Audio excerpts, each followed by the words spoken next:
就是不好意思。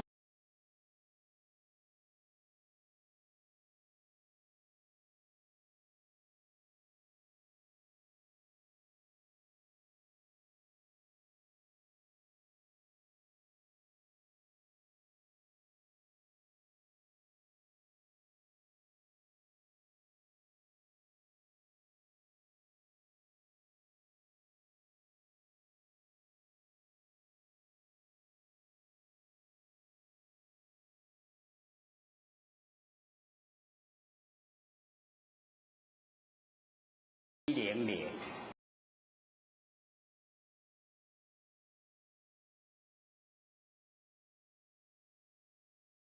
就是不好意思。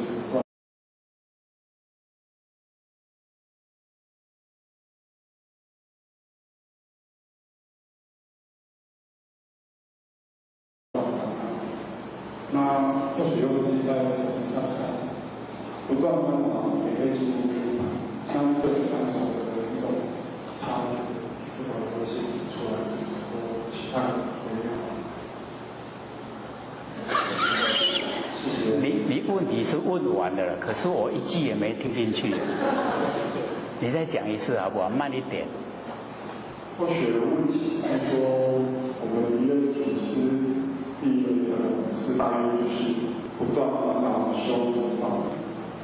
那或许又曾经在佛经上看过涅槃的一些方法，不断烦恼的方式可以进入涅槃。那这个背后隐喻的微妙法是如何？是想请教刘老师。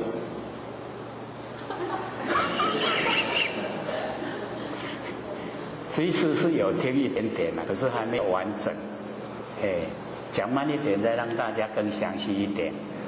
说弥勒祖师，然后呢教导我们很多的修持法门，很多呢是讲那个涅槃，涅槃以后的事情，是这样吗？后面。其实或许，问题是就是如何以不断烦恼方式进入。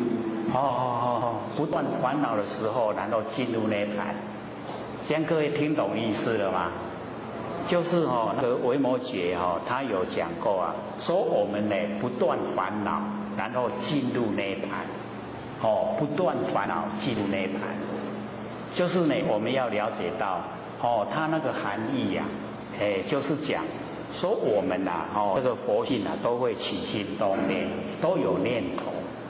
可是呢，我们要等到全部的念头都没有，然后才进入涅槃是有一点好像比较困难，好像呢不是很那个钝化的那一种教法所以他就讲说不断涅槃，然后进入涅槃，不断烦恼进入涅槃所以我们就是了解到。这个呢一个顿教法门呢，就是讲那个当下所以也是一样要了解真理，了解真理呀就是我们不生不灭的真心佛性本体那个呢在这个理上来讲它是呢真如如不动。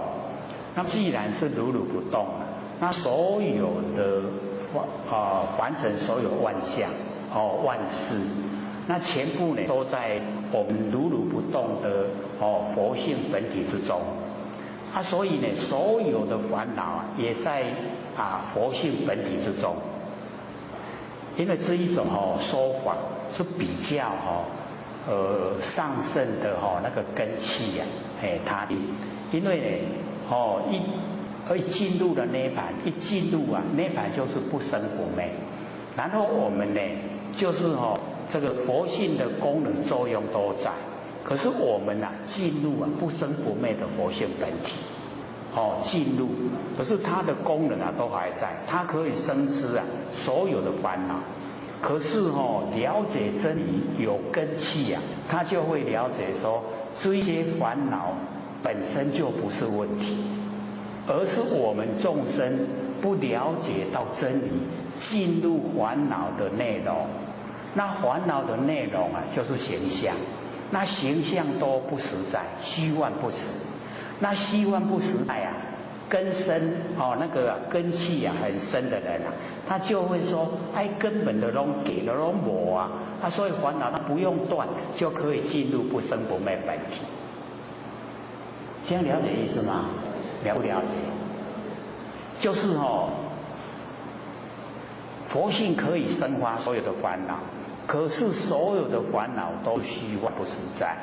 那既然都是虚幻不实在，我不会住相，会住相就不会住在烦恼的内容。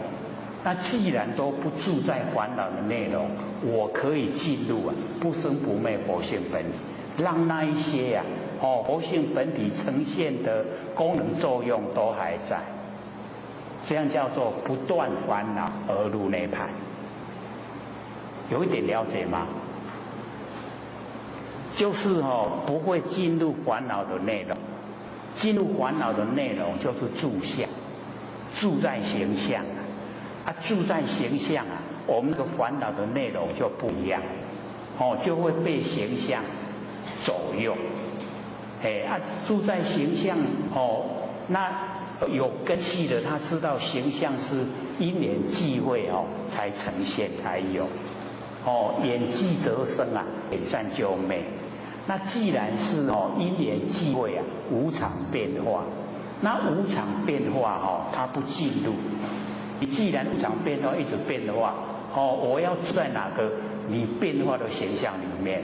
没有，已经没有那个变化的内容让我住。那我就这一个烦恼就不是问题了，这样了解了？所以他不断这些烦恼可以进入涅槃，进入不生不灭的那个本体，可以了。因为你所生出来的这一些都虚幻不实的，所以叫不断烦恼而入涅槃。比较要根器就是要先了解形象是假的，事情的来源它也是因缘际会，全部都是虚幻，都是无常变化。要先了解到这个根源，知道了以后才来讲不断烦恼而入涅槃。那假如说不知道这一些这个因缘际会才呈现现象，因缘际会才有事情，不知道的话，我们来讲不断烦恼而入涅槃，就有一点这个不实际这个是很实际的它有实在的那个内容所以我们了解说能够再完成说烦恼即是菩提，那个等于是说他已经可以抓到佛性本体，因为烦恼都是从佛性本体生发。那既然你能够生发菩提，生发烦恼就能够生发菩提所以我不住在烦恼的相里面，我来看生发念头的那佛性本体，它就是菩提的佛性本体生发的就是菩提就是觉。那我们能够在觉之中，那一些现象都虚幻不实在，所以重点就是了解说形象是虚幻不实在，事情也是际会，因缘际会才有事情它都一直在变化，无常变化所以一旦你了解完成的无常变化，就可以不用断到烦恼就可以进入涅槃。其实那个也是我也是觉得说，在文字方面来讲，因为他已经了解到这个程度他的烦恼已经不形成问题了，已经没有困扰到修持者的心了。那假如说我们住在形象那就差别很大一定是烦恼，那烦恼就没有办法进入涅槃，没有办法那一定障碍那个前提就是说他已经知道形象虚幻不实在。所以有时候我们在看一些这个经典文字的时候啊，就是要了解文字啊跟意要分开。有时候佛在讲的时候啊，他讲文字比如说所谓佛法者，即非佛法。那所谓佛法者就是文字语言，即非佛法就是意，佛要传达的意。那借着文字啊，借着文字来说你要了解它的意，这样了解吧？不然我们看文字直接连贯，所谓佛法者，即非佛法，是不是很矛盾？本身是不是很矛盾？所谓庄严佛土者，即非庄严，是不是又很矛盾？它本身就互相对立的。可是那个就要了解，那个所谓就是形象，即非就是性。那形象是虚幻不实，性是实实在在。所以那个所谓就是文字，那即非就是意。佛要传达的意思。还有吗？还有2分钟，有没有？好，请说。好，你好，宾典老师好。你讲这么清楚说如果说今天没有求到或有求到的人来听你讲的这些课，他的结果是什么？可能是要有什么差别？请说。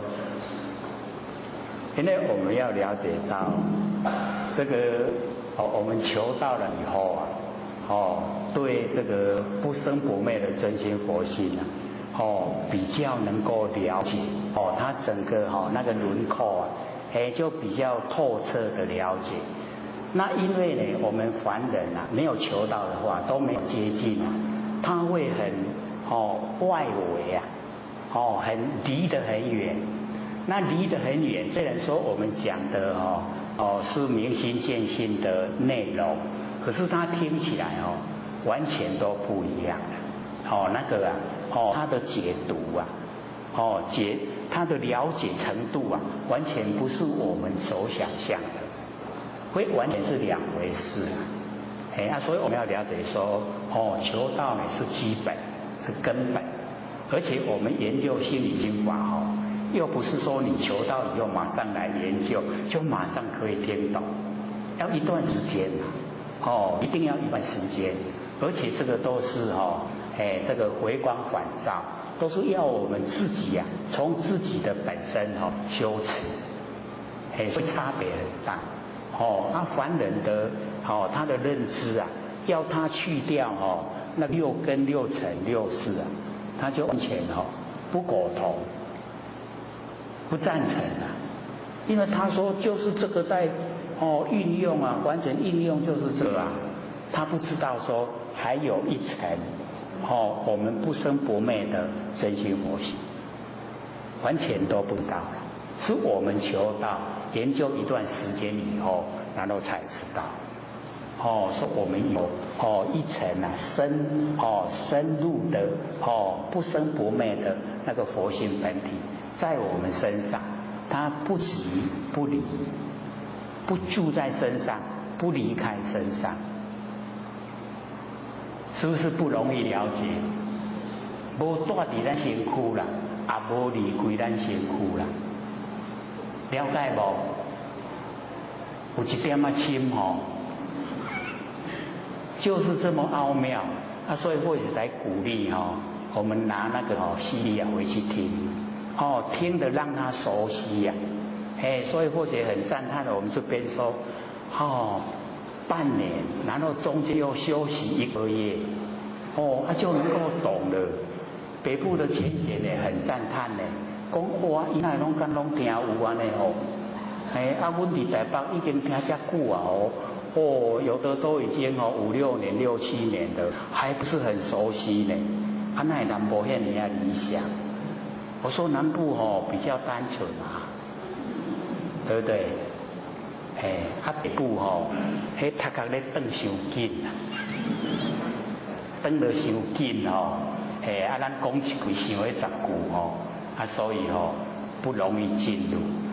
我们这边慢慢的没关系，一步一脚印，拢改哩，超过了。各位讲师、各位坛子、各位千贤，大家好。我学占道天师的老千贤大德，以及感谢各位千贤给我学机会讲。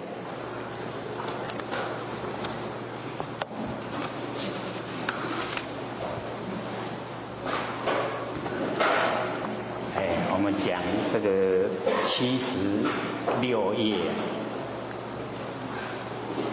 已经把那个字坊的那一段讲完了。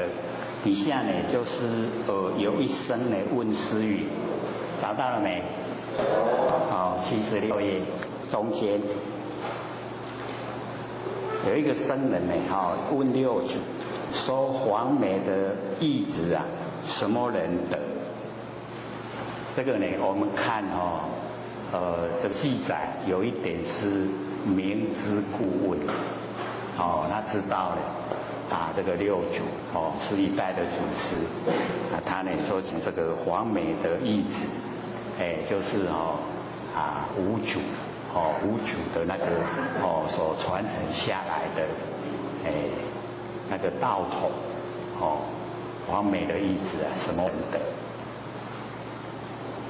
各位贤贤，我们是接续这个一直下来，从六祖一直到我们老师第几代？18代。我们东方这个前这个有18代，然后西方28代，然后后东方有18代。这个都是一条金线，就是都接续的这个道统。这个问黄梅的义子什么人的？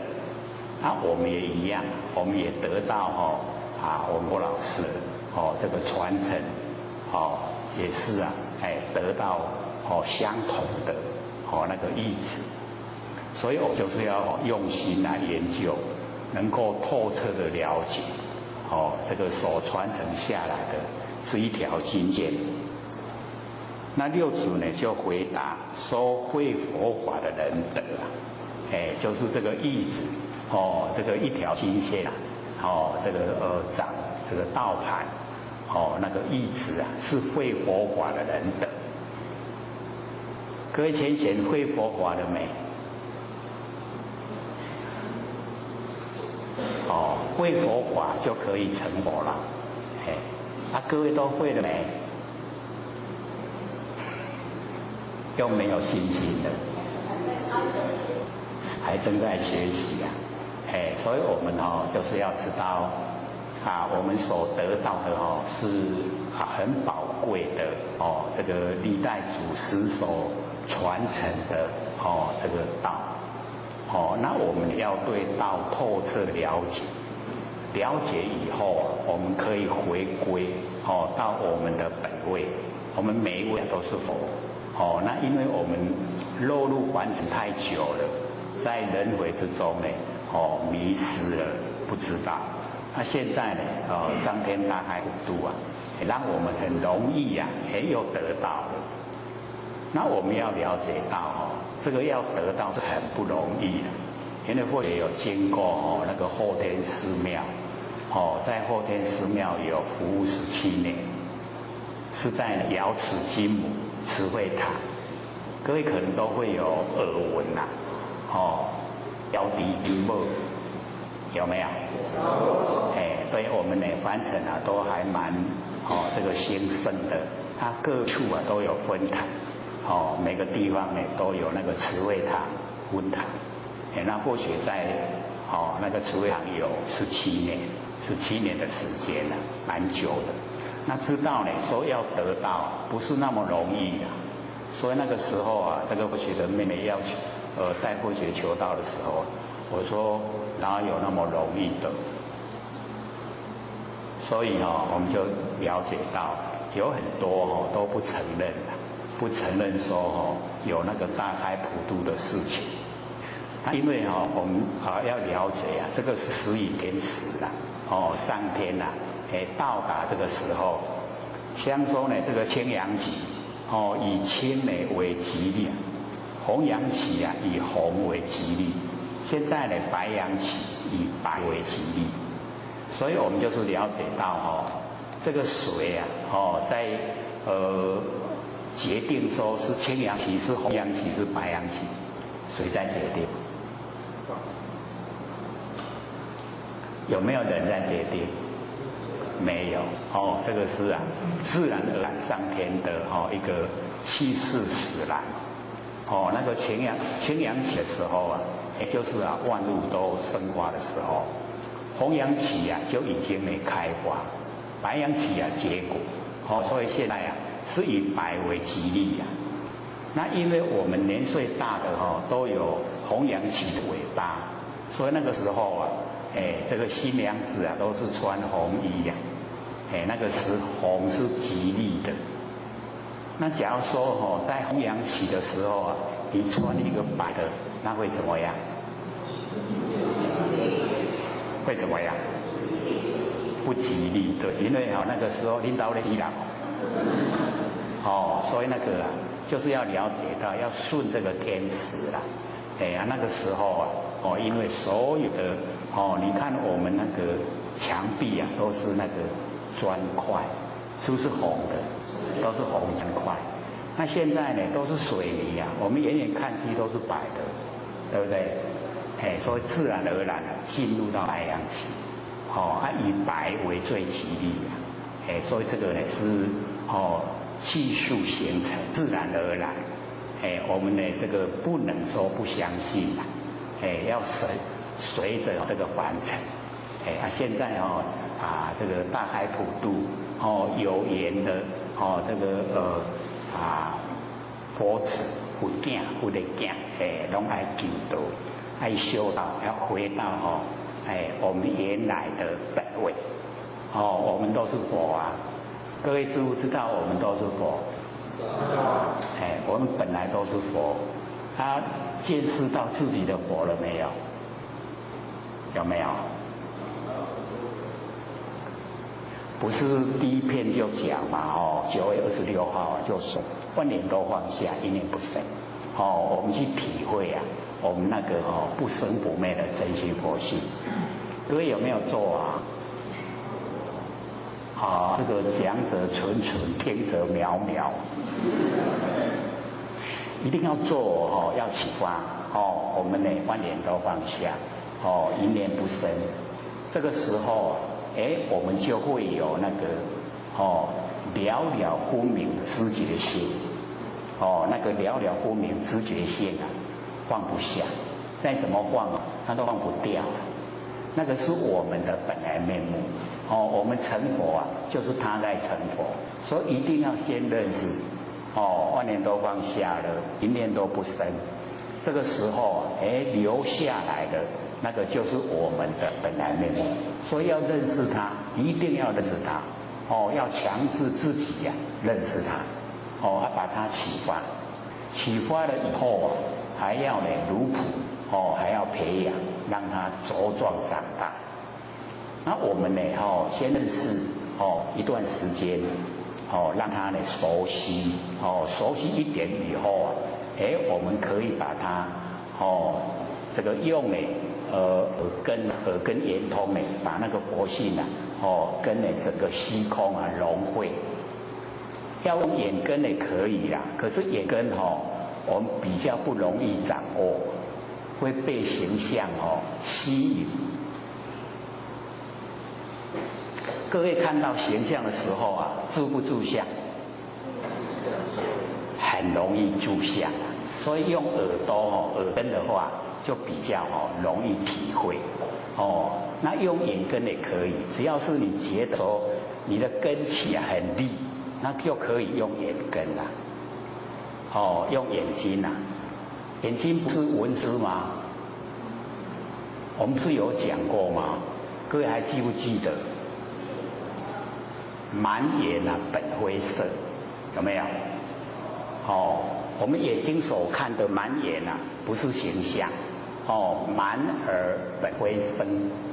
然后呢，闻思常触目啊，观音在耳根，有没有？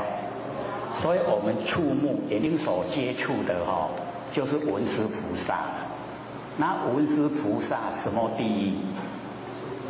智慧第一。所以我们的眼睛啊，就是智慧第一。所以我们呢要用我们眼根的话也可以根性很利啊我们就是用眼根。然后各位先生，眼根就是一定要记得智慧第一，不要进入形象。进入形象我们会住相，会被形象左右，会被它影响。那我们就要记得眼睛呢是我们真心的工具，它是工具那我们要发挥真心，发挥般若妙智慧，那个就是文殊菩萨。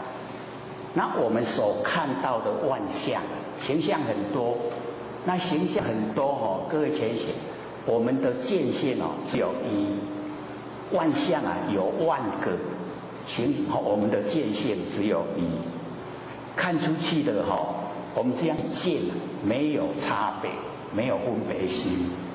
可是我们在生活中已经很习惯分别，对不对？那我们现在要回到我们的那个佛性本体回来，就是文殊菩萨。文殊菩萨智慧第一，所看到的万象那个已经不进入形象，已经是看到我们不生不灭的真实佛性。这样了解意思吗？开始的时候是不容易因为都这个万象差别，万象差别要把它看成全部都是一个一，就是限量，没有比量，限量没有分别啦，没有分别心都是我们佛性整个呈现。听懂意思吗？这个比较有一点抽象所以要懂呢，就是要用心用心了以后，我们才会了解说眼睛所看到的原来也都是我们的真心佛性可是我们现在所看到的绝对不是，绝对是形象，所以只有见相不见性。那我们呢这个从眼睛看也是一样，叫做见性，见我们的佛性然后呢耳朵是闻性，都是我们的佛性。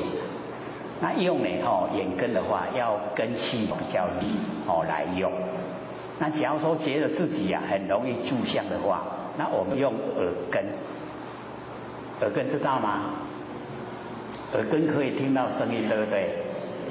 那我们要了解到我们能够了了不明听到声音的那个就是佛性本体那个听的是功能作用要有本体我们才功能作用有用才会显现那个功能作用所以能够听到的那个就已经全部体用同时。比如说现在各位有没有听到那个电风扇的声音？电风扇是不是离你的身有一点距离，对不对？你可以听得很清晰，对不对？那个就是我们佛性的体跟用同时呈现，这样了解吗？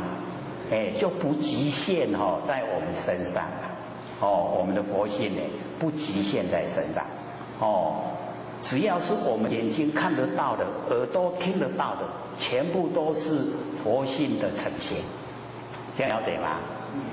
所以我们在生活之中已经整个全部都是。像我们上个礼拜讲，我们不是要修禅吗？各位有印象没有？上个礼拜说的，那么快就忘了？没关系。或许刚看那个上个礼拜的那个 DVD 已经送来了，有400片了，够我们拿的了，我们不到400个人嘛，一个人还可以拿2片，没关系，所以呢，拿回去看，要了解说呢，我们上个礼拜所讲的，就是要我们修禅，那修禅就是要我们进入不生不灭的佛性本体，那要怎么进入？上个礼拜有说了，我们现在呢复习一下，就是要着力摆脱客观环境对我们精神世界的支配，还记不记得？记得所以一定呢我们要用心来研究，然后去实行实践，实际的做，我们呢就可以真的是回到我们不生不灭的佛性本体了，可以回来，能够回到佛性本体那就是已经是佛了，当下就是了啦。所以各位上个礼拜不是都不问问题吗？那或者有问问说我们要怎么成佛，各位都没有回答，要怎么成佛？2个字，2个字，离相，容不容易？不容易呀，那表示我们都要住相喽。所以要成佛就是离相，离开形象。只要我们能够离开形象，不管是这个有形有相的形象，或是呢没有形象的语言，或是呢没有形象的事情，这一些呢都远离了，那我们就是佛了。因为所有的相离就没有烦恼，没有凡尘的尘垢。那既然都没有尘垢了，性体就清净，性体清净自然呢，就到佛的状态，这样了解吗？所以这边讲说，这个会佛法的人得就是那个历代祖师所传承的一条基线我们会的人知道那个旨意忠实义理知道了，我们就可以成就。这样了解了吗？了不了解？很亲切文字是没有亲切可是我们进入到自己就是佛的时候有没有亲切？跟我们这心就在一起都没有离开，有没有离开？没有离开，那个知觉心就在我们身上知觉心就是佛，所以我们努力的方向就是一相，不住相，不管是形象的相、语言的相、事情的相，全部都离了以后我们那个心性清净回到我们本体回来所以这边六祖就讲会佛法的人等，各位会了没？又没有信心，我才在那边在讲，最起码都知道了，要怎么成佛都知道了，对不对？也摸到我们佛性本体了，那怎么会不成呢？一定成的时间早晚而已看看我们什么时候愿意放下万象，什么时候愿意什么时候就可以成佛了。现在都还不愿意放嘛对不对？形象都还蛮好的还不愿意放，所以还愿意当众生。等到有一天了我们厌倦的所有形象就肯放了，肯放就成了，就成佛。这样了解吗？所以自己努力。那么这一个僧人呢就讲说和尚呢还得佛这个和尚因为呢我们要了解这个和尚是很尊敬的称呼啦我们呢要知道形而上谓之道，形而下谓之器，形象的上面啊没有形象，那个就是道了。形象的下面啊就是器具，我们看得见的这一些器具啊，这个我们了解说我们完全在用啊，都是用这一些器具。像我们现在啊坐的那个椅子啊，是不是器具？就是器具。所以形而下谓之器，都是器具，看得见的东西。像我们现在呢，在这个这个房子里面啊，这个房子也是器，器具啊，就是看得见的东西呀。那和尚就是他已经呢跟上合在一起。那跟上合在一起是什么？跟上啊，形而上啊，谓之什么？就是跟道合在一起，和尚。那各位贤贤，我们和尚还是和尚？都和尚了哦。哇，这么理想啊，都跟道合在一起啊。都不住相了呢这个最宝贵的房子啊财产都不合了，不要了。很理想那到底是和尚还是和尚？考虑一下不然以后你在外面这钱我嘛要爱，那财产我嘛要爱，安就和尚不是和尚。和尚是要跟道合在一起那跟道合在一起呀，就是咱不生不灭的真心佛性，时时刻刻啊都跟我们的佛性合在一起，都是真理。这样了解了吗？和尚了还是和下了？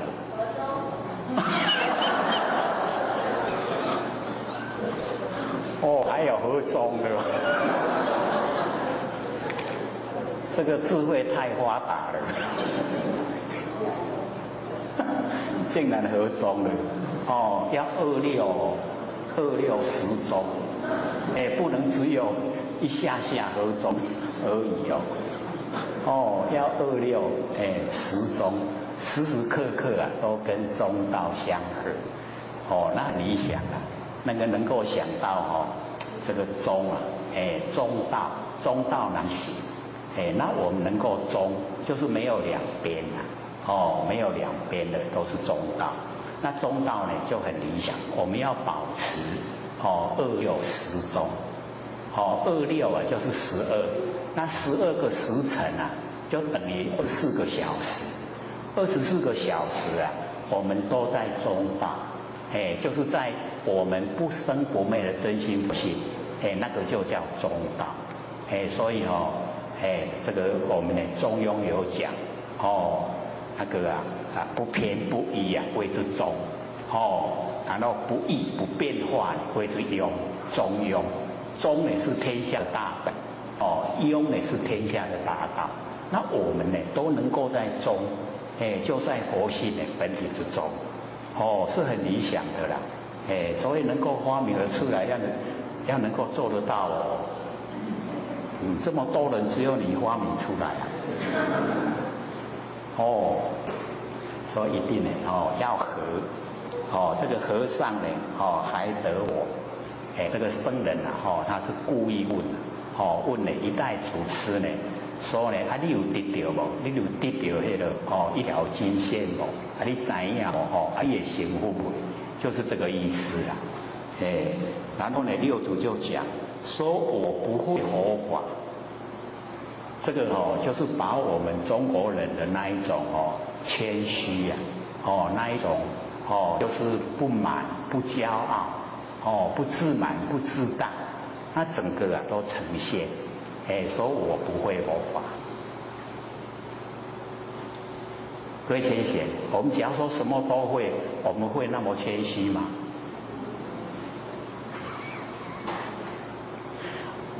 我们一定会骄傲，对不对？所以这个六祖教我们就是呢，我们要有那一种。这个谦谦受益，满招神。我们自满的、自大的，人家呢就会呢，这个想尽办法来回谤。那我们都谦虚了他就找不到空虚所以我们就是要了解到纵然我们什么都会，也不要骄傲，容不容易？很不容易假如说我们都被人这个婆婆踏踏，就是很拥护的时候，我们会不知不觉的自满，不知不觉的骄傲。所以我们当下呢，就是要回光返照，就想说，既然落入凡尘有现象，就没有骄傲的本钱。那假如说我们已经修正可以成佛，那我们就要想说，这么多众生在苦海之中，那成佛了也没有骄傲的本钱，所以在一生之中都不用走入骄傲，就是要努力的自己学习自立，又能够利人，自度又可以度人，所以这边呢就给我们做一个榜样。那么接着底下呢这一段六祖诗一字呢亦这个左手受之衣而无美全，这个左呢就是洗涤去洗洗衣的那个衣那个船的衣钵的衣就是要想洗了可是找不到美泉很好的那个水泉水。还找一个较清的水来洗，洗那个历代的祖师所传的衣钵那个衣就要把它洗干净。那么因字呢，事后这个无理许这个已经呢到寺庙的后面很远的地方有无驴。那么见这个山林这个玉貌瑞气盘旋。所以各位先生，假如说我们这个往郊外，他看到呢那个山林这个玉貌，就是那个树长得很高大，而且又很茂密，就表示那个地气那个地的地方地气很兴盛，就是一个吉祥之地我们都可以看到有一些山都是长不出那个大的那个树木出来，那个就是没有地气，就是那个地不灵。所以我们假如说要找一个灵地，比较好的，对我们有帮助的那个地方来修道，你就是要找一些呢那个树木都很高大，而且又很多那个样的它呢会吃那个云也吃不出来那个地方呢，它会有云这个出来。那个地方会帮助我们在那个那个地气很兴盛的地方呢，我们的灵觉会比较这个理想。所以这个地方呢修道者去吸取那一种灵气对我们很有帮助。对我们修呢很有帮助，这个就是外在的这个环境对修道人的一些呢无形之中的帮助那假如说去的地方呢拢哭跳舞，或许这个老一辈的讲的话，有时候都不知道怎么把它翻成国语，就是那个山都是草没有树木长不出那个树，都是草，有没有看过很多那一种山长不出那个树木，那个去那边修那个会很累，没有帮助会修得很累，没有成效会呈现。要找还是要找那个有灵气的地方去修。我们会讲一般来都会讲气好那个所在怎么说？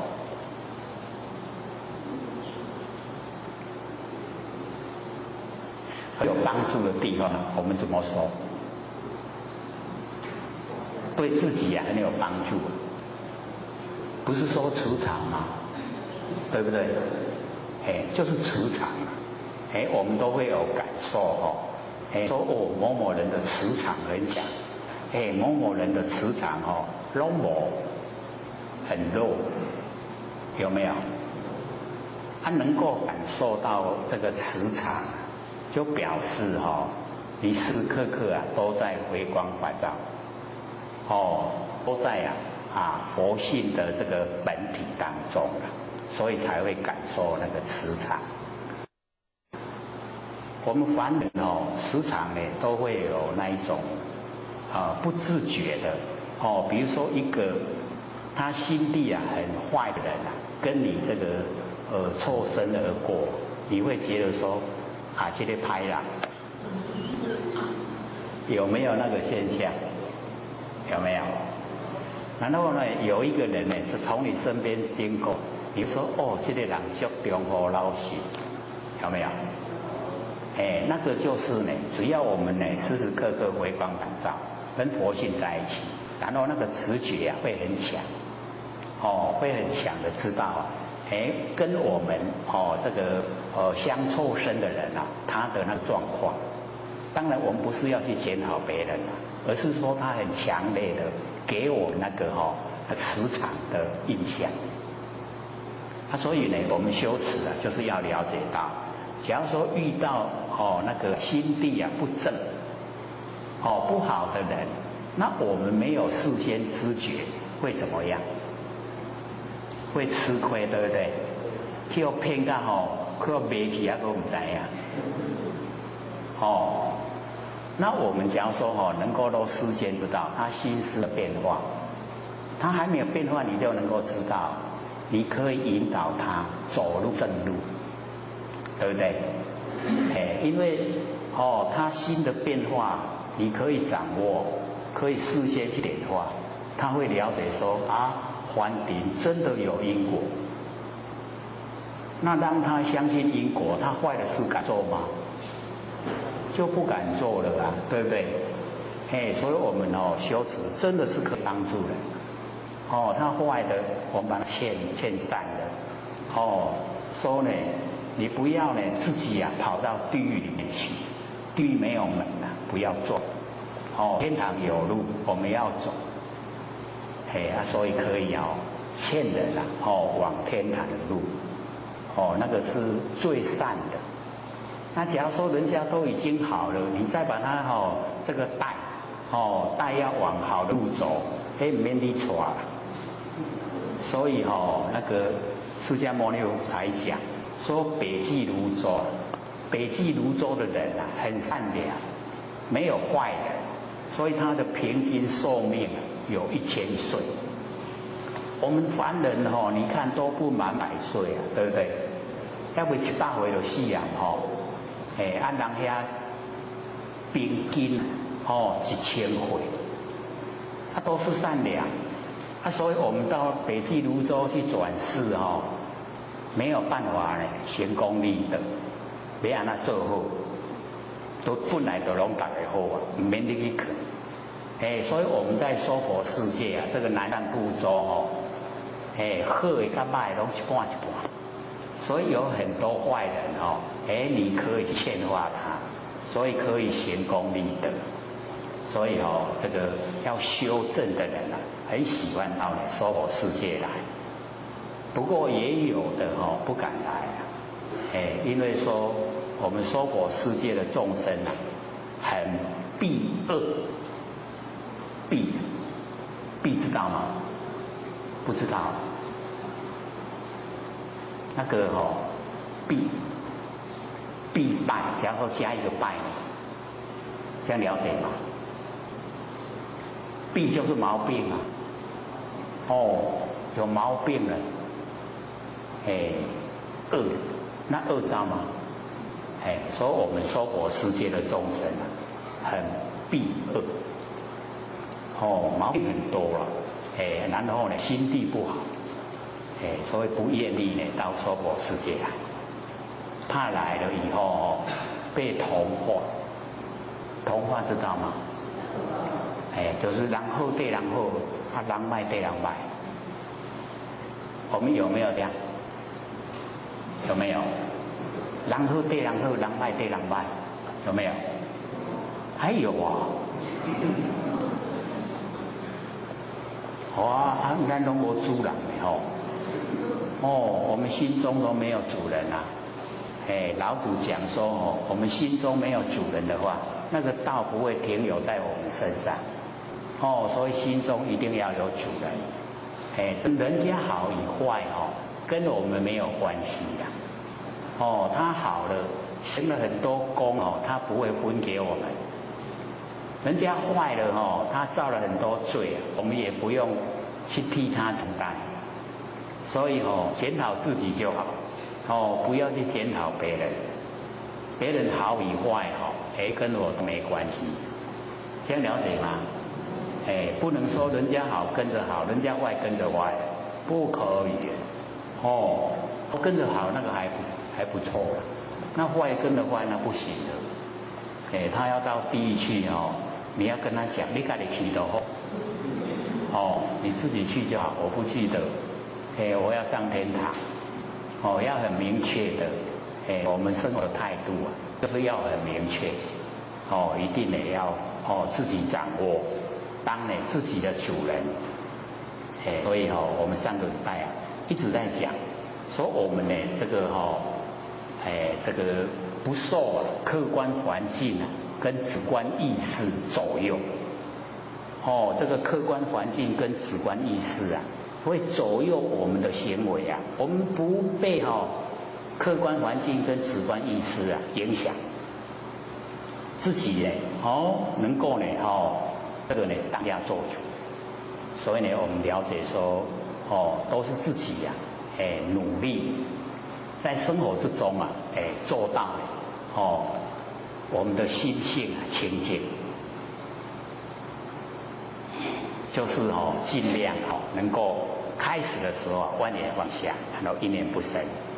都一再讲了，很容易做的万念都放下没有了，没有成眼了，然后一个念头也不要起。这个时候我们的不生不灭佛性本体就出来了以后记得要培养茁壮长大。我们能够又把整个佛性这个启发到整个空间。整个空间不是变真空的吗？然后佛性又在整个空间有，可是没有形象，就叫妙有，真空妙有。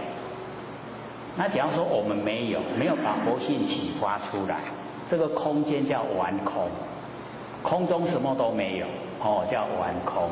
可是我们一启发以后这整个空间都是佛性，所以叫真空。空中不空有佛性在。妙有没有形象？有就是有佛性在，真空妙有。所以完全不一样的。不会是这个一空闲下来我们在家里的时候一空闲没事做的时候就会感到很空虚很寂寞，然后很孤单，会不会不会为什么不会？假如说整个空间都是佛性本体，就不会很充实，就不会去找那个八点档来把它塞满我们那个心胸。各位晚上有没有看电视可能有的有啦，有的没有自己这个主宰，这个喜欢看就看，喜欢静就静，因为有的还那么早想成佛了，想说晚一点这个凡尘还很好玩，我再玩一玩再来成佛，所以这个各随自己的意思我们自由发挥，只要认定这个凡尘是苦海，不要长时间流连忘返，玩一玩就好了啦，累了就赶快回来做佛，所以看到那个很茂密的那个山林那个就是有灵气又有那个锐气啊盘旋，所以我们这个修道啊，可以找这一种地方帮助我们这个修持。那么施正席着地啊，就是把他的那个席杖，就是往地啊，这样一用力一抽，用力一抽以后啊，钱应手而出啊，水就出来，就流出来，泉水就流出来，所以这个地方呢，这个附近啊，可以居住的话，我们都不用缴自来水的那个水钱，用山泉水啊是最好的，而且以前在天佛院找到那个合欢山的那个山的那个泉水，然后呢，我们去检验看它是多少度，竟然0.2啊。各位同学，我们台南的自来水啊多少度？没有报道出来吧？高雄的水说10度了，那个水不能吃，0.2不用烧，唔免喝都会使直接啉。到1呀，那个自来水的那个度到1的时候，都还很理想，可以都不用烧就可以喝。然后超过1以后要烧了，爱一下摇滚再啉。假如说我们用那个0.2的水啊，来泡那个茶叶，就很甘甜，没有比那个更理想的。所以这个泉水啊，很好。他会选那个时候去找那个合欢山的那个山泉水，可是要经过7公里才能够接到天眼佛院。7公里的费用竟然要550万。不过我们一接了以后就是往后什么时候水都很多了，很满，因为从开始的时候用那个5印机就是那个自来水厂在买管的那个管线从那个山上用了比较粗的管线一直接下来，然后变7印机变3印机呢，然后接到我们天佛院，因为还要下山还要上山，让那个前面的那个水后面的有压力前面的水才会再上山才会到天佛院来。可是我们刚开始做才做了一小段而已，老千就归空了，我们就没再继续做了。后来那个有一个精舍就是佛教的精舍，他们就赶快接去用，我们没做了，他们赶快接去用，所以这个也要有因缘这个因缘不具足所以那个山泉水就没有结成。那现在在用的那个山泉水是后面那个天眼佛院后面的山，那个是比较浅山，那比较浅的山它都有污染，就是我们有种那个虎秋龟佛手瓜它有用用那个肥料肥料的污染水源，所以就没有很理想，可是也已经不错了比我们在这个凡尘用的水都还要来得好所以我们了解说这个业原来原始的地方呢，我们去生活的话身体的毛病就越少。那现在因为我们都是工业发达都是重金属污染所以身体的毛病就很多了所以这个养生我们适可就好了说要养到100岁也会死所以养生呢拄好就好啦，用就好期待就是大部分都要死的时候都要好死讲无求一个好死嘛，求一个好死，对不对？不要连累家人安尼拖真久啊，家己嘛艰苦，厝的人嘛艰苦，钱拢用了，所以我们要了解说，在凡尘啊，就是要健健康康，这个心理也健康，生理也健康，财产不用留。各位这两天有没有看报纸？有没有？那个为了一个人为了他的爸爸把那个财产那个土地购名给他的弟弟，然后他就害死父母亲啊，也害死他的太太跟他的儿子儿女啊，有没有？有没有看？你看老钱囝买，唔免啦，老钱安尼分无平呢，安尼命都无去，叫囝害死，伊家己嘛自杀啦，家己嘛烧炭死亡，真的很悲哀，所以在生就爱甲囝婿、囝儿婿讲好清楚，财产拢无留互你，恁家己去拍拼，安尼有正确无？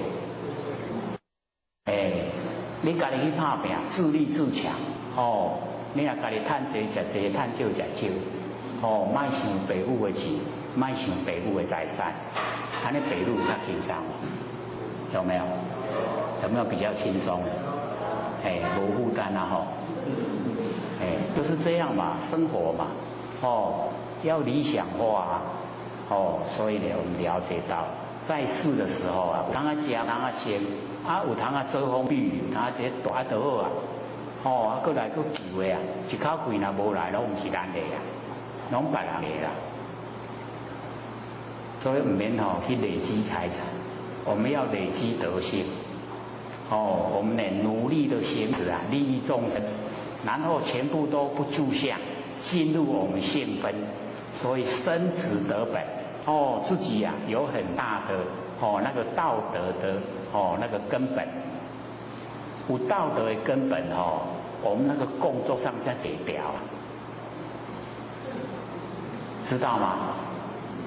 工作上知道吗？就是成仙做佛啦。爱这一条嘞，各位田姐，假如现在叫我们去做，我们坐得住吗？宝宝了对吧？为什么？因为你坐在上面底下人就是在求了，有没有？都爱给我平安，都爱给我大汉钱都爱给我，有没有？然后你坐伫个顶头，你讲好，你才贪心。马上出去用请落来，这不掉啊！所以我们在凡尘呢，就是要自己这个追求的方向，目标正确，做法正确，这样的话呢，时时刻刻就在天堂，没有那一些烦恼的事，都没有，这个儿孙呢，自有儿孙福啊。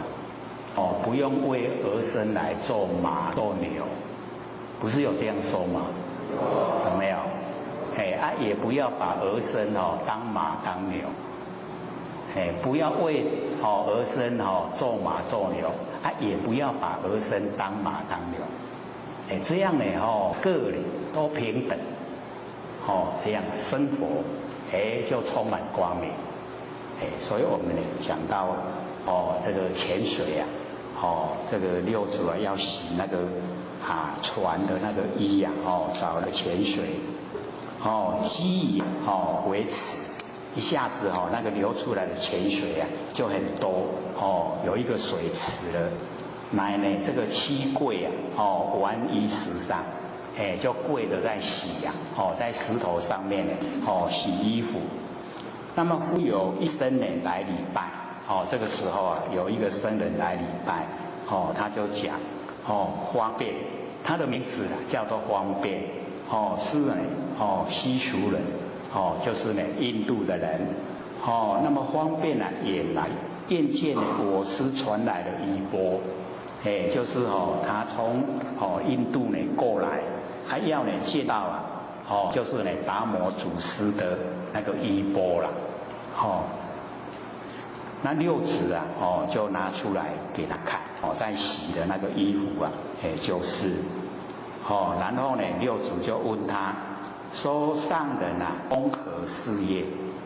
哦，所以哦，在那个一代祖师的心目之中也没有分别心呐，他称呼他呢，称呼上人，就是人之上，上人，上人公何事业？你在做什么事啊？在凡尘在做啥？然后呢，这个方便啊，就给答说善术，很会雕塑。然后六子啊就很正色，就是很慎重正色的，向他说，如是啊，速看，你试试看，可以了解这个意思吗？一共呢，善术，很会的雕塑，一共我力雕看嘛。这个时候就是要他雕出佛性的那个状态出来。各位先生，假如说有人要我们雕塑我们的佛性出来，我们怎么雕？怎么雕？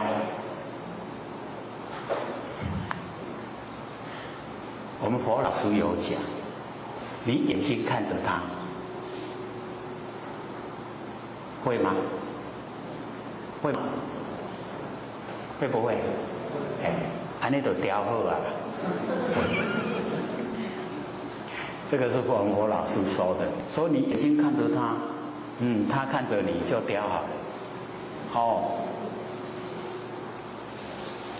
可是呢，这个方便往错，全袂晓要出，袂晓要安怎做啦。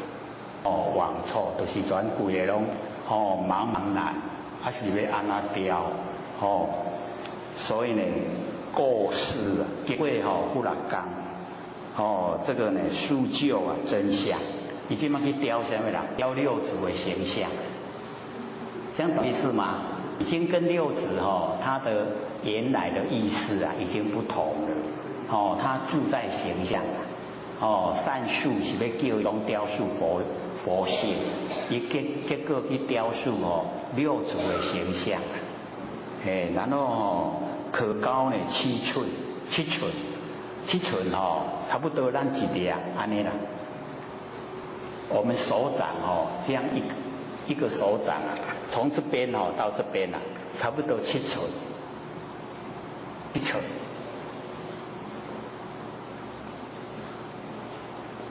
这么高。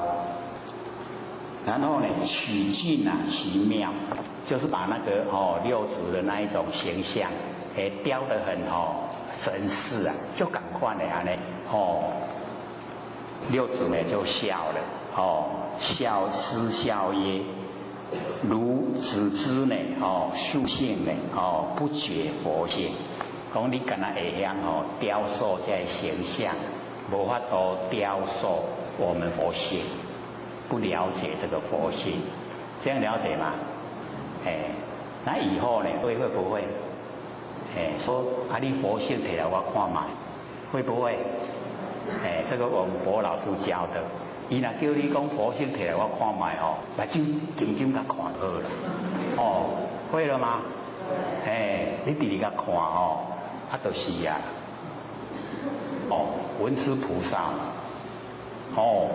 看到文殊菩萨表现在眼根。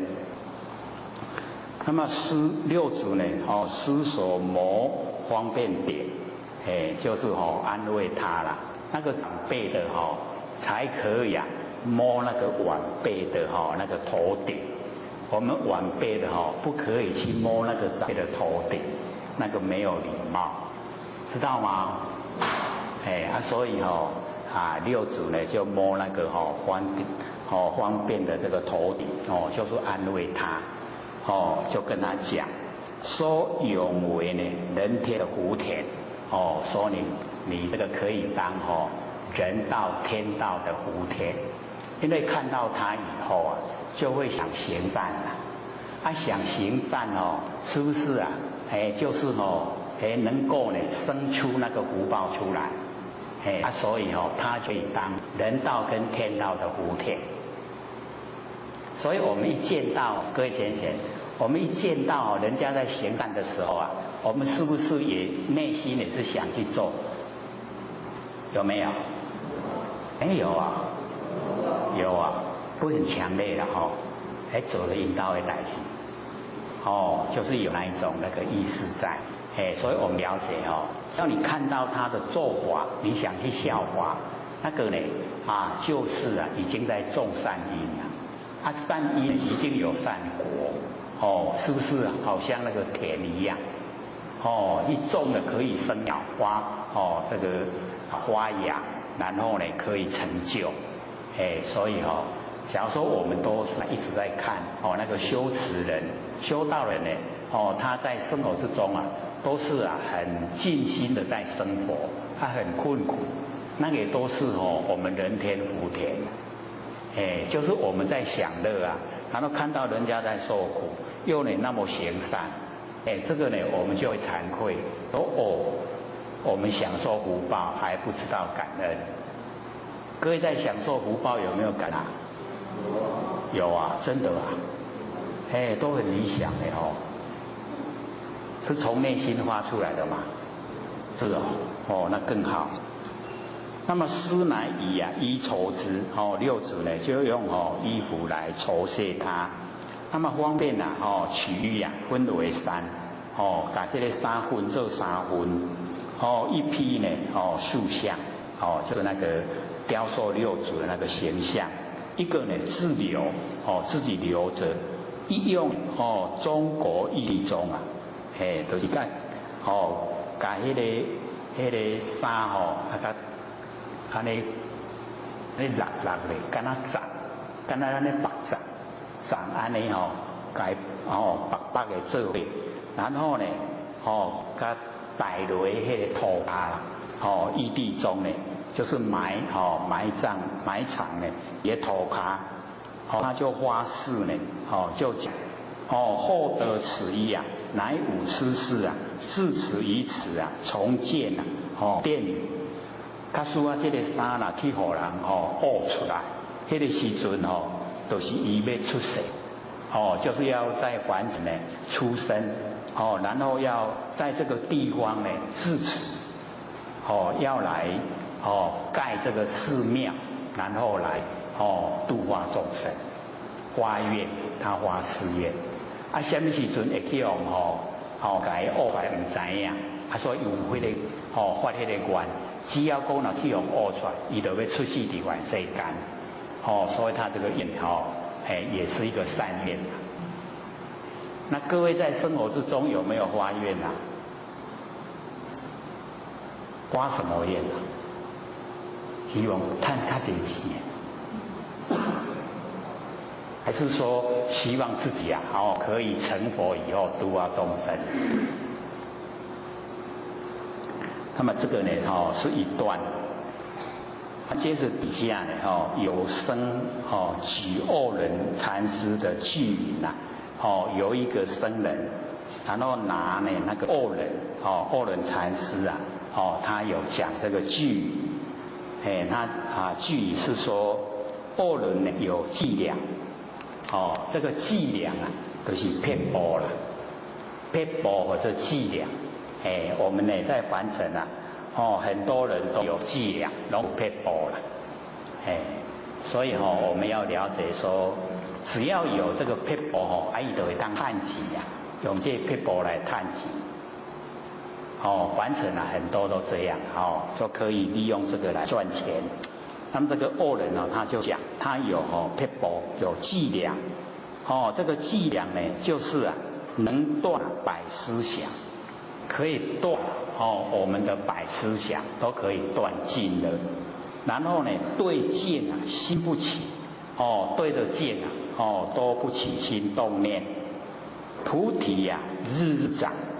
那个菩提一天一天的生长。各位先生，这个句怎么样？有的先生看到说，真想要学啦，讲真好，可以断百思想，对境又心不起。可是呢，六祖啊，一听到以后啊，他就讲说此际呀未明心，这个际呀没有了解，不了解我们的真心，我们的心地都不知道。若依而行之啊，是加系缚，按照他的那个句来做啊，会绑得更厉害，会受苦更久，知道意思吗？或许呢，就这个试着把它说出来，说呢这个伎俩，我们有伎俩啊，就是有法。那有法，各位先生，我们在凡尘要去掉两个，一个呢就是我执，一个呢就是法执。只要我们去掉这两个执啊，我们就可以成佛。那我执啊，我们努力就是不要执着身体的我相，这个不要执着。那法执啊，就是伎俩，这个法。我们呢，在凡尘要成佛，要有法，要有法来修。可是呢，那个法都是方便法门。那假如说我们把这伎俩已经呢，这个生根啊，在自己的它的根很深，在自己心中啊，那变成法执啊，那变法执不会成就，不会成就。所以我们了解说，恶人有伎俩，一讲出来以后啊。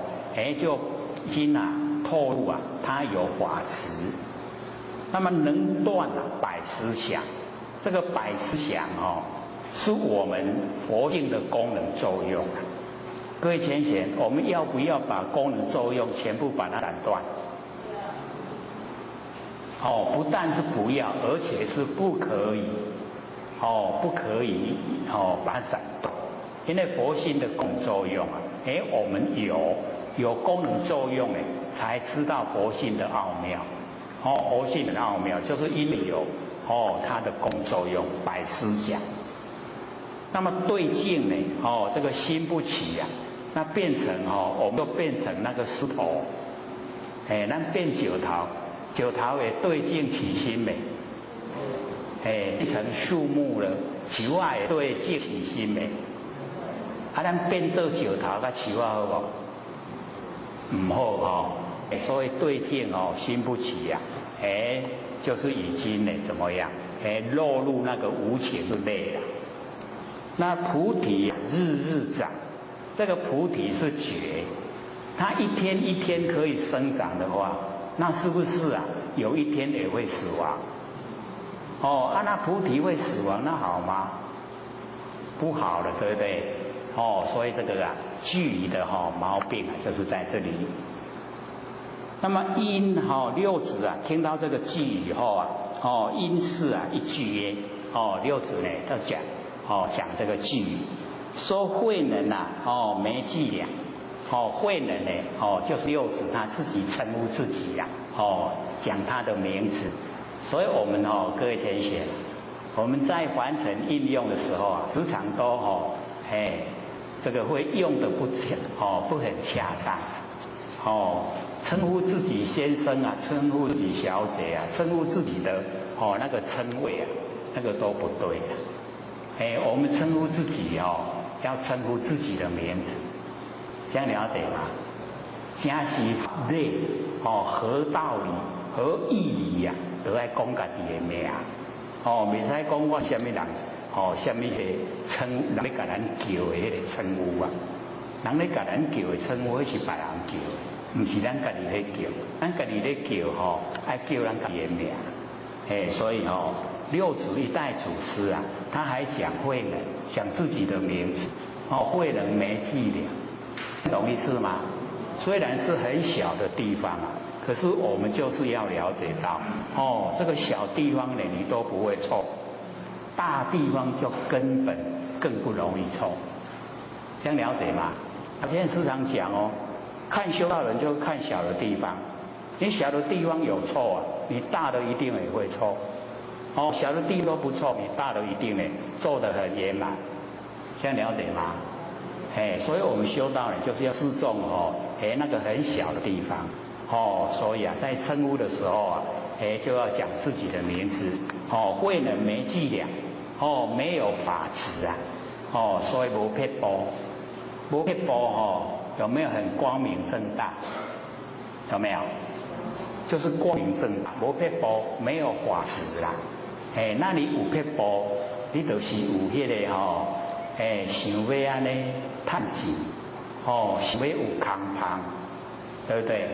已经哦心地不光明，哎，所以哦慧能就讲哦，就是说慧能没伎俩，不断的摆思想，哦，摆思想啊是我们佛性的功理作用，所以不断，不要断掉摆思想，哦，让你功理作用自然哦产生它的作用，哦就好了。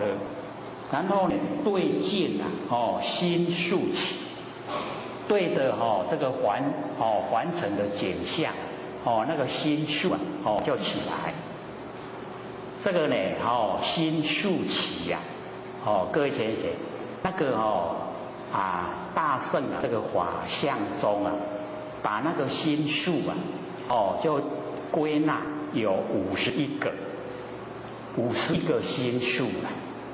哦，那我们哦也称呼它呢叫心手法，心呢所使用的方法。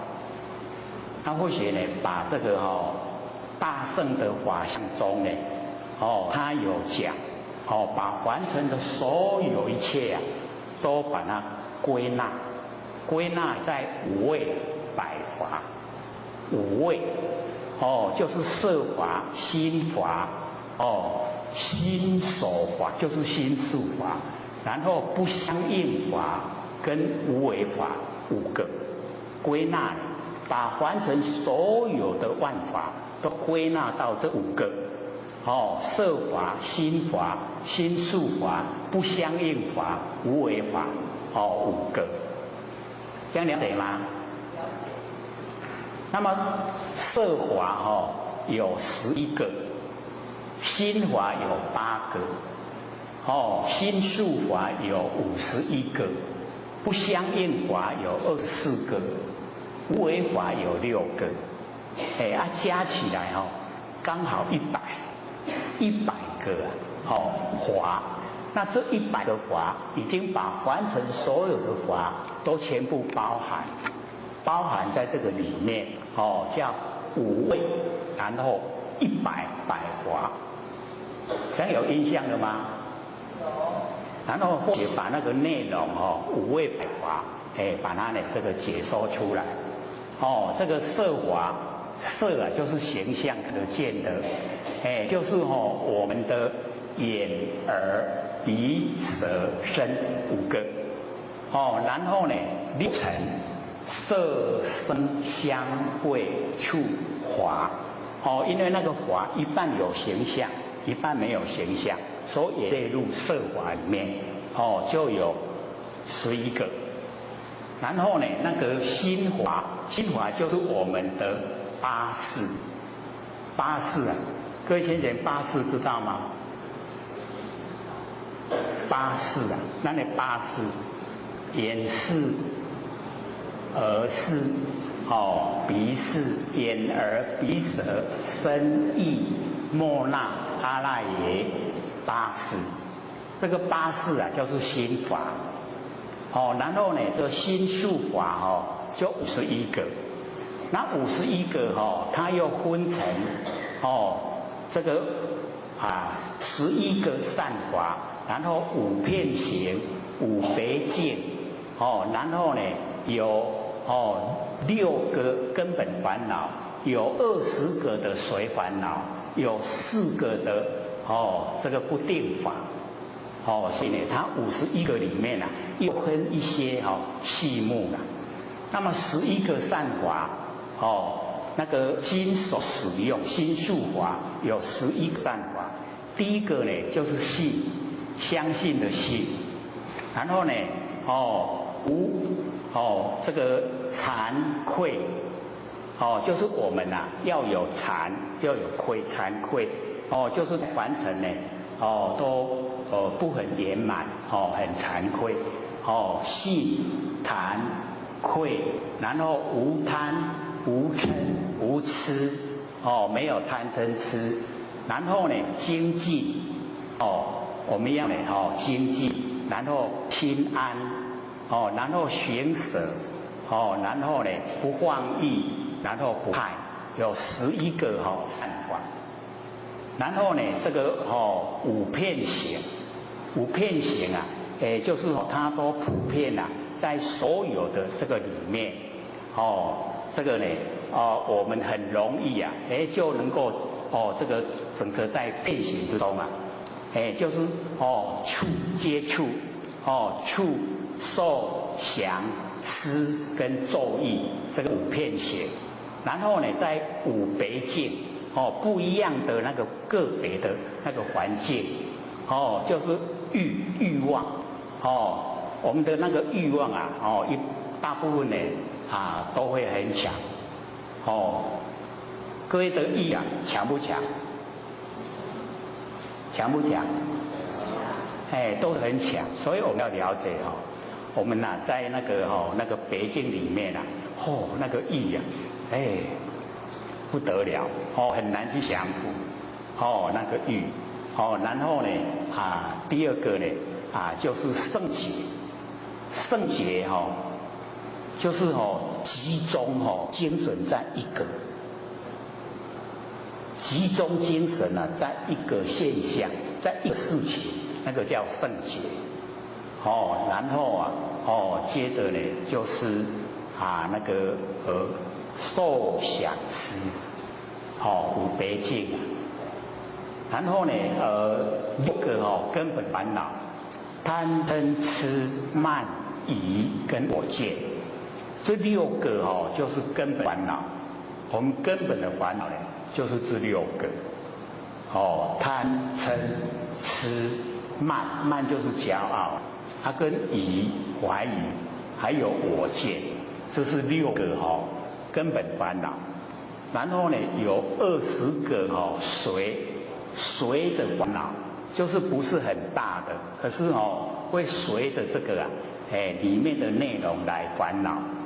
然后20个随烦恼又分成3个，一个大，一个中，一个小。那么大有8个，中有2个，小有10个。那大呢8个啊，就是调举。调举我们可能比较少听到，就是把心举得高高的，让它不安，那个叫调举。我们在这边有讲过嘛，对不对？有没有印象？调举，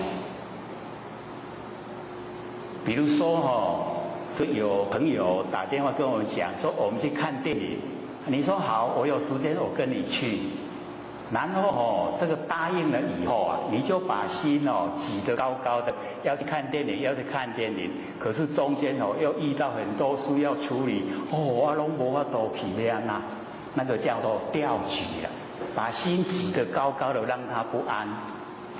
这样了解意思吗？调举，第一个呢，的大的随烦恼8个里面的第一个就是调举。第二个呢，就是昏沉，昏昏沉沉呐。各位有没有那个昏昏沉沉的现象？那个昏昏沉沉就是随烦恼的第二个。第3个呢，就是不信，不信啊，人家讲什么不信，不相信啊，所以呢，第3个是不信。第4个呢是懈怠，懈怠知道吗？我们懈怠不懒了，不爱做安尼懈怠。然后呢，第5个就是思念，念都没有集中思念，然后呢，这个第6个就是放逸，就是把那个身心都往外放。第7个呢就是散乱，第8个呢不正知，不正确的知道。不正知，所以这个是随烦恼20个里面的大8，它中有2个，无惭无愧，哦，这个比较容易记。然后小的随烦恼有10个，第一个呢就是分，一个分呐，底下有心，那个分，知道吗？几点几分的分下骹一个心分。然后第二个也是分，阴分呐，可是那个是厌分的分，厌分的分知道怎么写？立心边再一个艮，那个恨。第三个呢是覆盖，那个覆覆知道吗？覆盖。第四个就是恼，懊恼，恼烦恼那个恼。第5个就是嫉，嫉妒那个嫉，嫉妒的那个嫉啊。第6个呢就是狂，狂就是骗狂骗，狂骗会吗？会不会？知道那个意思不是说叫我们狂骗别人知道呢那一种那个含义然后呢愤愤恼，然后忌然后呢狂，然后谦知道吗？是先提怕24个改谦然后陷害跟骄傲就10个这个小的随烦恼有10个，然后呢那个不定法有4个，4个就是后悔知道吗？这个报喜予人今嘛个唔甘后悔有没有？没有，没有最好了后悔也是不定法里面的一个第2个呢就是这个睡觉睡第3个就是寻找第4个呢就是事，一个人字边立人边在一个总司令的那个事这个4个不定法。然后呢底下这个不相应法，就是呢不跟心法相应，不跟色法相应，不跟呢心术法相应有24个第1个呢就是得到了得第2个命根得，然后命根众同分异生性受想定昧尽定受想报然后呢名声闻声俱生然后生住老无常流转然后同义同跟不同，同义次第相应，然后世数，那个视力很快，视度很快世数，然后荒大荒的荒然后底下呢就是时间时跟数学的数和合性跟不和合性4个，有没有？各位有没有算？再讲一次啦各位算一算不相应法不跟心法相应，不跟色法相应，不跟心术法相应，它是独立的。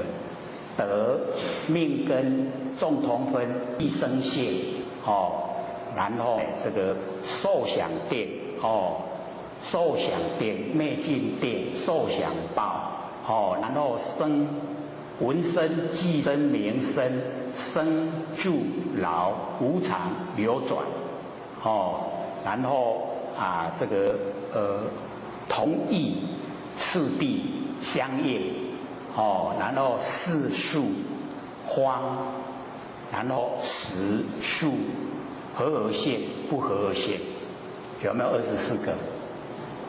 有没有？没得算我猜我2个在顾了。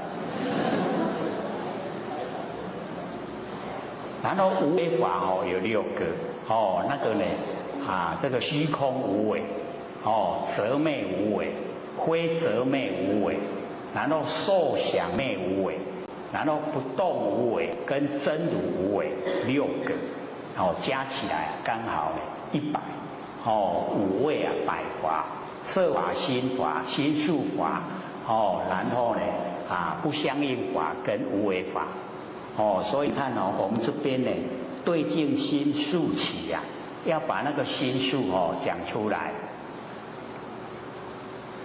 这样各位有印象了没有？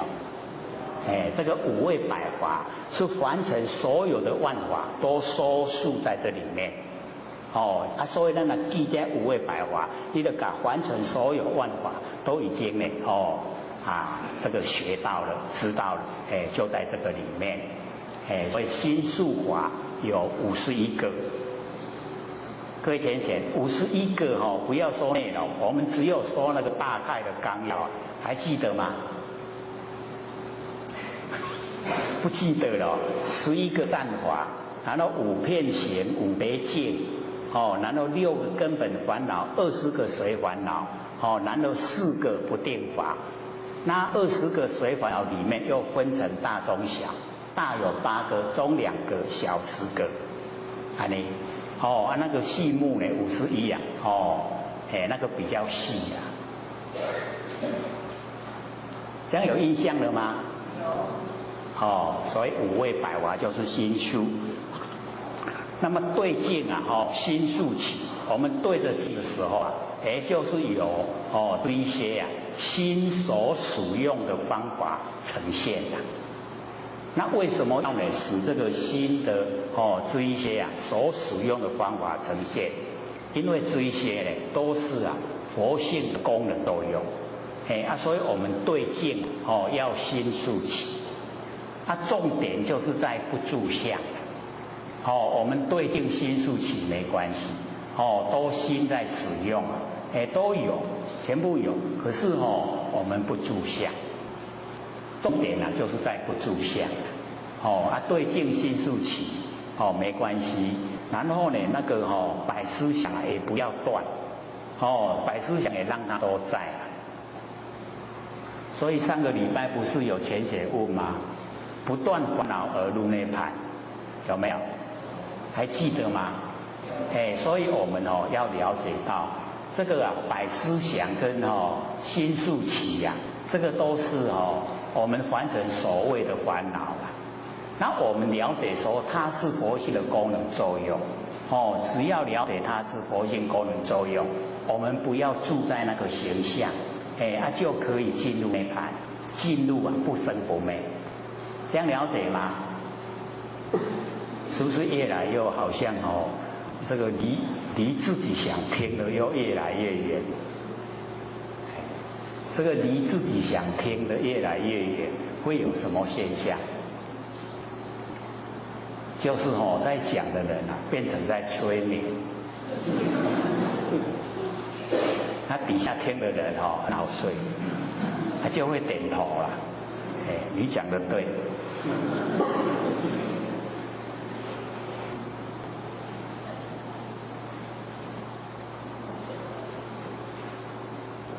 因为我们要了解到进入我们那个佛性说简单很简单，说困难也很困难。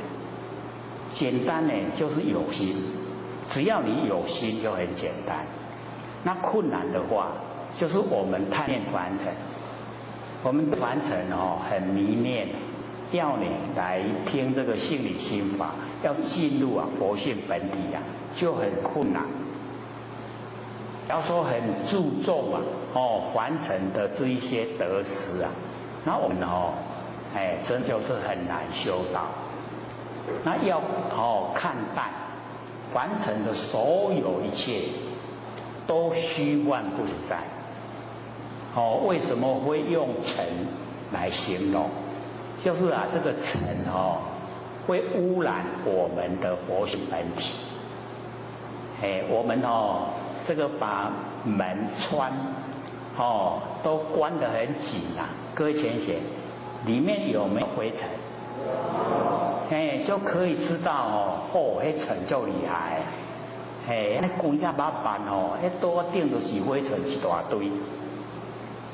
哦，我们都有那个印象，都知道这个事，所以要了解说哦，我们要除尘，除掉哦这个凡尘，所以要把凡尘哦怎么处理？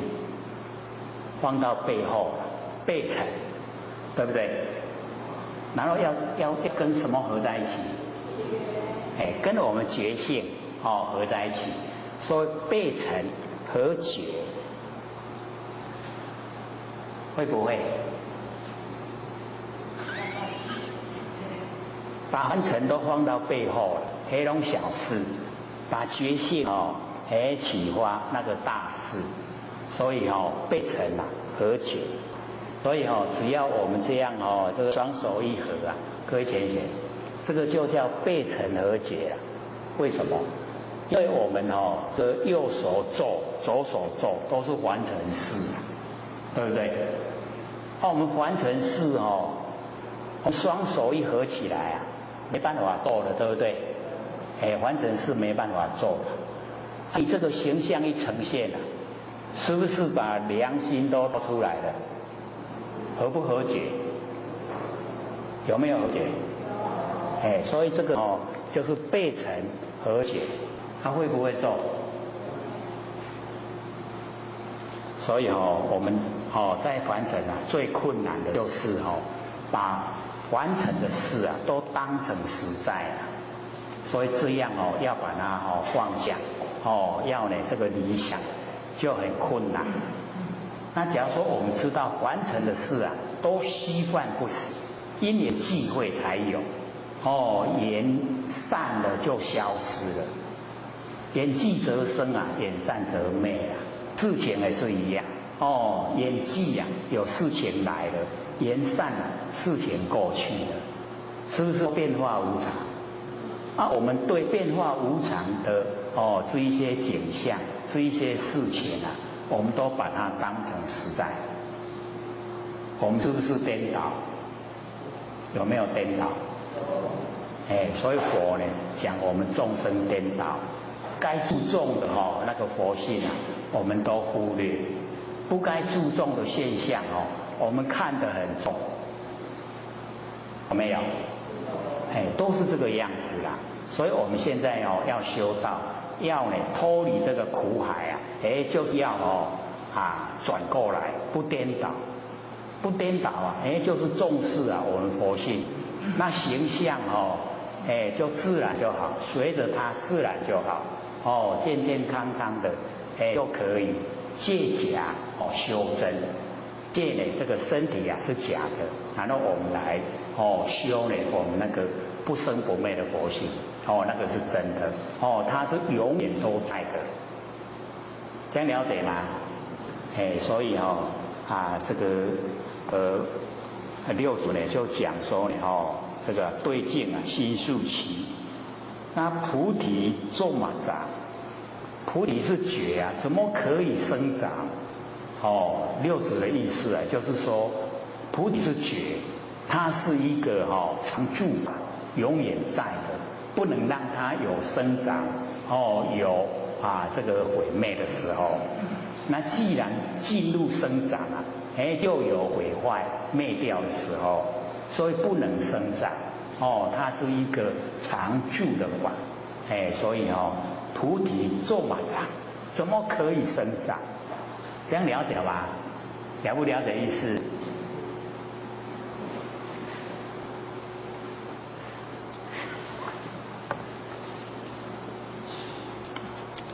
所以我们这个第七品呐，也是讲的蛮久机缘品算呢我们的机缘品已经呢讲完了接着呢就要讲这个顿渐品第八。那么祖师啊居呢潮汐宝林这个时候啊六祖呢居住在呢这个潮汐宝林，神秀呢大师啊在呢这个京南泉寺。那么以使啊这个两宗啊圣化，就是这个六祖啊跟那个神秀啊，这两宗派两个宗北啊很盛旺，就是修的人很多。那么人皆称南能北秀，南边呢就是慧能，北方呢就是神秀。那么故有南北两宗呢顿渐之分，有那个呢这个顿就是很快的马上呢这个从凡夫呢到佛地，然后有渐，那个就是渐渐的来修这个顿渐。而学者莫知终去，学的人都不知道他的宗旨跟去向，这个什么样的宗旨都不了解，然后呢要到哪个地方去也不知道。那么师威呢这个众曰六祖呢就跟大家讲，说法本一宗法只有一宗，人有南北。我们人呢有的住在南方，有的住在北方，人呢有南北之分。那么法只有一种，法只有一种。见呢有除己我们的见解，我们进入佛性本有的很快，有的很慢。根利的就很快，根比较钝的就比较慢。所以这个六祖就跟大家讲，说何名顿渐？那为什么有这个顿渐的这个名称？它呢是什么内容？法无顿渐，佛法里面没有，只有一种。那么人有力顿，人的根气有力有顿，所以我们要知道呢，这个根气很利就是他累世都有在修，那累世有在修那个根就很利。各位前假如说这个前不久看那个电视那个新闻报道，在这个外国大概是美国吧，有一个地方有一个5岁的那个小男童，他很会弹钢琴。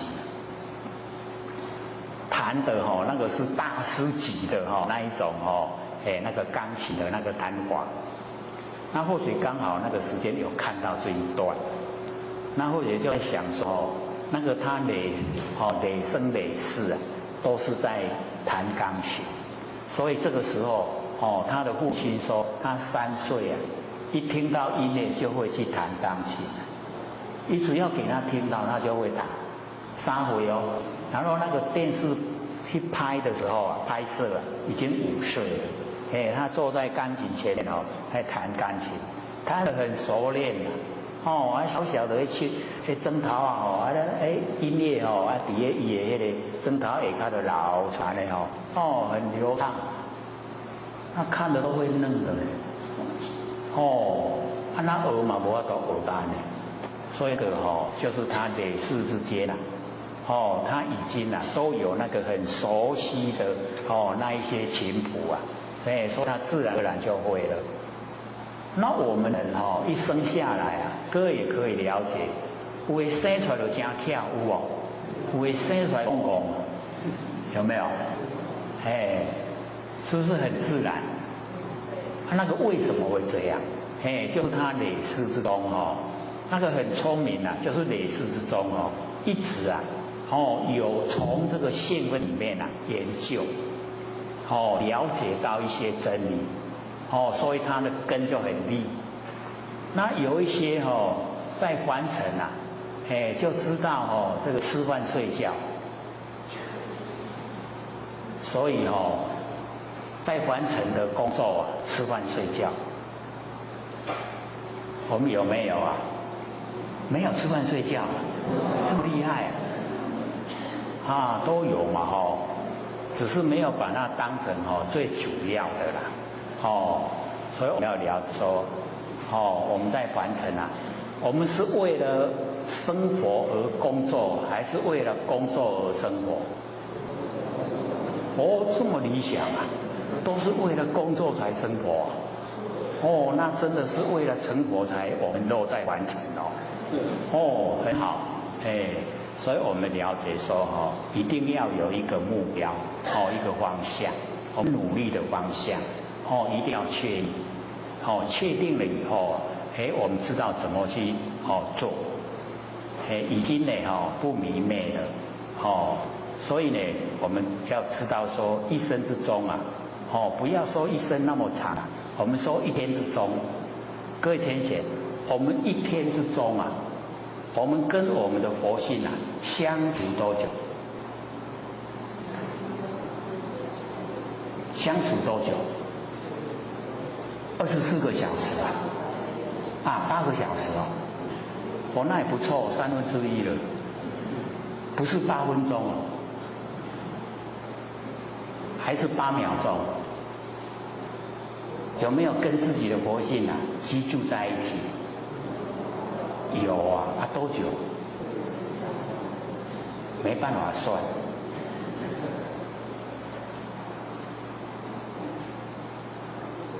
只要我们呢，这个时刻刻都有那个良心在，良知良能儒家所讲良知良能，那个是我们真心佛性我们呢，只要说时时刻刻都能够回光返照，表示跟自己的佛性在一起。那我们一天之中多少的时间回光返照？我们精神外放的多呢，还是收回来的多？外放的多。那可见我们一天之中要8个小时跟佛性在一起非常不容易，8分钟就不错了。可能有的连8秒钟都没有。跟什么合在一起？跟现象合在一起。所以8秒钟都没有跟佛性在一起。那我们既然要修到脱离苦海，要慢慢的把心欠回来，要回光返照，就精神呢不要外放，精神外放当众生，精神收回来当圣贤。我们要当众生呢，还是要当圣贤？要当圣贤，那精神就要收回来。就是完成的所有景象、所有事情都虚幻不实在，不要被他拐骗。造化都是捉弄人在捉弄我们呢，在凡尘受苦。所以我们呢，就是要把我们的精神呢，全部都收回来。就是降服我们那个外放的心。外放的心已经降服了，心都可以收回来。收回来以后，我们就可以培养我们那个不生不灭的佛性本体了。一培养，它就可以茁壮长大。一茁壮长大以后我们般若妙智慧增加。般若妙智慧有了，真理认识更透彻。真理透彻我们做起来更自然，自然而然就脱离苦海了。这样会不会可见都没有什么心想去做。一定呢，这个要实践、实行、实际做。实际做就有功夫呈现了。这个我们呢要了解说，现在这个上天大开普度，我们都得到了，得到本来就已经成佛了。可是我们现在是先得而后修了，不像以前那个单传独授的时候是修到功格圆满才受记我们现在都受记了上天认定我们有成佛的资格，要不要成佛那要的话，自己要内心立定宗旨，唯求做佛，不求于物，可不可以太没力道了。这个要在凡尘踢铁板踢得厉害一点，知道意思吗？就是生活之中哦，要充满挫折啦。你太顺利了哦，让你赚钱了，让你有社会地位啊，哦，你就贪念完成了，就不想修道了。这个全部哦，到处都碰壁，都踢到铁板，才会死心塌地，好认真修道。对，很现实哦，太如意了，表示哦，上天要把你慎考倒。所以你太如意了哦，就是要小心啦。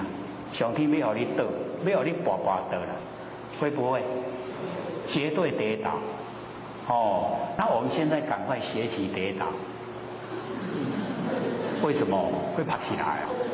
对不对？上天要考我们那是很容易的。你赚到钱，你社会地位阁有，你阁要受到，我无用，绝对有借口啦。我们修道不要找借口，就是要脱离苦海，为求做佛，这个是最究竟的。成佛了以后啊，我们可以千百亿化身，可以时时刻刻度化众生，不管到哪个佛世界都可以去，不是最理想吗？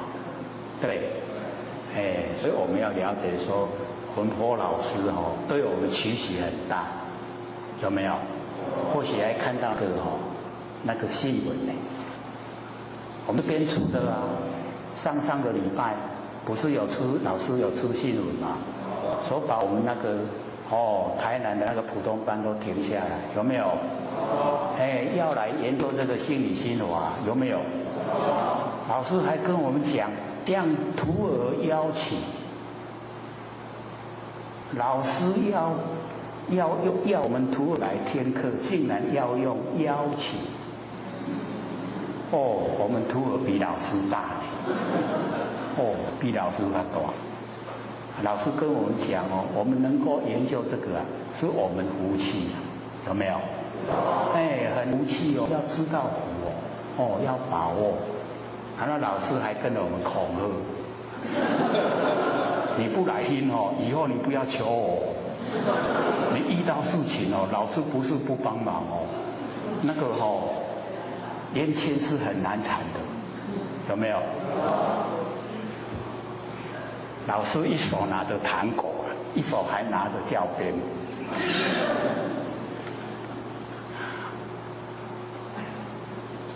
看看我们真的是很有福气就是能够研究这个最上乘佛法，让我们能够真的成就。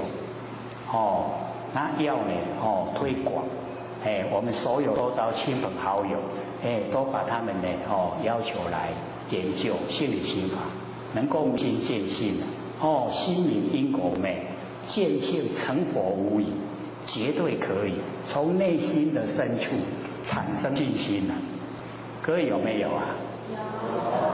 从内心深处我可以成佛因为我摸到那个成佛的根源，摸着根的成仙做佛啊，摸不着根下修行，不是这样啊？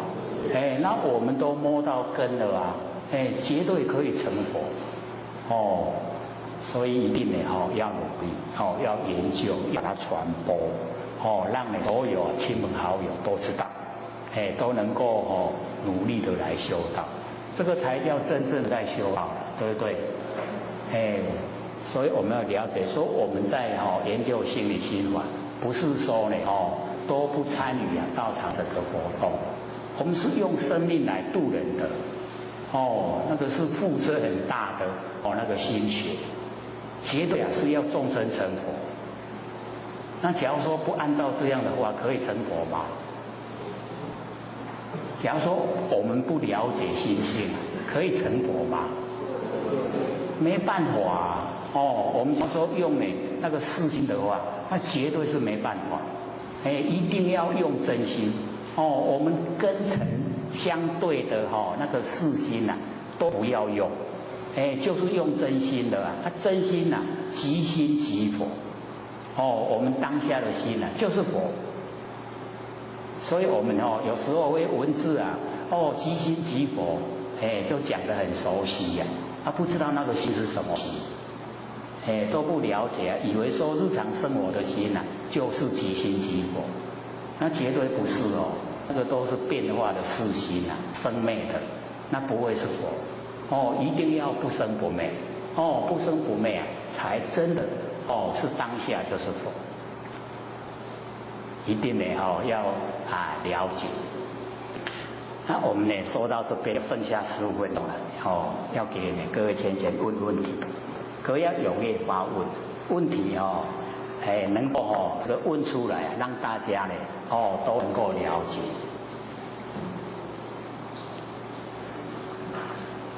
有没有想问的啊？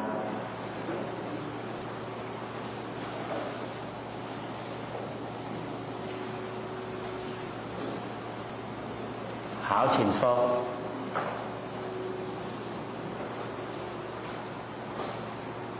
莲师、刘讲师、各位亲戚，大家好。刘讲师刚刚提到这个5位白马名门，这个大家有没有听过？因为有的没有听过，或许轻易听过。这个有一张明细表，都是要之后下个礼拜会写印给大家。还有一本书，或许是没办法，因为只有一本。那再来这个白马名门，跟我们弥勒实在弥勒内院讲堂讲的这个唯识内容是不是一样的？那就请刘讲师跟后学解说，谢谢。好，请坐。那个这个5位百华呢，它是属于大圣的那个大圣华那个相宗。那我们呢有一个是唯识论，就是认识的识那凡尘所有呢，它都把它归类到唯识，什么呢都是认识所以呢唯识论跟我们凡尘所了解的那个识是有一点不同他呢把那个里面很详细的把它分，说我们这个凡尘用的识，跟呢我们修道用的识以及呢修正以后用的识，全部都不一样，它就变成一个认知的问题了。因为我们凡人呢，大部分都是着重在我们看得见、听得见、摸得到、想得到，在这方面用心那我们假如说进入性理心法，那么所有这些现象产生的那一些都是变化无常、虚幻的、不实在。所以呢，在那个唯识论里面呢，他都把这个生灭的这个事他不注重，他注重的是在修道跟成就。修道的那个事跟成就的事是又不一样。等到我们那个成就以后进入呢那个无知无觉，那个无知无觉是修到最高以后呈现的现象。那能够呢了解到无知无事，那个也是事的范围啦。可是呢已经是很高的状态。是借着语言来说而已，它本来都已经离开语言，离开形象。那我们在修持的时候就是要进入就是我们的正知正见，正确的知见。那正确的知见一样，要把那个根尘相对所产生的那个生灭的事也一样要去掉。所以我们把根尘呢跟那个生花的那个6识去掉了以后才可以进入正知正见。进入正知正见我们来修道才会有成就。所以唯识论鼓励我们从这个地方就是入手，就是从那个真如门，不要从生灭。从真如门入手来修以后，它会有这个一些很殊胜的那一些景象会产生。可是呢，这一些景象产生呢，它也是要我们了解，是给我们信心，而不要住相。住相以后，你就没有办法达到那个最高的程度，也就是究竟啊。那我们就是要能够究竟成佛。本来啊，我们都是佛，那为什么没有？我们没有成就，就是因为我们的知见不正。我们呢，在完成所用的这些知见都偏了，都邪了，不正确，都颠倒了所以要先认识，先认识这个不正确的这个观点，它不正确在哪里为什么不正确？我们去了解以后，我们才能够产生力道来修持。那对这个正知正见我们有认知那个行持就有力。那有力道行持功效就跟在后面随时呈现。那有功效呈现这个又帮助我们一方面般若妙智慧生发，一方面呢对真理的认识又更深入更透彻，那就可以回到我们本位。那回到本位以后真的是都无所得了没有一点得，只是回到本来本来本性就具足圆满我们就是要到达这一种状态这个呢就是唯识唯识论它的内容。还有问题吗？好，请说。各位刘老师好，刘老师好。或者想请问刘老师，就是说我们在生活当中然后呢，自己的个人的因缘落入我们自己的那个八字当中，那所有的进退，就是说我们所以讲话应对进退都落入八字当中，那我们就更加在应对进退的时候很难会去把那个无我的状态体现出来，因为我们跟人家讲话的时候或者是说人家有一些冲突的时候那个无我的状态很难体现。问题是说我们要有无我，才能变成说无所对待。那我们要怎么样在这个当下把这个无我，时时刻刻的在我们身上有无我的现象这样展现出来的？或许一直有这个盲点。好，请说。这个是很努力这个想修，它重点呢就是那个把那个我太注重，一直时时刻刻提醒自己要无我无我，这个样子就是时时刻刻在提醒自己要执着我，要执着我，变成一个相反的方向。所以或许借着这个讲这个无我来说呢一个故事就是有一个呢这个修持的对一个比较这个修持久的他在这个问这个问题说呢这个我们整个等于是说我们上次有讲过那个风铃记风铃记风铃，我们这边有讲过吗？没有我是都讲就是浑身四口挂虚空，不问东西南北风，平等为他说般若，滴叮咚滴叮滴咚风铃风铃知道吗？风铃它浑身四口好像都是嘴巴挂在虚空我们都会挂在虚空，不问东西南北风东西南北风一吹它都会响，叮当叮当，对不对？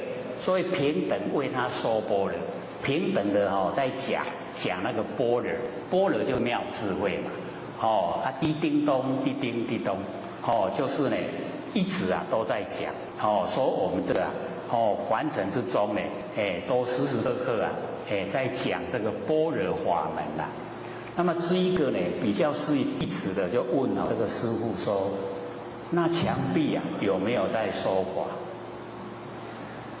各位前贤，墙壁有没有在说法？墙壁啊有没有在说法？那个师父说有，然后他就问了我怎么没有听见？那个师父跟他讲，因为你有我，所以听不见。然后那个弟子就问说，那师父你没有我听得见吗？师父讲，有你有我，所以听不见。然后弟子就问说，那没有我没有你啊，听得见吗？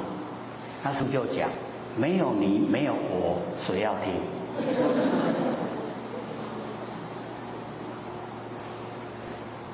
所以这个里面啊，我们就是要了解到我们执着了身体的我。那佛在开始讲经说法的时候，他就讲一定要把这个身体的我去掉，去掉是身体的我啦。然后到涅槃的时候啊，那个弟子就向释迦牟尼佛这个表白说，你教我们做的，我们都努力做了，就是我们已经都无我了。然后释迦牟尼佛讲，无我就是生死，我就是如来，这样懂意思吗？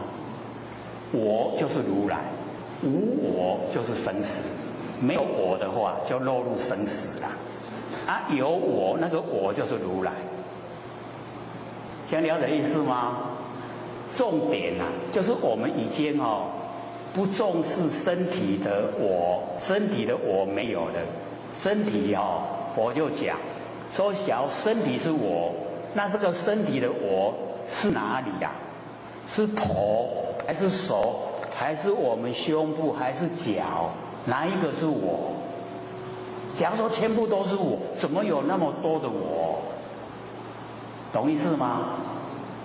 所以身体没有我了，身体的我已经去掉了，接下来就是我们佛性的我。佛性的我它是常住，永远都在。你已经领悟、了解、进入了，那个我就是如来，这样了解吗？那我们要进入如来的我，身体的我不要执着，这样了解吗？了不了解？所以你在心中不要有那个身体的我的观念就可以。那我们应对进退该怎么做有一个刚好的角度。那你在想这个刚好的角度那个时候没有身体的我，所以你在应对进退有觉得身体的我存在，就表示你应对进退没有复合中道，晓得吗？所以你要复合中道，那个时候已经没有身体的我，都是在真理之中。这个刚好一个角度事情到来刚好一个角度去做那个复合真理，剩下不复合真理的不要。这个时候你的心就出来，没有身体的我，这样了解吗？还有2分钟，还没有问的？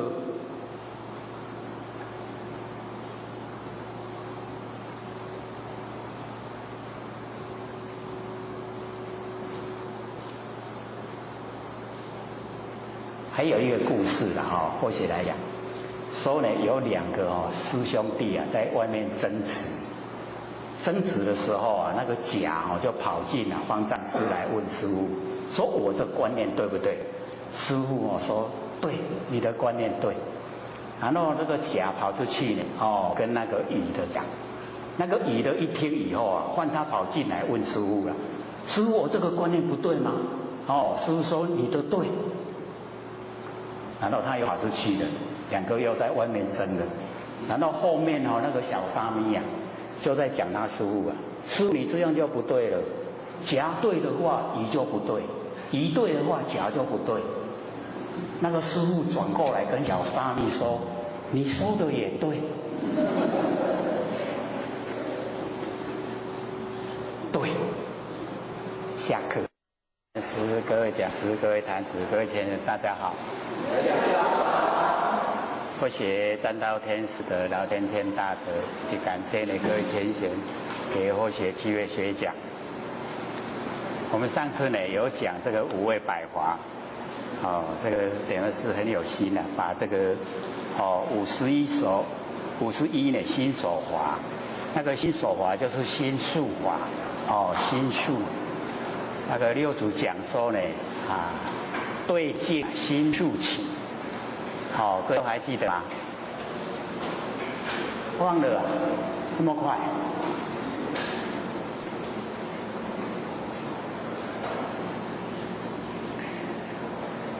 五味百华是大圣的法相中呢他所说的，把凡尘的万法都归纳进入这个五味，就是呢色华心华心所华，也就是心事华，然后呢不相应华跟无为华有5个五味，那色华有11个。就是呢，我们的眼耳鼻舌身，然后呢6尘，色声香味触法，11个。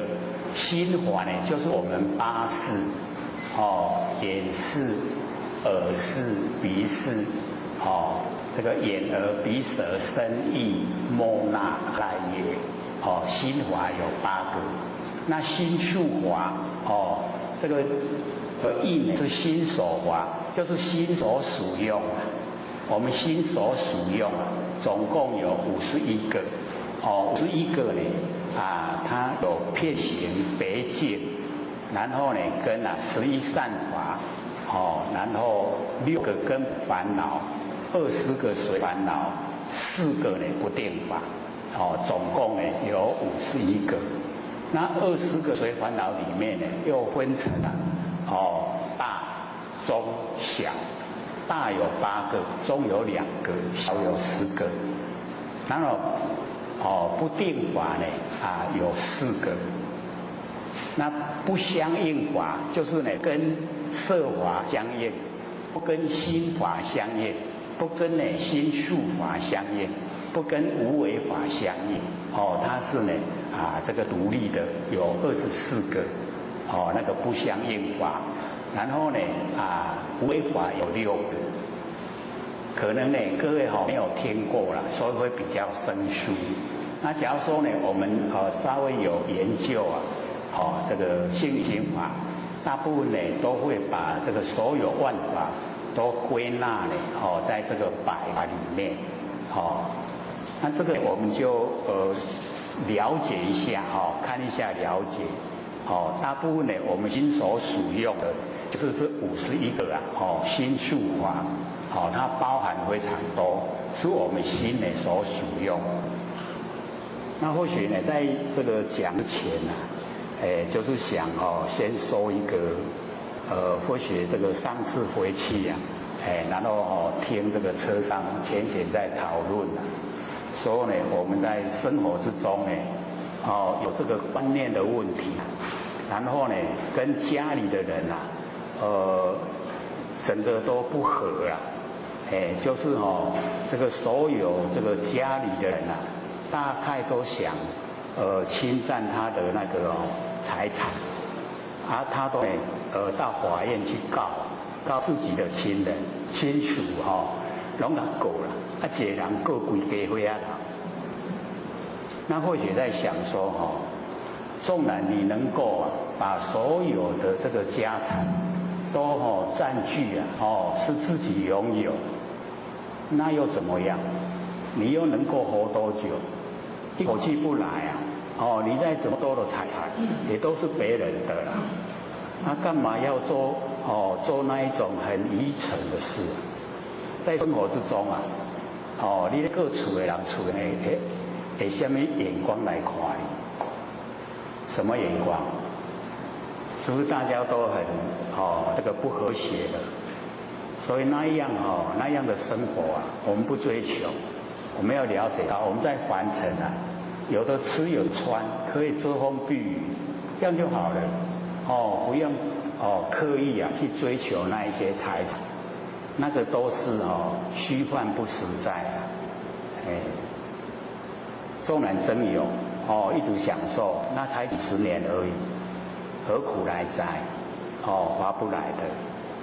那所以或者就想到那个释迦牟尼佛而讲一个比喻啊，说我们把一个盲人啊，就是眼睛看不见的盲人，把他牵进去那个荆棘林中啊，荆棘林就是里面啊都种那一些仙人掌，各位有看过仙人掌吗？它是不是全部都是刺？它很高那个差不多有一个超过我们身高的高，那个仙人掌。那我们把一个盲人切进去那个仙人掌的那个园区呀，然后我们就把它放着，让它自己出来。各位先生，它要怎么出来？它要怎么出来？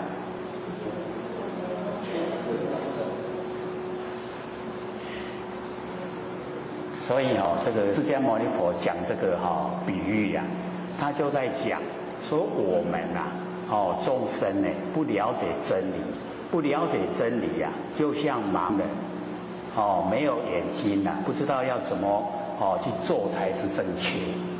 然后呢，我们又在那个荆棘林中，就是身边都是仙人掌很容易我们一抖就会被那个刺到，这样懂意思吗？就是去有起擦掉。那个这个时候各位先生，我们假如说生气我们出拳去打那个仙人掌，会怎么样？会怎么样？会刺得很厉害，对不对？然后生气的时候不但手去打，脚也踢那脚会怎么样？又受伤了。所以佛说这个比喻就是说我们在凡尘不了解真理我们就是要研究，要知道真理怎么走才正确。那我们在摸索的时候眼睛呢还没有这个看得见，还是跟盲人一样的时候我们就要小心的去走，小心走的时候当我们碰到刺你要赶快退，是不是要退？就不会受伤了，对不对？然后转个方向，然后再走，然后走的时候又小心的不要迈开大步迈开大步又会受伤所以我们又小心的在摸索着走不碰到刺的时候又可以小心走，这样我们就可以走出那个荆棘里，就是走出那个仙人掌的那个园区就出得来的时候还是前好好的，这样懂意思吗？就是在生活之中千万不要生气，生气害我们自己。就像我们这个这个手脚都来了，这个一打出去一踢出去受伤的都是自己。所以我们呢就是要小心小心翼翼的走这个很平稳的道路。这样了解意思吗？在凡尘或者都讲，我们要学我们老祖师度大能容，然后满腔欢喜，有没有学什么事我们只要呢能够容纳都没事再怎么不合理只要我们能够容纳，那什么事都没了都可以很和谐所以我们呢在凡尘就是要学我们老祖师度大能容，就可以了却人间多少事，他本来都没事天下本无事下面那一句怎么讲？对了，庸人是谁？就是我们自己我们自己困扰自己我们自己找事来做所以这个呢我们了解说是我们自找麻烦那我们度大能容了以后就没事，什么事也没有，然后满腔欢喜在凡尘的时间都很短暂不过呢100年而已啊，一下子转眼就过去了。所以我们要在很短的时间啊，要过得好像在天堂一样。我们可以做到的，只是我们不愿意做了。各位愿不愿意做啊？愿意。就是我们要从内心产生那个欢喜。现在上天大开普度，我们又得到了这么殊胜要又研究这个心理心法，能够明心见性，可以回归我们本位都可以成佛，这个是最高兴的事。所以要满腔欢喜要高高兴兴在生活这样才很值得。那我们呢这个要回到这个六祖坛经。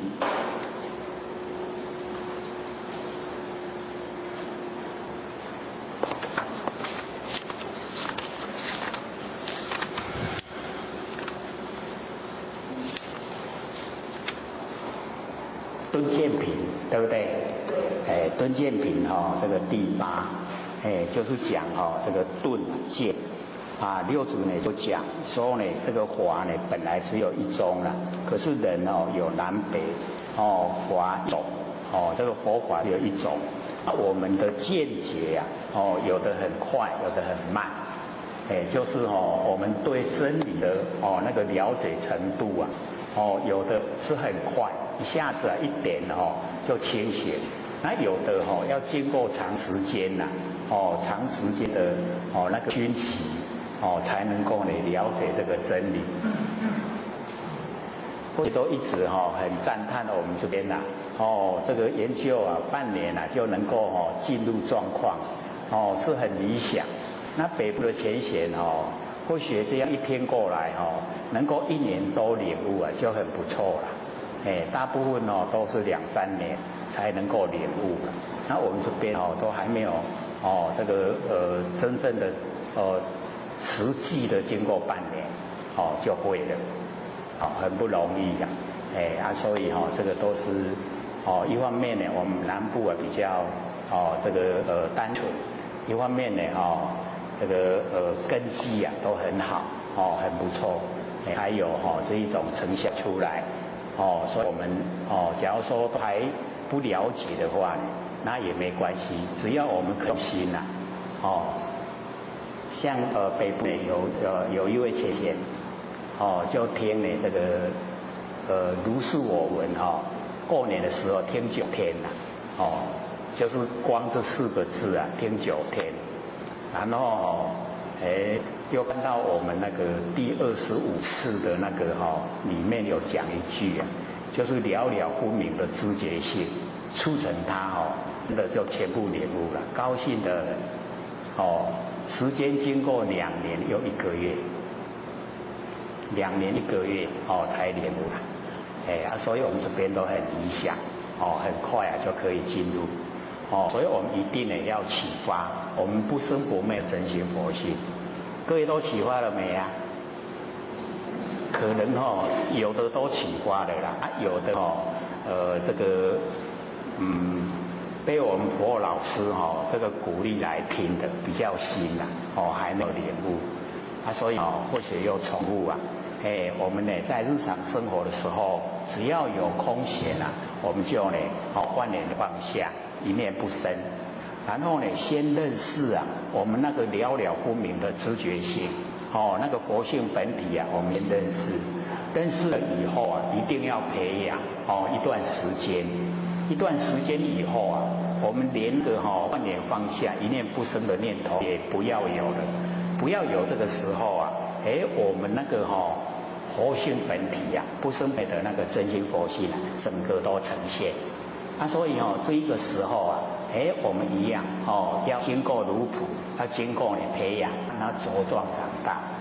那这个时候我们可以把佛性这个启发，让它呢离开我们这个身一直到这个空间出来，然后我们到空间的时候本来这个空我们只要是没有启发佛性，这个空是完空的。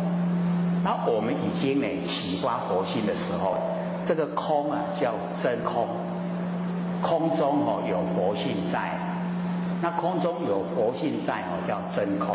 那佛性有，可是没有形象，叫做妙有。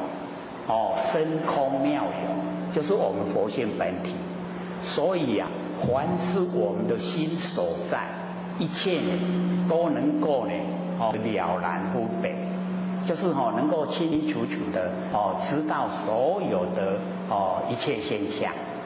像我们每一个人都有7孔，可是我们每一个人的那个7孔都不一样。所以是不是已经千差万别？有人的面拢同款，拢无嘛所以咱种咧叫的时阵，才袂去叫唔对去一人有一款面，拢7孔一样都是7孔所以我们真心所在，我们能够看得人家的面孔都那么谦虚，就是真心所以或许之前是有讲。满眼本灰色，满耳本灰身，文殊常触目，观音赛耳根，还记得吗？就是我们眼睛一看不是形象，而是我们的妙智慧，就是文殊菩萨。文殊菩萨智慧第一所以他整个出来整个是我们的那个般若妙智慧。那我们现在在日常生活之中就运用，我们看所有的那个众生看所有的人的面孔，一粒一粒拢看得就清楚，有无？有没有？都看得很详细，对不对？就是真心所在。我们真心在哪个地方，哪个地方你都了了分明，都能够分别的清楚看得就详细，有无？有没有啊？那我们看到以后，我们做怎么想？就自然安尼所以各位同学，自然那个就是道。我们不生不灭的真心佛性，整个呈现，让我们看所有人一粒一粒拢就清楚。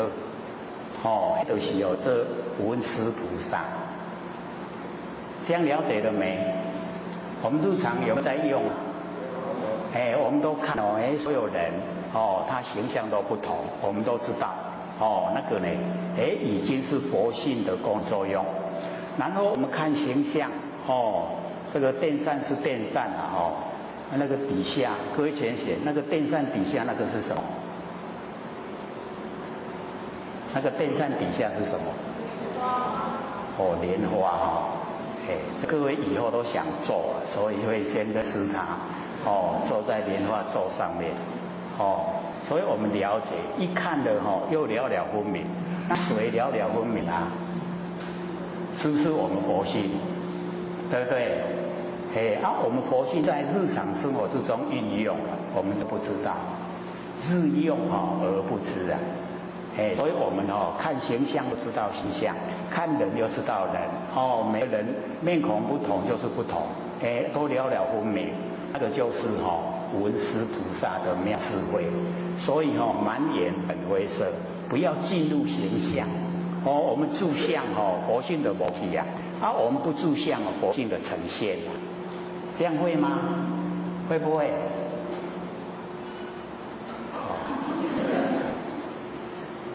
我又想我们这边人又不少嘞竟然没一个印呢。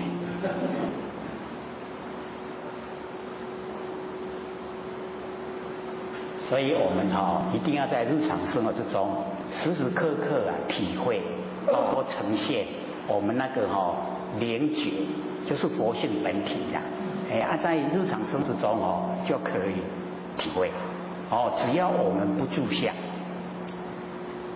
上次不是问吗？我们要怎么成佛？都没记不是2个字吗？对啦，离相啦，会吗？离相，离开形象不管是有形有相还是语言相都离开，就是佛了啦。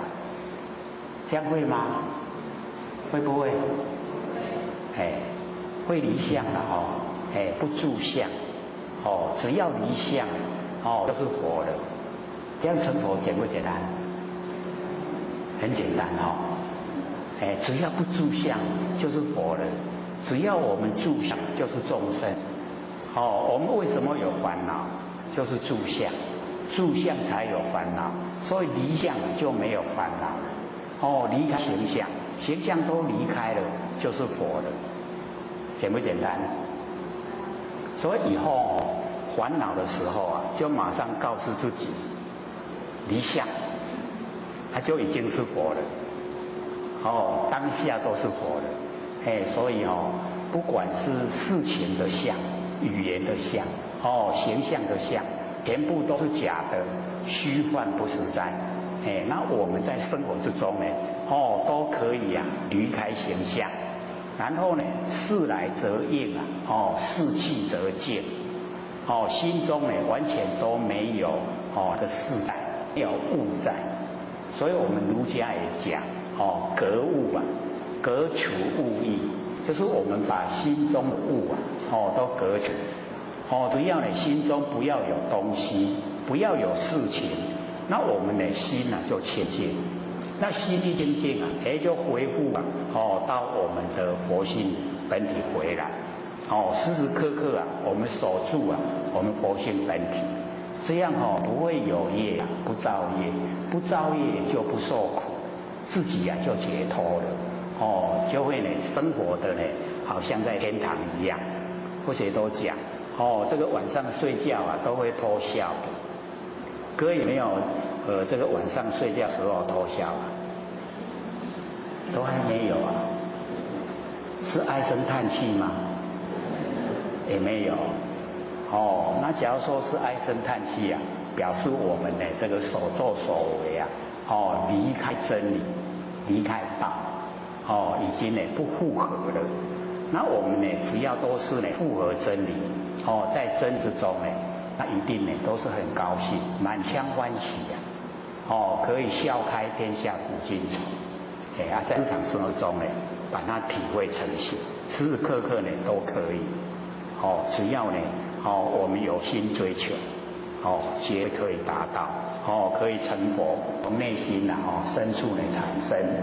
所以我们了解说见我们的那个见解，它有快有慢，只要有心追求，一定都可以到达。快慢的就不用管它。那么和名顿见，华无顿见人有力顿，故名顿见。人有力，或者上次就讲说力根的累世都在修。那累世在修都在我们的性分之中，性分之中都有这一些这个修持的一些那个内容以及构成，以及我们的认识都不一样。所以自然而然一下子一点的，只要三知识一点，马上都能够了解，能够清醒。不是有讲那个电视在报道一个5岁的那个小男童在弹钢琴嘛？有没有？他3岁就会弹，可是来拍那个电视记者去拍摄的时候已经是5岁。那5岁的时候，那个弹钢琴就好像那个大师级的一样，那个声音很流利就流露出来，真的是钢琴大师。那可见他累生累世也都有学，才自然而然会性中有。那我们根很利就是性分之中有。那根很钝就是我们累生累世都没有朝修道的方向努力都是忙于完成的事。各位浅显，完成的事什么让我们最忙？2个嘛，一个吃，一个睡觉，不是这样吗？是2个是让我们最忙的我们就忙于这个事所以就没有对修道很着重。那假如说我们了解说到凡尘来是业力把我们推到凡尘来，是我们造了业。那我们为什么会造业呢？就是因为不了解真理，没有研究真理，不知道，才呢造了业，造了业就要受苦。所以我们现在就是要找根源，为什么会造业？为什么会受苦？找到呢这个根源，就是因为不知道真理，不了解真理。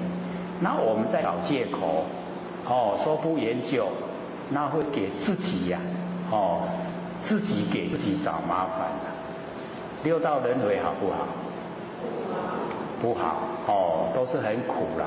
我们人最好都这么苦了，何况是其他的，那更苦。所以呢，就不要在这个六道里面轮回，一定要脱离。那要脱离一定要了解真理。我们从真理这个角度来解开万因。这个万事万象都是呢，从呢这个我们的这个不生不灭佛性本体呈现。那因为我们呢不知道，不了解，所以呢，在这个呈现的时候我们呢就没有那个是我最好的一个那个方向，就是让我们有一个觉，跟有一个不觉。那不觉的时间居多了，觉的时间很少。各位同学，我们在生活整天24个小时能够保持觉有多少时候？吃饭的时候，吃饭的时候觉了没有？没有连吃饭也不知不觉睡觉的时候觉了没有？不觉，一直睡觉，没有醒过来的时候。所以我们呢，在生活之中可以说我们的佛性呢，能够让我们都有那个觉。可是大部分的时间呈现的都是从觉生发的不觉。因为不觉，所以我们呢起心动念。各位同学，有没有去思索我们为什么起心动念？有没有？咱是可以起念头哪来？念头怎么来的？好像很自然它都按那种生出来。所以呢，我们要知道说。我们的六根然后面对六尘，然后就产生了，就起心动念，然后起心动念以后我们就会落入行为，有行为然后行为一形成了，业已经造成了，所以最细就是从起心动念，念头就是业所以咱在咧修德，我们修道要从念头入手，让我们的念头在我们自己的管制之下。所以先生，家己有法度家己控制家己的念头有没有？有办法吗？有没有？家己的念头生出来，家己有法度家己斩断，有无？还是该修补较好咧，让念头更长一点。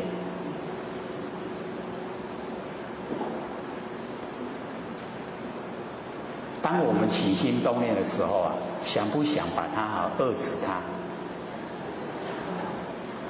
想的话表示我们已经知道那个真理所在，才会想这个断掉我们的那个胡思乱想。所以这个修道很重要。或者都讲我们年岁大了以后都会生活在过去的那一些现象，过去的那个遭遇，都会活在过去，都是生活在过去。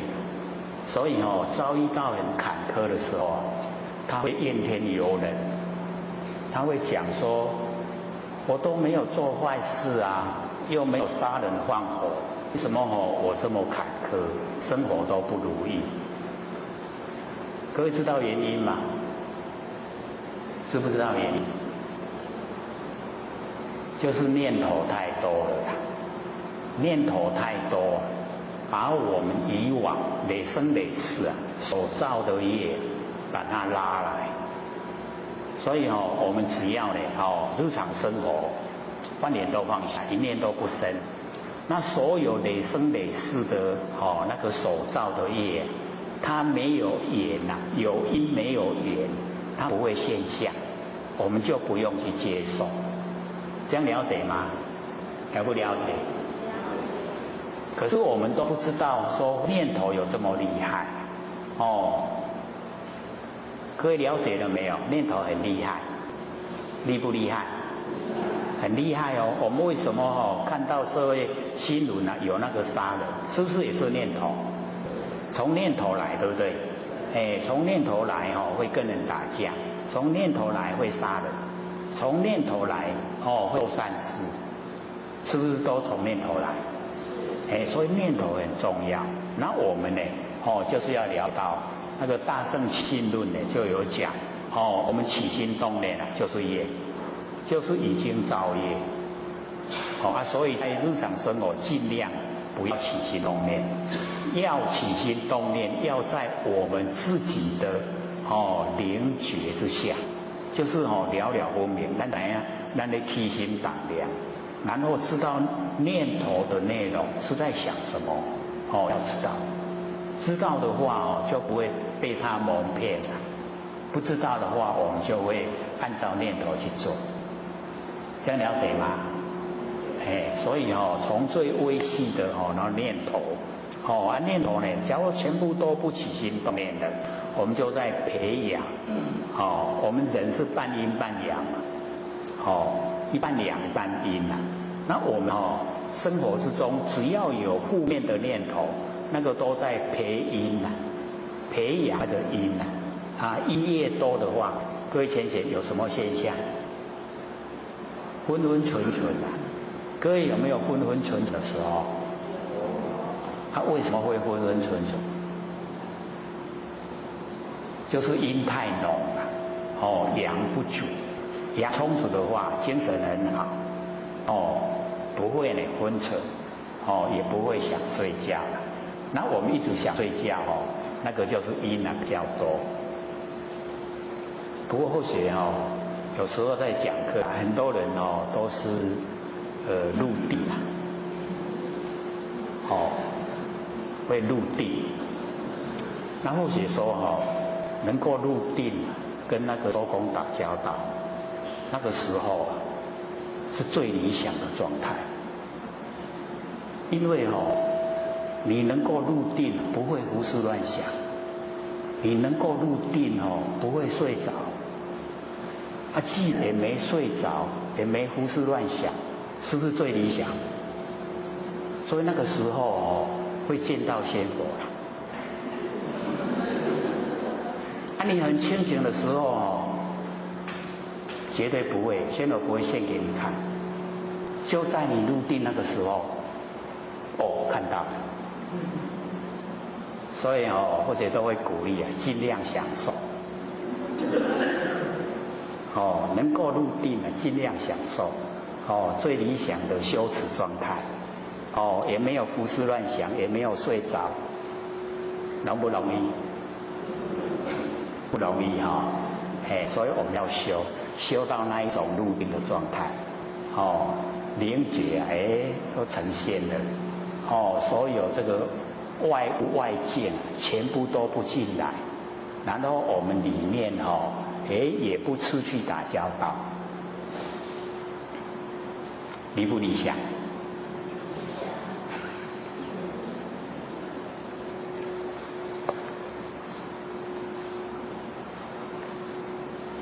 然这个修之徒众就是神修的那个徒弟很多，往往呢讥笑南宗祖师这个神修的徒弟很多人都会嘲笑那个六祖六祖慧能，不是一字啊，有何所长？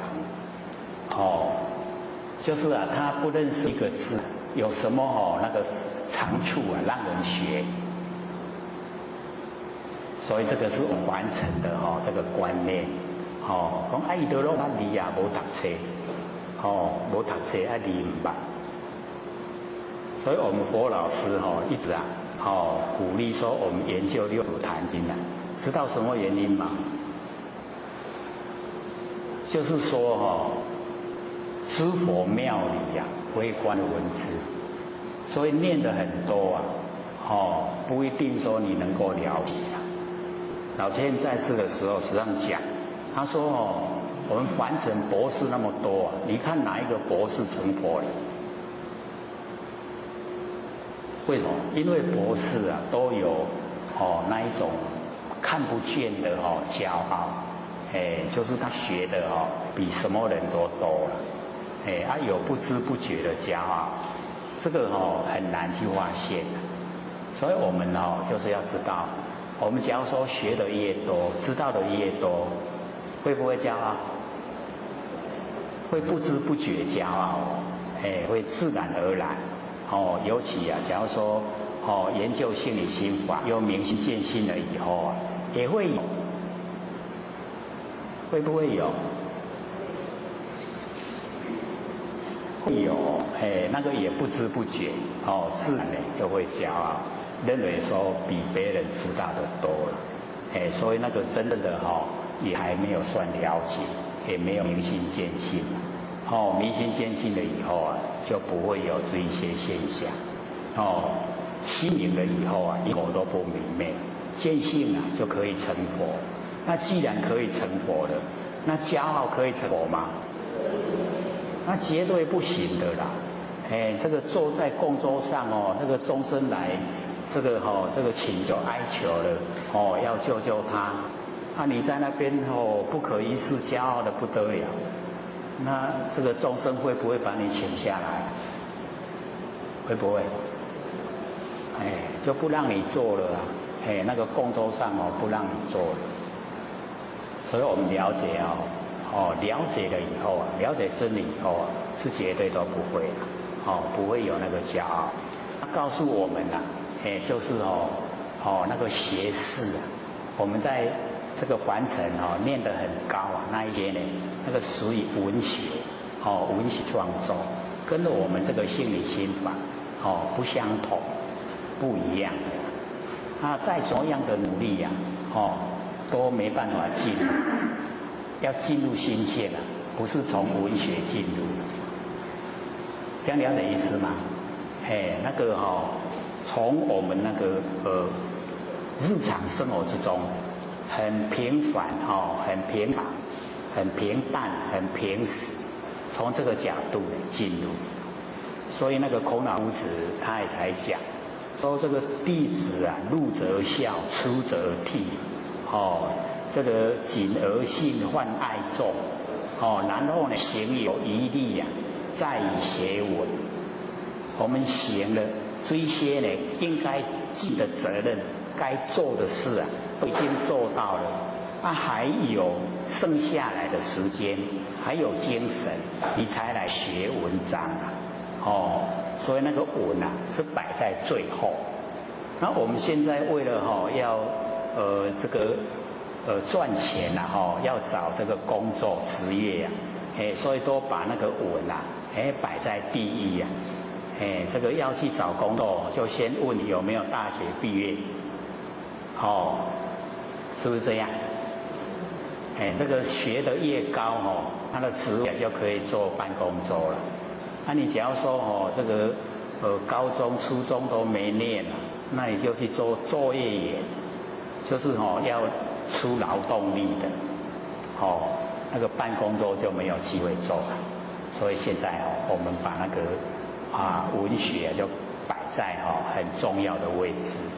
可是呢，这个是凡尘在用凡尘才有用，我们修道呢不用，所以修道不认识字没关系。像我们这个南部一开法会在这个祠房挑菜的啦、煮饭的啦、工作的，都是欧巴桑、欧巴桑，对不对？那我们怎么称呼？对，都是菩萨，很自然而然他会讲说要讲的我都袂晓，要做我会啦，要做的我会来做，所以自然那个行为流露啊，就是要利益众生，不挑剔的。那我们一有念修了以后啊，那个分别心啊，越浓厚，修正成佛啊，就是把分别心去掉。那我们分别心很强，我们就当众生，所以我们努力的方向也是要去掉我们很强烈的分别心。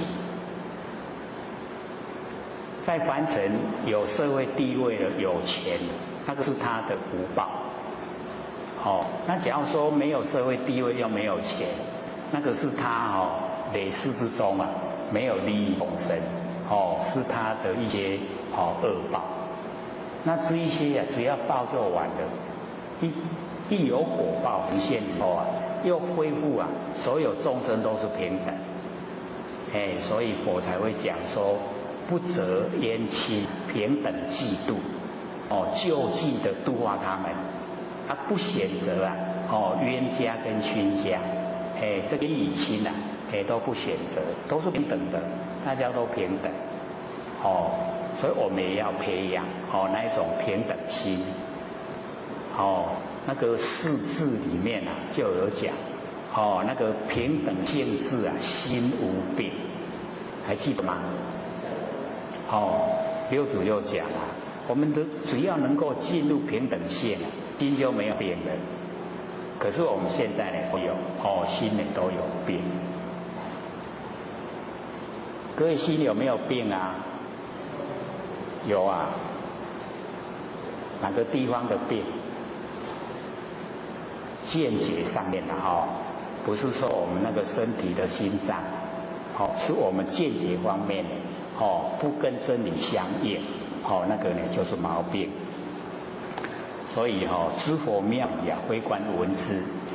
六祖虽然说呢都不认识字啊，可是他呢都能够了解这个真理，他可以把真理啊行得出来，做得出来。那神秀呢他也讲他说他得无师之智，没有老师的智慧啊，不用老师教啊，他就会。各位浅显啊，我们有没有无师之智？有没有？我们每个人都有所以这个我们想一想这个出生在凡尘啊，迄拢唔免人教就会晓食，有没有？囡仔爱个教咧，教他吃的时候啊，你不要教他，他会不会吃？会不会？那个叫无师之智啊，不用老师的智慧，一概的都一样。那我们一回想我们这样一路走过来，慢慢长大，是不是有很多都不用人教，我们都会，对不对？那个不用人教，我们都会，那个叫无师之智，没有老师的智慧啊，我们自然就会，会有。可是呢，我们在这个自然就会有的里面啊，很多都是我们的习性。长大了以后啊，习性更强。那我们的习性合不合真理？有一些啦有一些习性呢，并不合真理。所以我们修道的时候啊，就是要来关照我们的习性呢，跟真理合不合？不合的时候啊，要把它去掉。像我们习性里面啊，有这个贪嗔痴三毒。佛性里面有没有？佛性里面没有贪嗔痴啊，习性里面有。所以我们呢就要能够了解，说我们贪嗔痴啊，是在贪什么？然后嗔是生气什么，然后痴啊，又是对什么呢都不了解，痴就是无明，那我们为什么这么无明？为什么贪嗔痴？了解了以后啊，就会去掉它，去掉它以后啊，我们那个无私的智慧自然会呈现，所以柚子啊，它有无私之智，深上圣，深深的领悟最上圣的佛法，所以我们呢也一样要深深的领悟最上圣的佛法，我们呢这个以往也都有稍微有提起就是这个十四古今不离当念，那个就是最上圣的佛法，还记得吗？记不记得？那个十四怎么算？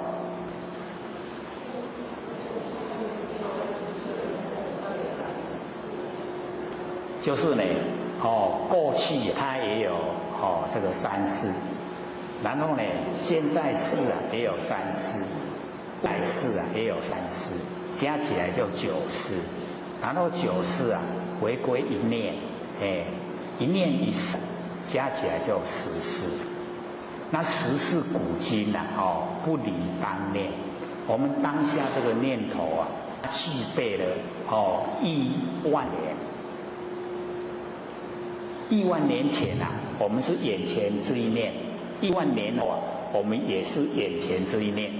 所以眼前这一念就具备了万年，非常久的我们只要呢把眼前这一念都很这个深切的已经体悟，已经掌握，已经呢时时刻刻都在觉之中，这样呢就已经有万年、10000年那么久的那个真理世界也就在我们当下，晓得吗？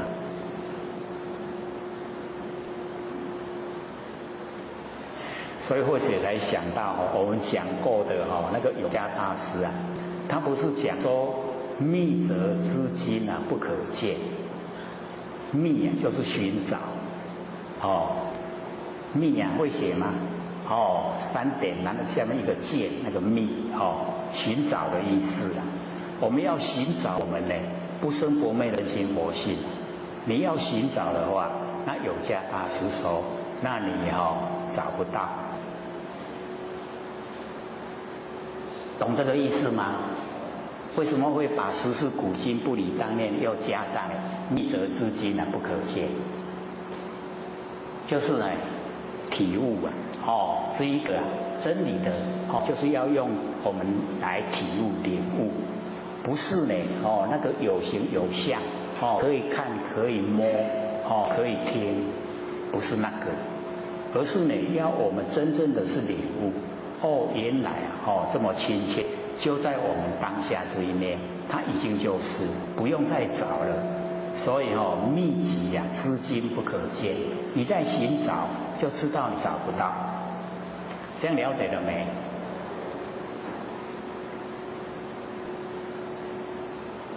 很亲切我们那个不生不灭的佛性就很亲切在我们眼前呈现不用再找，再找的话就一定找不到了就已经当下都是了。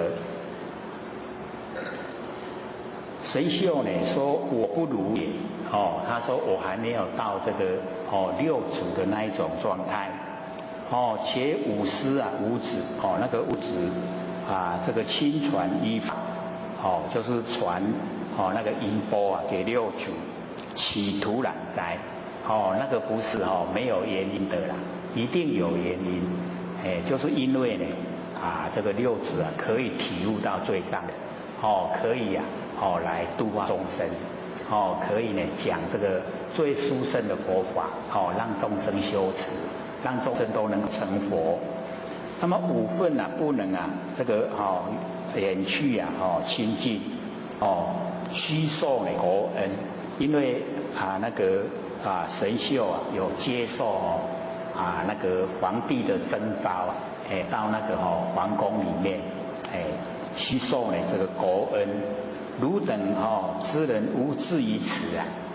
这个神秀心还是很宽广跟他的徒弟讲说你们不要呢这个志啊就是阻塞拢唔免多爱家啦可往曹虚参决就是呢自己心里面不了解的地方可以到曹虚去那个把自己的那个疑惑疑问都在那边找到那个答案那个参决。那么有一天呢这个神秀命门人智成曰，跟他的徒弟讲那个智成说汝聪明多智你比较这个聪明多智在凡尘这个呈现出来的就是这个心意识比较强聪明多智，可谓吾到曹溪呢天法所以这个神秀他也是想知道这个六祖怎么讲那个讲经说完内容是什么很喜欢知道。那么若有所闻只要在那边听这个六祖所讲的尽心呢这个记取，把它都全部都记得，然后回来还为我说回来的时候为我讲看看那个六祖是怎么说。那么智成禀命是曹溪智成呢既然说到神秀呢这个神秀命令他到曹溪去他就去了。那么随众参起，就随着众人一起来这个听课不言来处不说他从哪里来。那么这个时候子师呢告众曰六祖就跟大家讲说今有道法之人全在此会，说现在有道法来托道这个佛法。各位浅显，这听法跟道法有什么不同？有什么不同？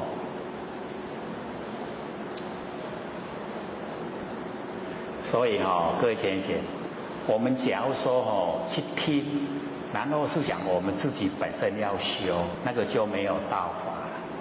然后我们去听，不是自己想修了，而想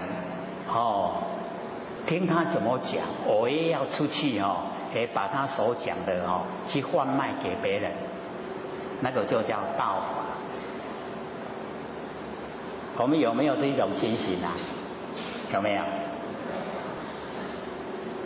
因为有时候我们到这个别的那个道场或是别的宗教，然后呢去听他们怎么说，然后听他们说了以后并不是说我们想修自己的心情，而是想汲取他们所说的话，然后出来的时候把它当成自己的又讲给人听那个就叫道法。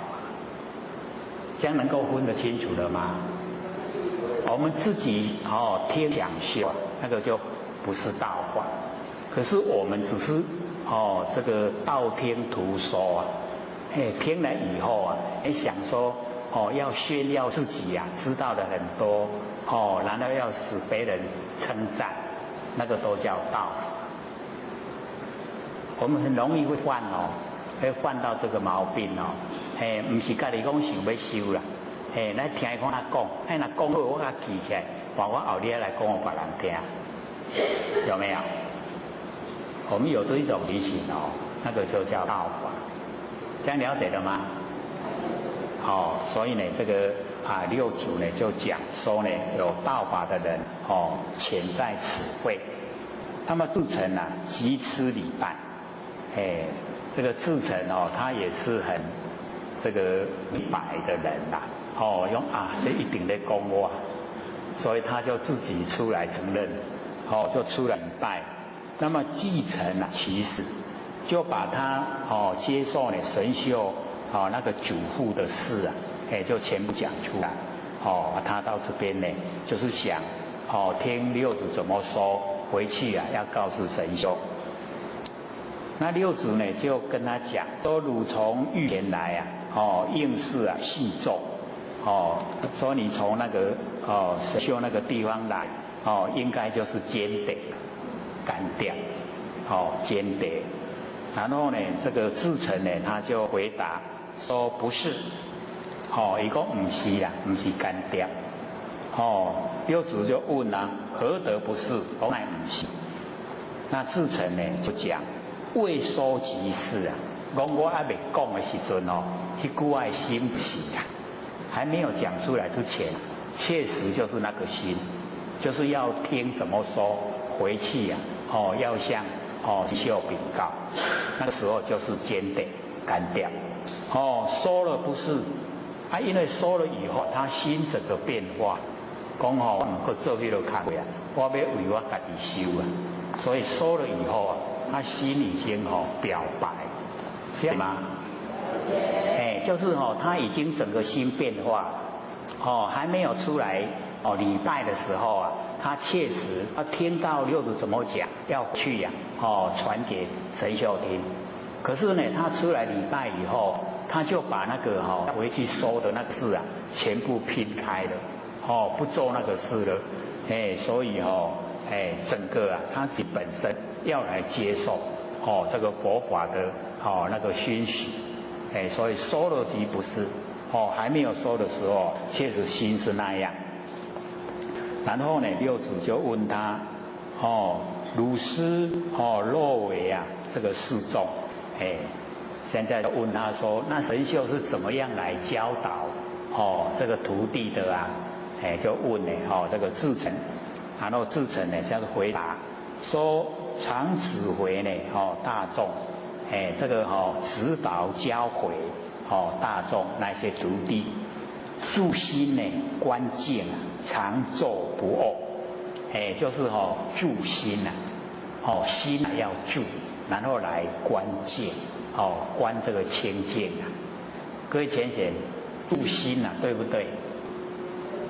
因为我们呢，大部分都有稍微这个听过那个《金刚经》呐，里面有讲说应无所住而生其心，对不对？所以我们一看到住心，那个还无讲，应无所住啊，无所住啊才会宽广，一有所住就很窄啊，很狭隘，这样了解吗？我们心呐，都无所住啊，心就很宽广。然后呢，我们住心呐，我们再怎么住啊，没有办法尽虚空遍法界，只有一个角度而已啦。所以一住心了以后啊，心就缩小了。然后呢，这个关键啊，所以我们要知道说，我们呢这个本来啊，心性的清净，唔免关了，我们关了以后啊，就变成束缚。所以自心关键，这个已经呢跟我们的修持不符合。然后常咒啊不恶，这个倒是有人学啦，就是不倒单，不倒单就是不躺下来睡觉。各位有没有试验过坐着睡觉？没有有人提倡就是坐着睡觉。可是坐着睡跟躺着睡有什么不同？还不是睡。六祖就讲说，自心关键啊，是病啊，非禅。那个住心关键，就是病不是禅。所以我们要了解到那个禅它已经呢就是专一啊，已经呢进入我们那个佛性本体。我们上个礼拜不是有说吗？各位还记得吗？那个禅啊，有没有印象？着力摆脱啊，客观环境啊对精神世界的支配，有没有？有没有印象？这个蛮重要我们就是着力摆脱我们客观环境呢对我们精神世界的支配。我们现在都被客观环境支配我们的行为，我们都不知不觉。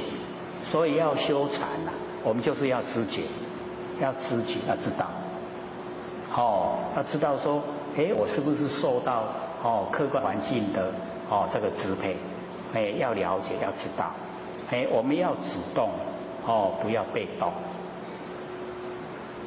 所以有时候呢，就是要深入深入其间，要真正的努力呀，然后呢，在我们的那个生理方面啊，我们就是要超越我们那个生理知道吗？我们有心理跟有生理呀，生就是我们身体的生老病死那个生啊，生理。那我们生理就会怎么样？会引起我们那个情感欲望的追求，就是男女之间那一种情爱的事啊。那我们要超越，我们要修禅的时候啊，就要超越我们那个生理那个呢那个机能那个感官啊对呢外界那个情感欲望的追求，就是要超越。然后呢，我们要训练训练出一种不受呢客观环境跟主观意识这个左右影响那一种心理状态，这样了解意思吗？要面对凡俗啊，又不被凡俗束缚，要面对万象又不住相，这样能够呢这个使我们的性体呀，就很清净，那头头都是道啊。那么在我们日常生活之中呢，那个一举一动啊，都能够体会呈现我们那个佛性灵跟觉，那个就叫禅修禅定啊，进入禅。有没有比较深的印象？会做了吗？就是要先熟悉啦，熟悉这个过程，说不受呢客观环境以及主观意识。我们现在大部分都受这两个大的支配，一个是客观环境，一个是主观意识。主观意识太强表示我相很强，那我相很强修道困难，就是要降服我相。所以主观意识啊，我们要了解。各位先生，主观意识强不强？主观意识强也有它的好处啦，就是会择善固执。各位有没有择善固执啊？那个就是好处啦。就是不能说这个人家的意见都不听，人家的意见都不听那个就主观太强，是有时候啊，我们听人家的意见，有时候要这个跟真理呀，这个相互合，看一看人家的讲出来跟真理呀合不合？合的话要听，不能说自己呀一意孤行，自己一意孤行，有时候也会有灾难，不合群嘛。那我们现在就是要合群，跟众生呢这个都相合，相合才能够度化嘛，对不对？那假如说他先已经对你有成见了，你去度他，他会跟你走吗？绝对不会啦，所以呢，我们就是要合群，这个和人相处和为贵啦，所以还是要和。那呢，我们就是在生活里面呢，就是要朝着这个禅修这个方向这个前进，时时刻刻呢佛性都呈现所以六祖就讲说呢，那个这个住心观境是变，不是禅，那个是变。那么常坐机身以理合意，我们这个坐所以这个凡人的打坐也一样。你假如说要这个打坐的方式啊，来求那个定禅定，那个也都是很困难修，很容易破坏。从我们的佛性出来的定，那个才是真的定。所以我们呢，从佛性一出来，富贵不淫，贫贱不移，威武呢不屈。哦，泰山呢分以前，包济家以后，不动声色。哦，那我们凡人哦，你用打坐的、用禅坐的想达到这个状态啊，那是不可能的。那一定要从佛性出来。哦，从佛性出来就有办法这个达到。嘿，所以哦，六祖就讲常坐呢，积束我们的身体啊。哦，以理合一，对真理哦没有利益，对我们佛性啊哦没有帮助。哦，那六祖就讲听无哦句曰，哦六祖就讲哦这句说生来啊坐不卧。哦，我们一生下来呢，就都不躺着睡觉，都是打坐，坐不卧。然后等到一死去啊，一口气不来的时候啊，有办法做吗？太逗了对吧？更一代啊，更一修嘛所以死气啊就卧不坐，就没办法做。一具啊，臭骨头，所以我们身体啊就是一具的臭骨头。何为啊立功课？所以我们功课啊不能立在身体上面，要立在哪里呀？要立在我们心性所以呢，不要立在我们这个身体上面。身体呀是天地的物质水火风土啊，众缘际会借我们用不是我们能够拥有是假的，身体是假的。但是我们不生不灭的佛性是真的我们呢那个真心佛性是真的1万年前1万年后全部都在，它不生不灭不垢不净，不增不减，不寂不散，很理想的所以一定要把它启发要培养要茁壮长大，一定要我们呢这个修持啊，最好的方法是用耳根圆通用眼睛也可以啊，因为你眼睛各位记得，凡心所在是我们真心所在的地方，一切均能分别明了。咱看人拢真清楚，看物件真清楚，那就是真心所在啊。这样有没有了解了？你看我们真心是不是就在我们眼前？在不在？很亲切咱看出来拢规个拢真心。所以啊，真心啊，这个即心叫即佛。辛苦没？成了没？这个叫不敢承担。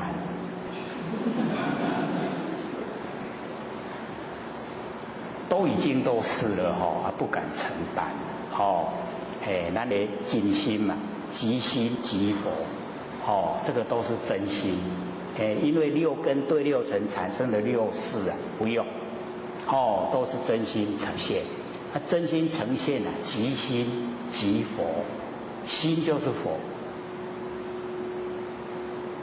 这样了解了没？所以那个司空山呢，本净禅师啊，就那一个一直很念慕这个修道。他说你要这个问心呢，还是要问佛？说心跟佛有不一样嘛？他说呢，假如说呢，我们不用那个分成生灭的那即心就即佛了。那假如说呢，我们呢要问道的话，那个无心是道。各位了解吗？无心是道，那个是司空山呢本净禅师讲的因为呢我们凡人在用的心都不是真心，都是呢我们自己有身体以后产生的，有身体以后产生的心呢，那个心都不对所以司空山本净禅师呢，他就讲无心，没有这一些心没有我们凡人用的这一些心就是道，无心是道。你有看清楚不？有没有因为我们在生活之中用的心都是生灭的啦，那个四心都是生灭的。那我们把这一些全部都不要，这一些生灭的心不要，就叫无心没有这一些心的，什么心都没有，那个就叫道。有清楚没？还不错了还听得能够了解到那个意思所以我们了解说，不用在身体上面立功课，我们要把功课立在明心见性，这个才是正确。只要说立在身上那个都是生灭的，有一天要埋葬，有一天要烧掉。那去埋葬烧掉都没去对吧？可是我们真心不会不会消失，它永远在。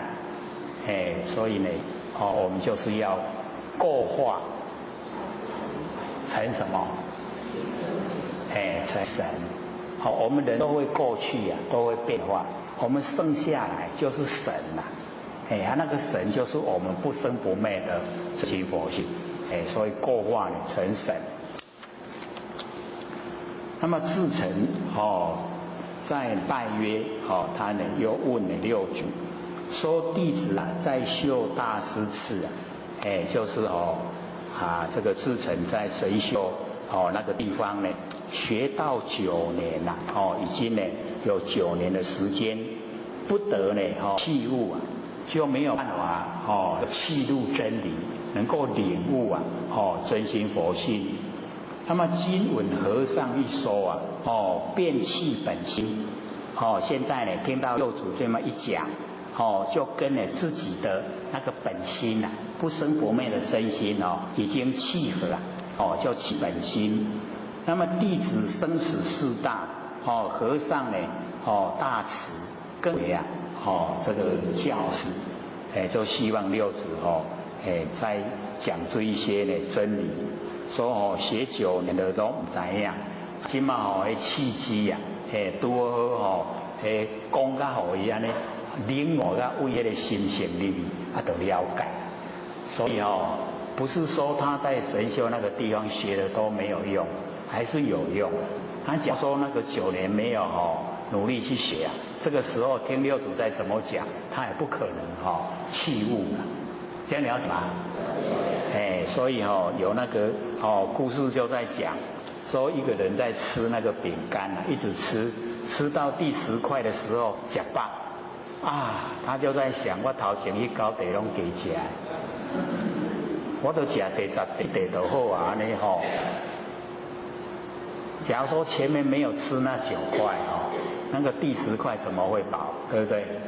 所以前面那个还是有用所以我们就是要了解说以往我们研究很长的时间没有契悟我们的真心佛性也没关系根基都扎稳了，现在一拼呢就懂了原来当下了了不灭就是真心佛性，领悟了没？很理想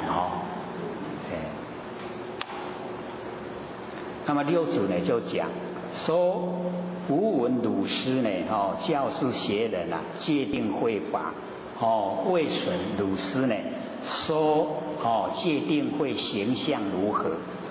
六祖呢就问这个至诚说呢，我有听到神秀呢在教人那戒定慧那个法门，那不知道呢你的老师神秀呢说这个戒定慧的形象他怎么样去行持，他怎么样的那个表现出来的那个形象是怎么样表示出来的那个形象，以及呢怎么样去做这一些呢说给来我听听看这个以吾收看。然后至诚呢就讲说呢，这个秀大师神秀大师讲说，知恶莫作名为戒，然后知善奉行名为慧，自净呢其意名为定戒定慧戒慧定，就是呢，这样说，知恶莫作呢，众善奉行，然后自净呢其意，比说如是，那个智者就讲说神就是这样讲。那么为神呢，和尚以何法毁人？那呢，六祖啊，是以什么样的法来教导大家？那六祖就讲，五言有华宜人啊，即为狂儒。所以这个就是最重要的观点。各位有没有看出它的巧妙？说五言六祖只要讲有华给人可以有华给你修即为狂儒。狂呢就是骗，狂骗讲若有法给你，就是我在骗你呀，懂意思了没？所以从一开始啊，一开口讲的话，就已经没有法执了。那假如说有法给你修，就是有法执。那有法执啊，成不了佛的。我们在凡尘努力的方向有两个，一个去掉我执，一个去掉法执。这两个全部都不要有，就成佛了。不要有我执，不要有法执。所以在开始的时候呢，六祖就直接讲说有法宜汝，无法有方法给你，那个就在骗你。直接就没有法执了，所以没有法。可以听懂意思吗？懂不懂意思啊？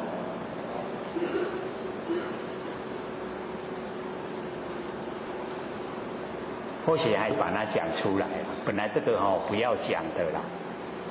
这个没有法的法就是最上乘的妙法啦。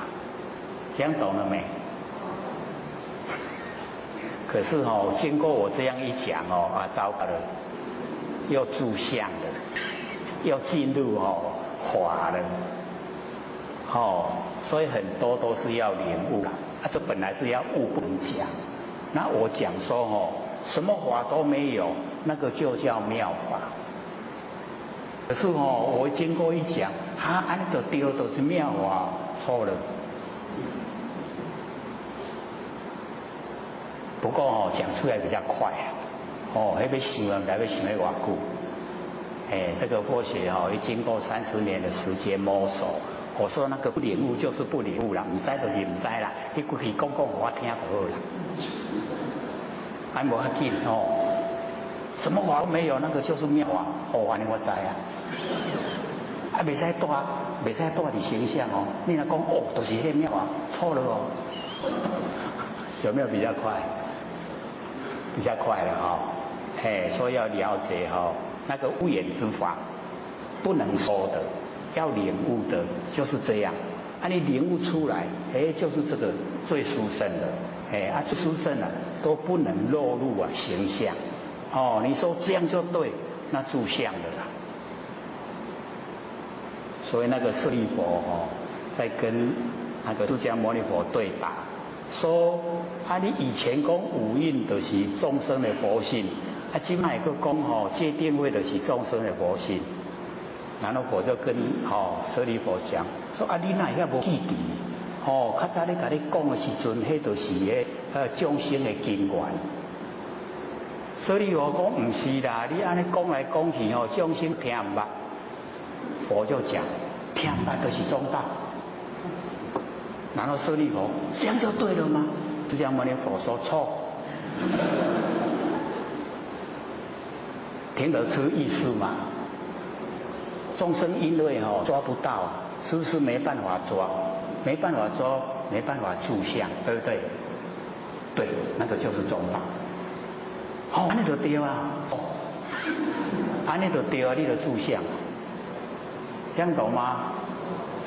所以佛法奥妙都是在家了。所以看佛经的时候不要死背经文，你要活用，看佛表现什么意思。为什么这样说对？为什么那样说不对？赶快再理呀。原来是在我们有没有住相？哦，住相的错，不住相的对。那我们最困难在哪里？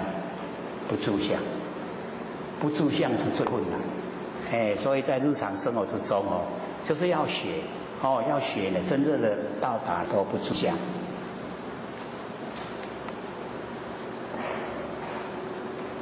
六祖呢就讲，但呢随方呢解伏啊，那个随方解伏啊，就是我们众生在哪个地方怕感，那就感那个感套苦，这样了解吗？所以或许才会鼓励我们多发问，因为我们呢这个不了解的地方有怀疑啊，那个就是打结怕感啊，一定要把这个感套苦没有解开的话我们没有办法进入我们佛性本体，所以所有的结啊都要打开，说这个叫随方解伏啊。就是看看我们在哪个地方去绑住了，把那个所在套里头好，这样了解吗？所以我们在凡尘生活的时候啊，有疑啊必问，有疑问不知道的地方一定要问，这个问了以后啊，那就可以解开了，那我们呢，假如说有疑不问啊，那个疑啊，我们一怀疑各位浅显会产生什么？颠倒，怀疑啊就产生颠倒，然后颠倒啊会产生什么？妄意，妄意会产生什么？无明，无明会产生什么？悭贪嫉妒。所以看从怀疑啊，一直下来都没有好事啊。我们不是有讲过吗？说这个邻居啊，有一个老先生啊。这个东西放的忘记了，竟然怀疑隔壁的小孩子啊是小偷，所以当他怀疑的时候啊，看到这个小孩子越看越像小偷，越看越像，查拉林呐，可是呢，经过一段时间，他自己啊找到他放的东西啊。原来我家己坑到袂记哩伫家啦，唔是迄个囡仔偷摕去的啦。那个小孩子没有当小偷，这个时候再看到那个小孩子啊，怎么越看越可爱？小孩子没有变啊，变的是他怀疑的心变化。这样了解吗？所以我们有疑啊必问，所以鼓励鼓励呢，大家要问，不知道就要问，有疑啊必问。所以这边呢就讲说随方解伏，那么假名啊三昧，就是呢我们所有的感拢怕亏啊，所有的感怕亏还有这种三昧，三昧正定啊，正定从佛性发挥出来的那个正定。就叫三昧，用一个名称呢，来称呼叫做三昧。那么鲁鲁师所说的戒定慧啊，实不可思议也。按照呢那个神秀所讲的那个戒定慧啊，不可思议。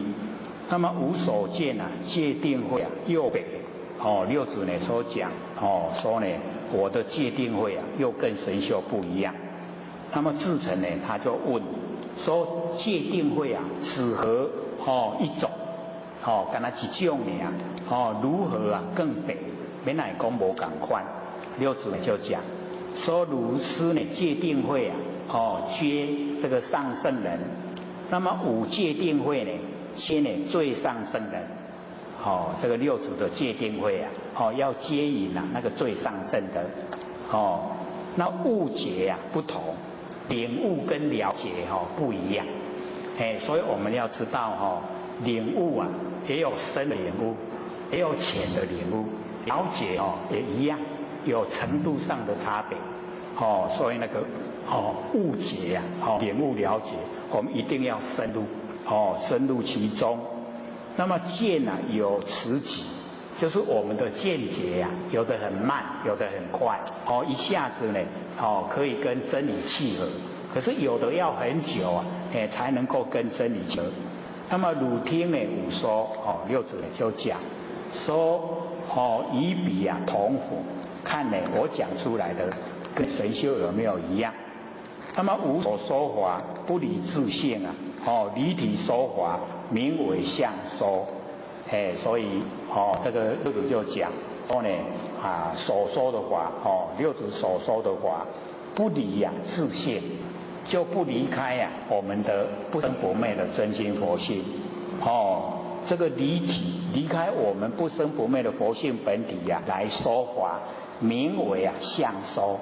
所说呢都在形象上面，相形象，不是说呢没有形象的佛性。所以相说呢跟性说都不同。那么自性常迷，假如说呢都讲在形象上面的话，那我们的自性常常都在迷昧之中，就是没有明心见性。所以呢自性常迷。那么须知一切万法皆从呢自性起用。我们也了解到一切的万法，所有凡尘一切的这个法，不管是看到的、听到的，所有一切呢，皆从呢自性起用，都是从我们的自性生发。包括山河大地也都是从我们自性起用。没有自性就没有山河大地。所有凡尘的一切都是我们自性。这个又比较深一点。那我们呢，只要呢时常熏习时常听呢，就会慢慢了解。是真呢真界定慧法。这个才叫呢真的界定慧法。那么听吾具六祖又讲具于心地无非自性界。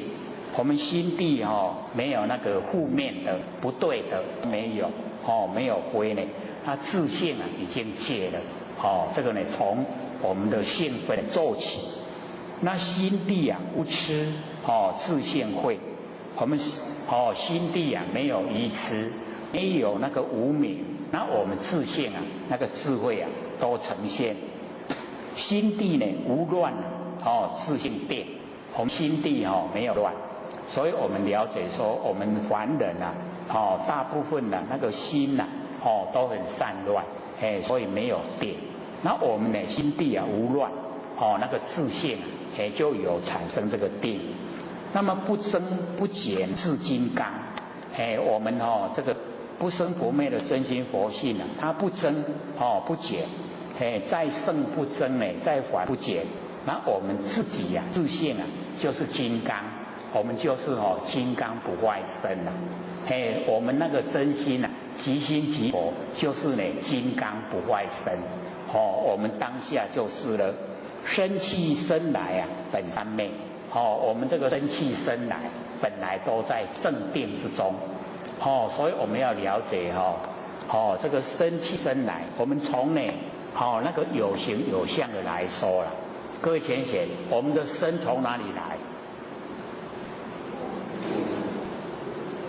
从哪里来？从哪个地方来？从哪个地方所在来？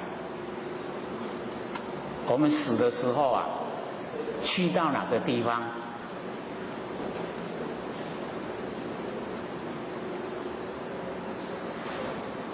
所以各位浅显，我们生来的地方，我们都会想父母亲结婚，然后把我们生下来。可是各位知道我们身体就是四大假合，所有红土众缘际会借我们用。那我们来没有来的地方所在。现在是在说现象，身体的现象，来没有来的地方所在。那我们死掉以后不管是埋葬还是烧掉，我们也没有去的地方所在。这样了解吗？来无所从，去无所住，无去倒位无来所在。那假如说没有来又没有去，是什么？就是常住了。这样有没有更懂一点的？有没有？来无来所在，去无去的所在，没有来没有去啊。了解无？这个导是比较正确啊，要了解，所以无人回答。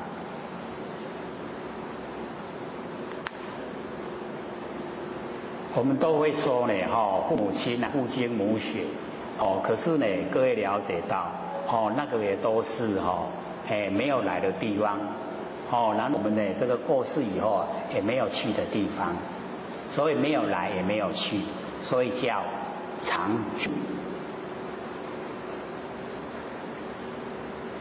可是我们都被假象迷惑，拢有来啊有去。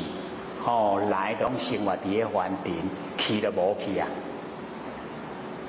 生来生去啊，本来都在三昧，在正定之中。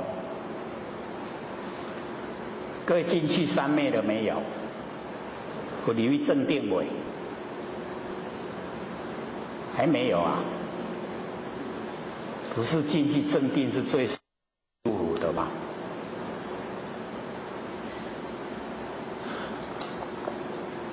所以六祖就讲，生去生来啊，本三昧，就是我们的那个来跟去啊，都没有那个固定的地方所在，所以呢，这个又牵涉到世间相常住，世间的形象它都永远在，所以我们一走入真理世界啊，就跟完成我们住相的心啊，完全不同。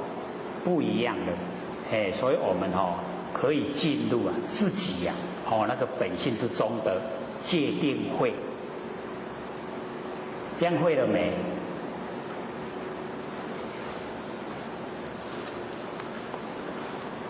再说一次了心地无灰呢，自性戒；心地无痴，自性慧；心地无乱自性定；不增不减自金刚。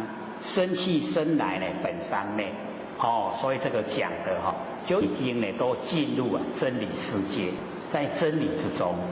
那我们全部都是在真之中，不管我们生的呈现现象，或是呢我们这个寿命一到了，已经呢又不再完成了，那我们整个都没有变化。什么没变化？就是我们不生不灭的真心佛性都没有变化。那么所变化的是一些相都虚幻不实在，都是引际得生眼散就灭。当他呢因缘际会的时候当下都是空，性都永远都没有变化。所以呢，佛就鼓励所有这个修道的弟子就是要观察眼生的道理。若见眼生即是见法；若见法，即是见佛。还记得吗？又蛮久的没讲了所以呢，看到因缘际会，就讲了我们呢看到那个水泥车那个圆圆的在转的那个水泥车，它里面有那个石头，有沙，有水泥，有水，然后搅拌，搅拌一起了以后然后灌浆，然后呢让它干了，就呈现我们建筑物。那个见法，见到它的变化，看到那个变化的方法。见法，我们见到法，就是见到佛了。为什么要讲这样呢？因为凡尘的万象，都是因缘际会才有，事情也是因缘际会才有，所以都是眼际则生眼散就灭。我们就是要了解所有的相虚幻不实在，不实在，让我们从住相的心抽离出来，所以我们在凡尘的因缘际会啊，我们要去观察，观察它眼际则生，眼散就灭。那水泥一观浆啊，它的寿命100年，100年在我们佛性来讲很短暂，一刹那就够了。它过了100年以后啊，那个水泥啊没有性，它会风化，会浮起啦。你甲摸的伊就浮浮地落来。那个呢就是水泥的寿命已经到了，那个盐散了，它就灭了。所以当它现象的时候，当下都是假的，不要等到它灭了，当下都是假的。那我们了解说，这个眼际则生，眼散则灭的相，事也是一样，眼际事情来，那个事情也会过去，就眼散，它都是假的。那假的我们就不要住，不要住相。那所有的相我们都住了，我们是不是离相了？离相叫什么？就叫佛啦。我们全部相都离了，就已经是佛。整个佛是不是呈现？相都离了，是不是整个佛都呈现？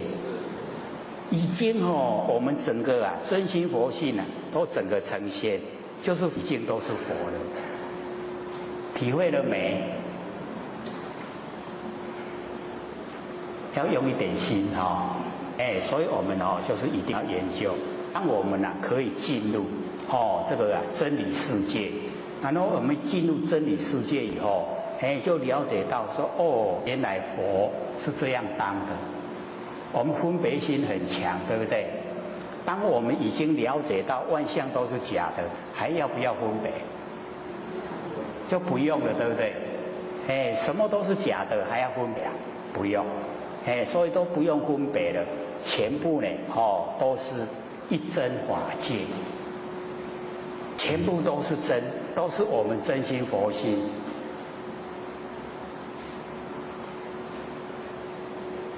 在我们住相的众生来讲，要到达一真法界，是有一点距离的。可是当我们到达一真法界，就会知道说，应该追求。我们要努力追求，要努力到达。到达了一真法界以后，像我们在凡尘，一落入现象，不是千差万别吗？这个男男女女、大大小小，也有那个美丽丑陋，都很多嘛。可是我们要了解性同体，性都是一体，没有这么千差万别。这样了解吗？所以我们看看我们的历史啊，这个300年前不是也很多人吗？有没有？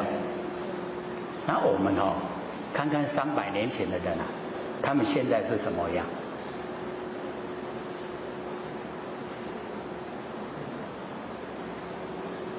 可以把它分别的出来吗？可不可以？可以怎么样分别？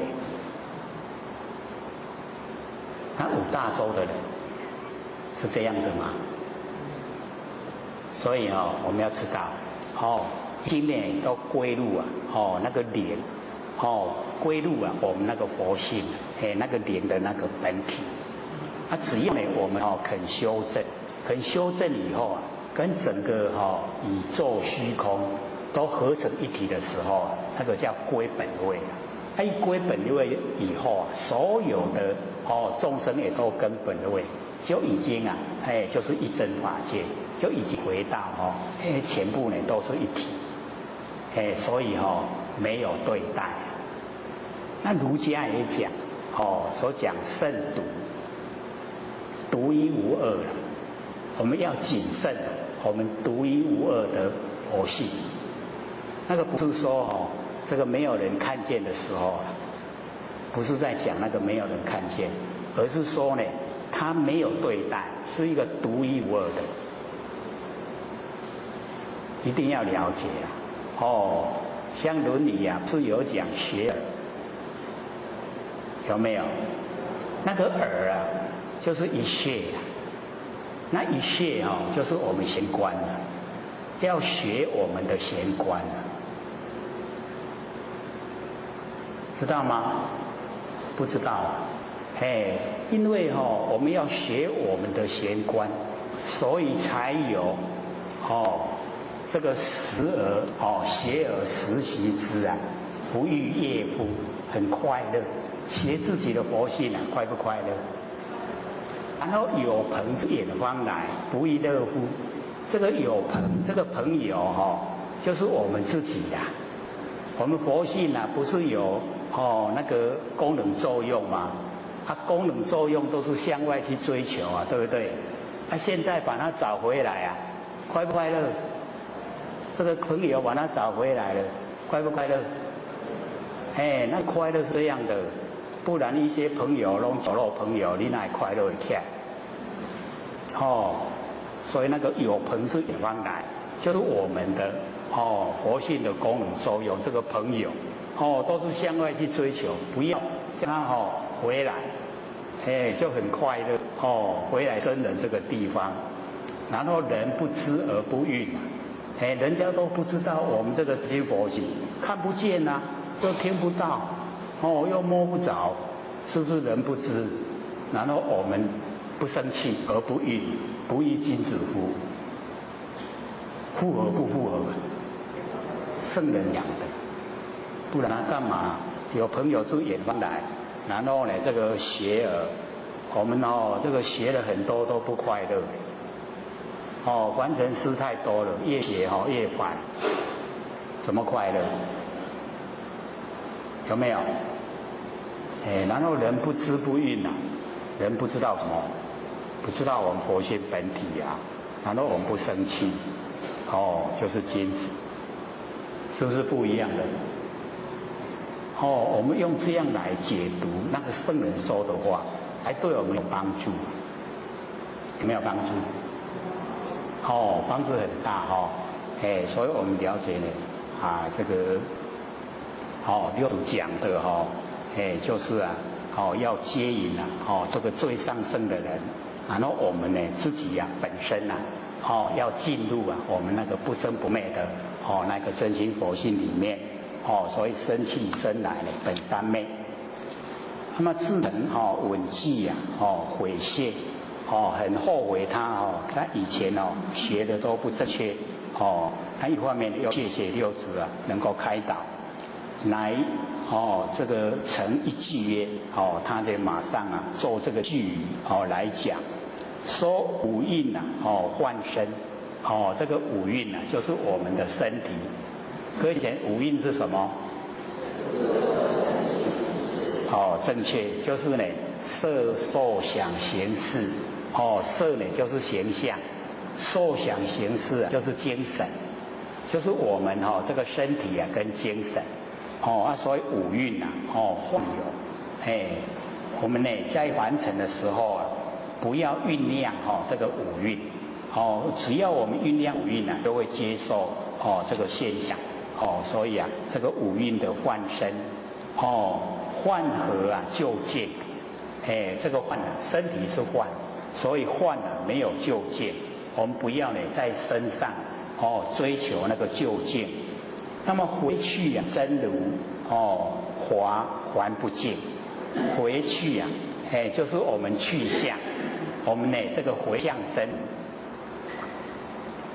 所以这个跟那个卓秀才那个张卓那个卓秀才讲那个句语各位还记得吗？还记不记得？光明急照遍河沙，接着呢，完胜寒林呢共一家，接着呢，一念不生前底现，六根才动被云遮，一断除烦恼从真变，去向真如意识觉，随胜誓言无挂碍，生死涅槃等空华，原来各位找到笔记本，我说念得怎么那么顺？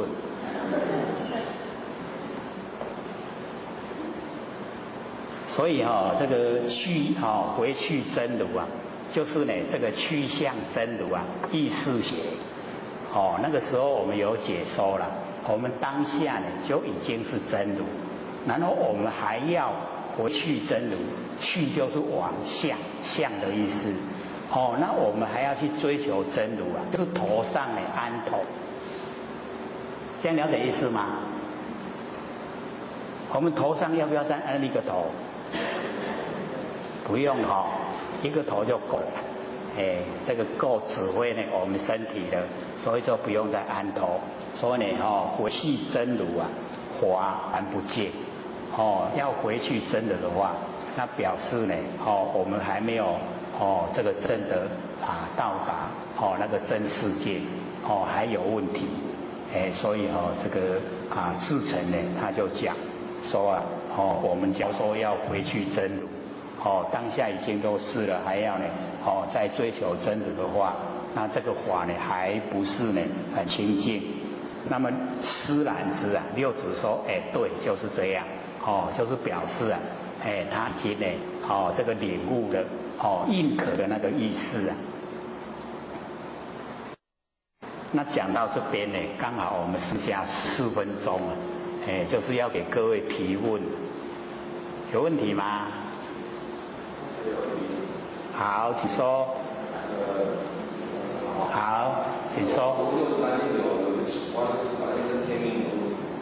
五祖将一波传给六祖，然后很多弟子护法，对不对？我就是护法，会就是抢一波啊，就是让我们到了手段上就是都打不好。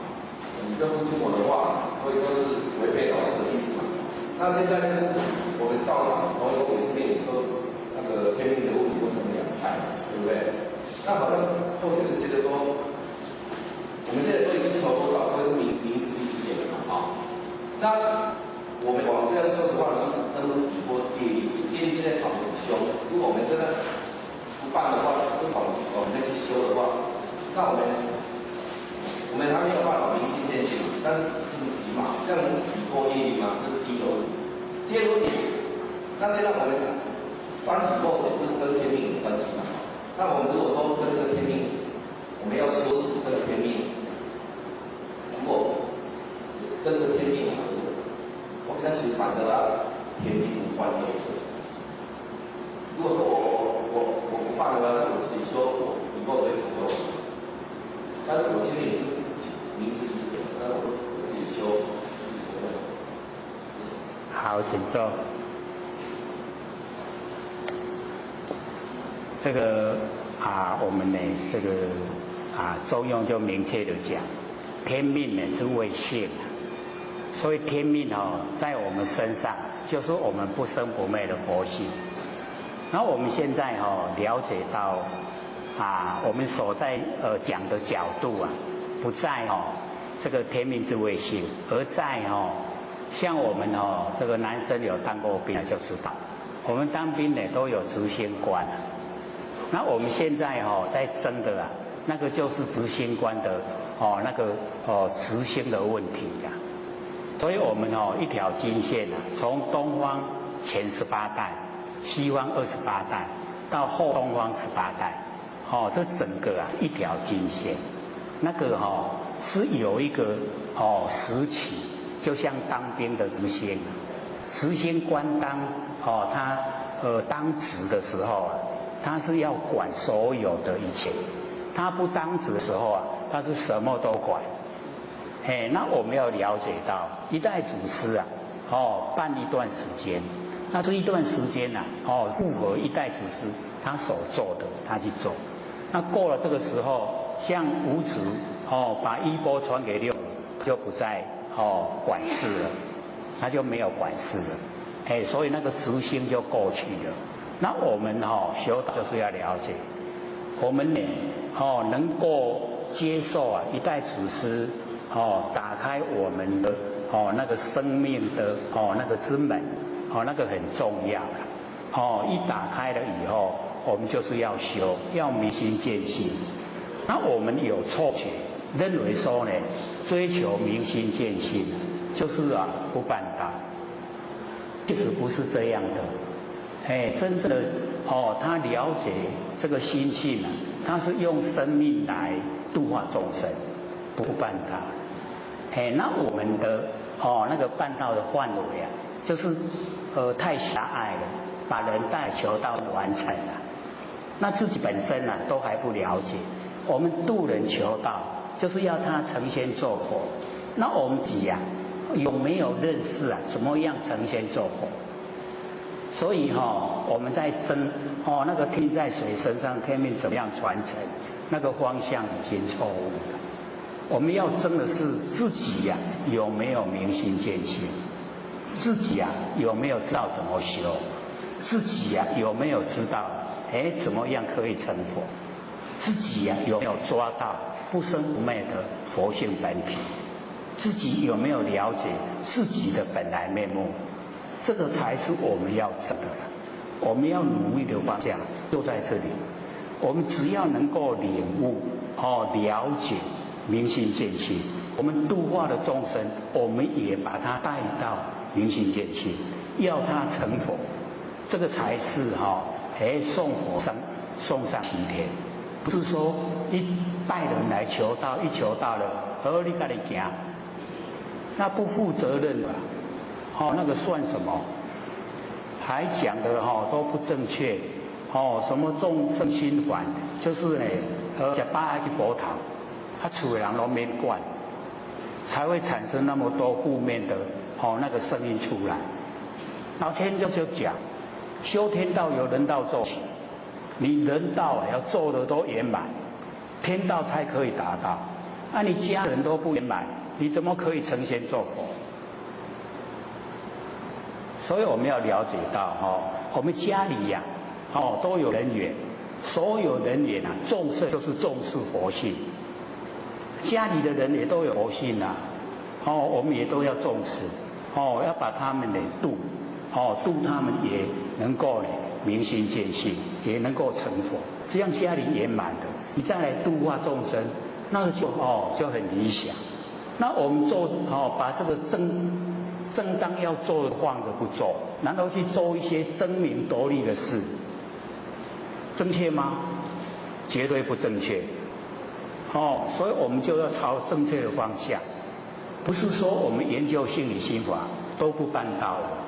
各位浅浅是这样吗？绝对不是我们都用生命来度人，就是要所有能够求道人都明心见性，都能够证悟成佛，这个才是正确那我们放着这个不做去观别人领命不领命，他领命跟不领命跟你什么关系？跟你成佛不成佛有什么关系？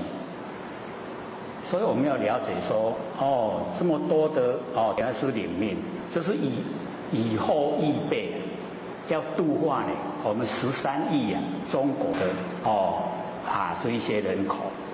我们台湾这么小，上天不会只有眷顾我们台湾一定还要老水还潮，这么多的大陆人要度，也要使他们能够成仙做佛。那我们这一些人这么少不够，要多一点领命才够来办这个上天的大事，这样子的。那我们要了解说，我们要培养以后因为以往中国大陆都无神论，他不相信因果，不相信有神有鬼。那我们研究了以后要回去教育他们要跟他们讲因果定理，有神有鬼，我们要修持可以成就，那个都是我们努力的方向。我们不要自己画地为牢自己妨碍自己的脚步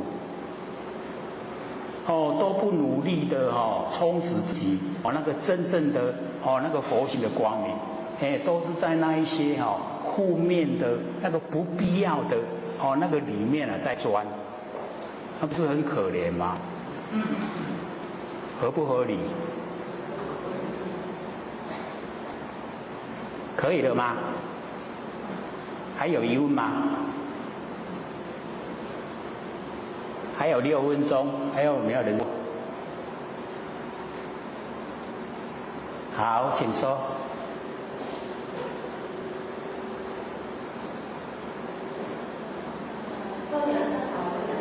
好。我想请问一下，就是说，为了这个之前预告一种，就是说讲一句话，第二句话准备要吵架，有没有？再说一次，或者没听清楚。或许曾经有遇到个人啊，就是说讲了一句话之后，第二句话准备要吵架。第二句话准备要吵架。这一句话，有一句话之后，第二句话准备吵架，然后第三句话就不吵架。那这样子的人，是应该说是后续嘛，说还不够，所以说才会发生这样的状况。那后续也很烦恼，想说他怎么会上这样的状况，就表示后续在跟人家沟通的时候有一些困难产生啊，才会这样。所以后续是想说他怎么办呢？请这个人解答一下。这个讲第二句话呢，就准备要吵架哈，第三句就吵起来了。那你就连第一句也不要讲就好了。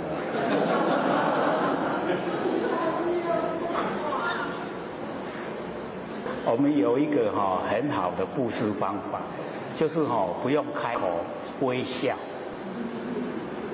这个微笑，这个我们有一句话叫做“伸手不打笑脸人”，所以你不要讲话，微笑就好，这样会吗？就不用讲第二句啊，他也不用第三句，就连一句也不要。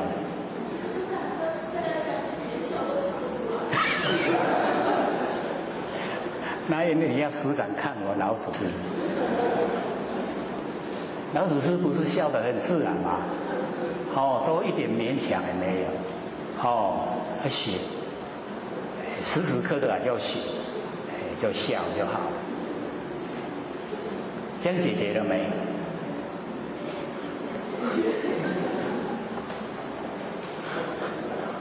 因为我们主观意识太强，所以讲出来准备要讲，迄小答已经要小答。好，请说。好。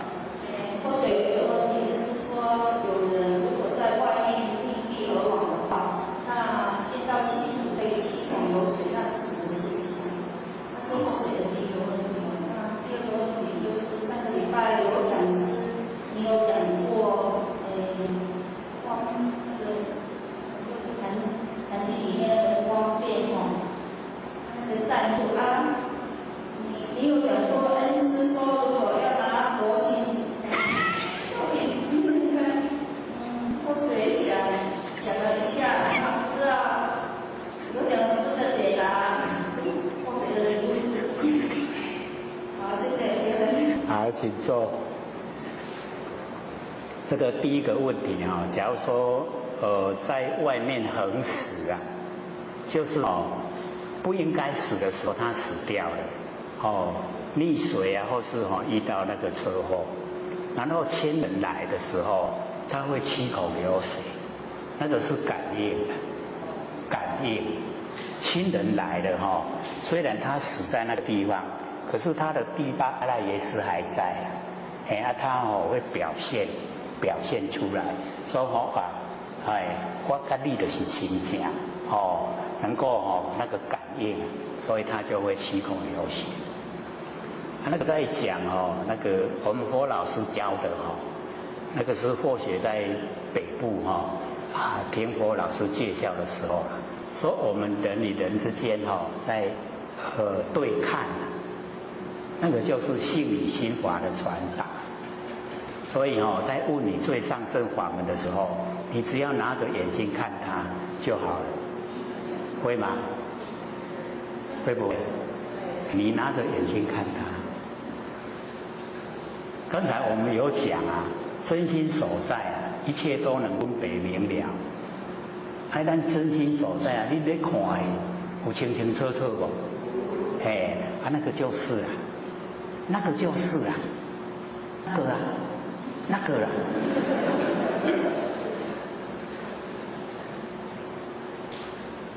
还有1分钟，有没有问啊？好，请说。刚刚那个学长是在干嘛说道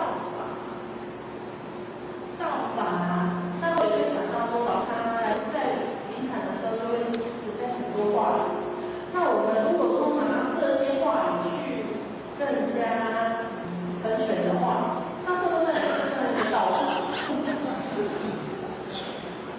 问得好，这个问得很好。这个我们呢，佛老师教我们怎么做，我们很听话去做，不是乖徒弟嘛？那怎么会是道法？那个是很正常的，老师怎么教我们怎么去做哦？哎，那个是很正常的。哦，就是怕我们有口无心呐。哎，叫人做好，自己做坏。这样懂意思吗？哎，懂了就好。下。各位讲师、各位坛子、各位千贤，大家好。不学单道天师的老千贤啊，一起感谢呢各位千贤给获取机会学讲。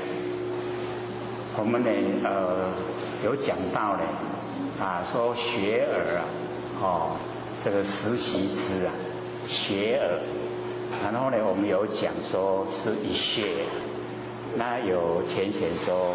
这个一穴是从哪里来？可以了解吗？那个耳啊，就是一穴，不写把它写在黑板让各位比较了解。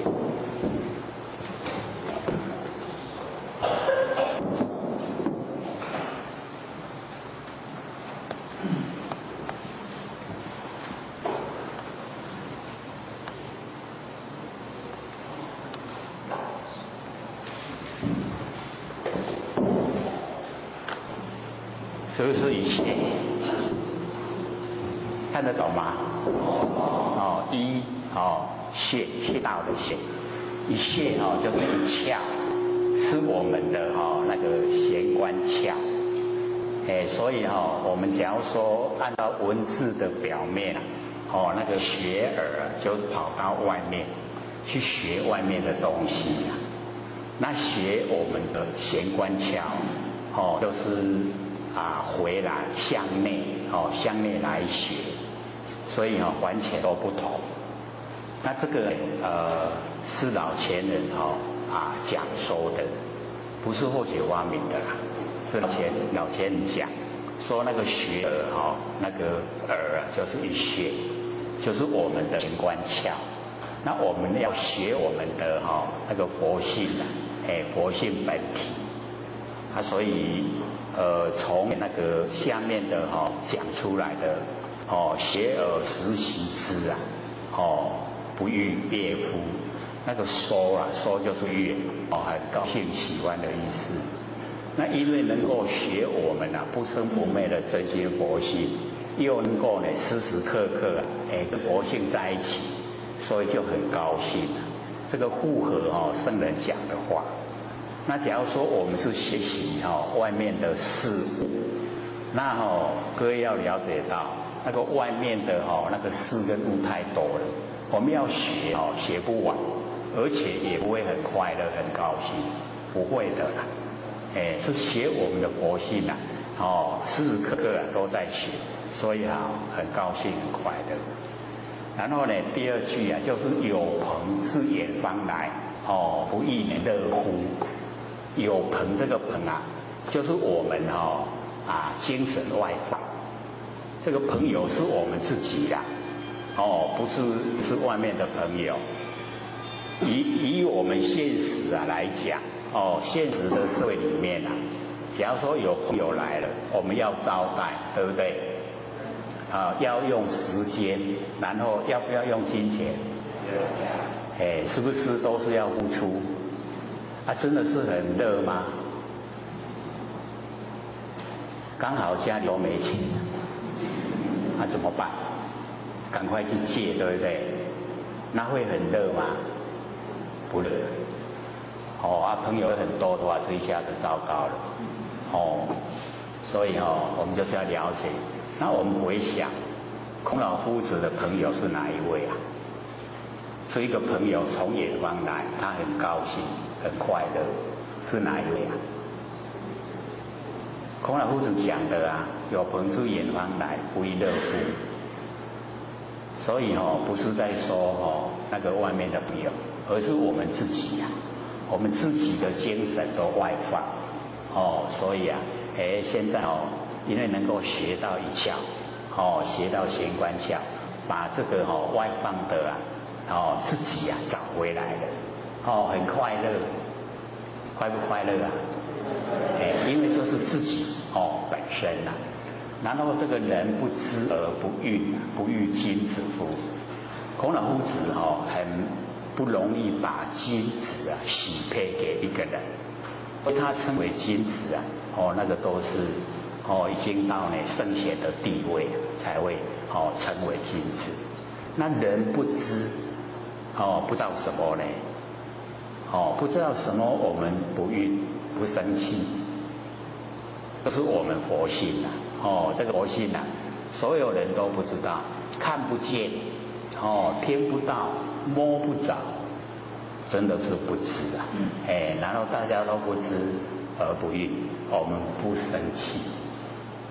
毕竟呢，就是太不容易啊去体会的，不容易领会啊。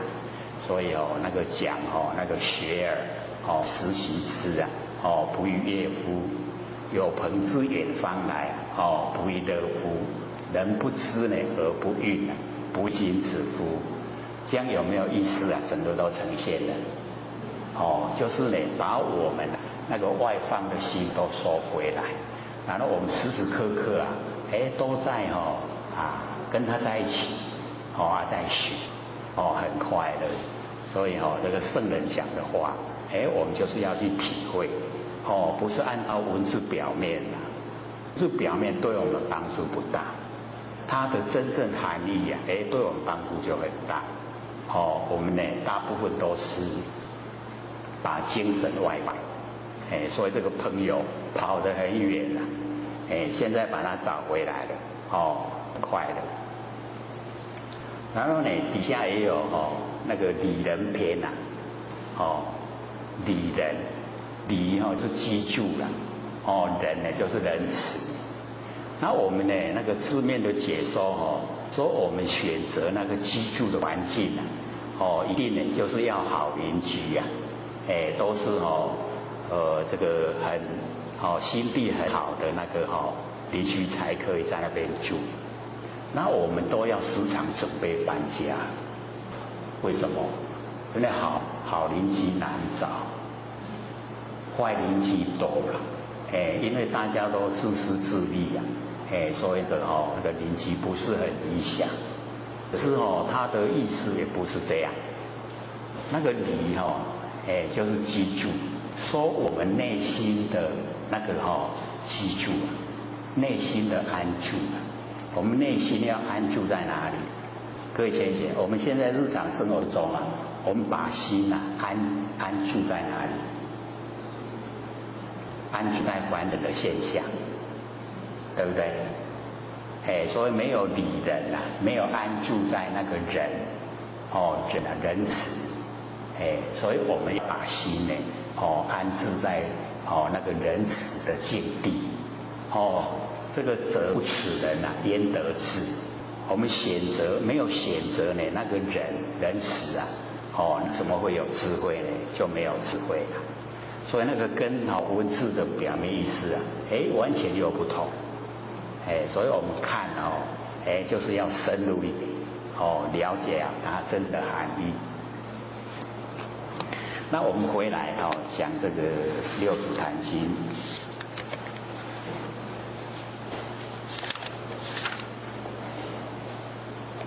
讲到81页，对不对？那个施兰芝。是不是这边？那么复语成曰，有人跟志诚讲，说鲁师戒定慧，就是那个神秀这个讲的戒定慧劝呢小根智人，那么五戒定慧啊，劝呢大根智人，就是呢不同。那个大根智啊，都是从我们的那个新闻之中呢记录啊，所以那个实也是大根智。从呢那个心地啊，这个生花，所以那个戒啊，就是心地无灰，从心地产生啊，就没有负面的，都是正面的，所以这样呢，已经呢在自信之中啊，就守着戒。然后呢，这个心地啊无痴，自性慧，心地里面啊没有无明，全部呢都是觉啊呈现，所以就有那个般若妙智慧。然后呢，心地无乱，自性定，我们心地啊都没有乱。那我们平常啊心地会乱就是我们这个心思太多，外面形象又这个引诱力啊太强。那我们被形象引诱追求，所以呢心就会乱。那我们了解说呢，这个外面都是虚幻不实，都是假的，所以呢把它的这个去除掉，我们的那个自性也就能够产生呢这个定。那么若悟自性依不立菩提涅槃。只要说我们能够领悟我们不生不灭的真心佛性，我们能够领悟就不用立那个菩提道心涅槃寂灭，不用立这一些文字那个文字都是多余的。可是我们在不了解之前就是需要这一些文字来辅助帮助我们了解，所以有那个菩提就是觉，然后呢涅槃不生不灭。那我们呢那个佛性就是觉就是呢不生不灭。所以我们就是要呢这个启发，或许都很赞叹这边才研究呢半年多都能够听得懂，能够领悟了或许都解步大概最少要1年多了2年甚至3、4年才听懂，很不容易能够听懂的各位听懂了没？听懂了听懂是不是很高兴？可以从内心深处产生，我可以成佛，也知道是哪个在成佛的所以不是希望成佛，而是自己有信心我们万念放下，一念不生可以摸到我们自己不生不灭的佛性本体只要我们肯用心把它呢这个培养，让它茁壮长大，自然呢般若妙智慧就有。我们有般若妙智慧对这里的认识会很这个深入，又很透彻。然后呢这个定力自然产生，从佛性本体产生定力。然后我们有智慧的，有定力的定慧它本来就是一体，本来就是同体的。那我们可以在日常生活之中就可以运用因为我们六道轮回太久所以习性也很强。那只要我们认识真理又肯培养我们的般若妙智慧那么要辞掉我们一些呢那一些不合真理的那个习性习惯性就很容易。那假如说我们是着重在凡尘现象，那凡尘的现象要去掉我们习惯性就很困难这个非常不容易可也没有试着去改变自己的习惯性，容不容易？会不知不觉又回到原地它很自然而然那个习惯性已经养成所以我们要呢这个检讨反省，看看呢哪一些习惯性是不符合真理的不符合还要改，符合了就不用假如说它跟真理都是符合我们在应对进退都符合真理，那就不用改是不符合的才要哦，因为我们这个佛性里面啊，哦，它没有贪嗔痴啦。可是我们在生活之中呢，哦，贪嗔痴都会呈现，而且哦又很强，强不强？有没有看到自己的贪嗔痴啊？有看到啊，这么厉害呢？哦，能够看到自己贪嗔痴呢，那个就时时刻刻啊在回光返照。我们有光返照，哦，那个改过的机会啊就很快，哦，就怕我们呢不知不觉，哦，不知不觉啊就是无明。那假如说我们在无明之中啊，就很难去改变啊我们的习惯性。我们一定呢要时时刻刻啊都回光返照，这样的话呢，对我们帮助啊，对我们修道的帮助很大。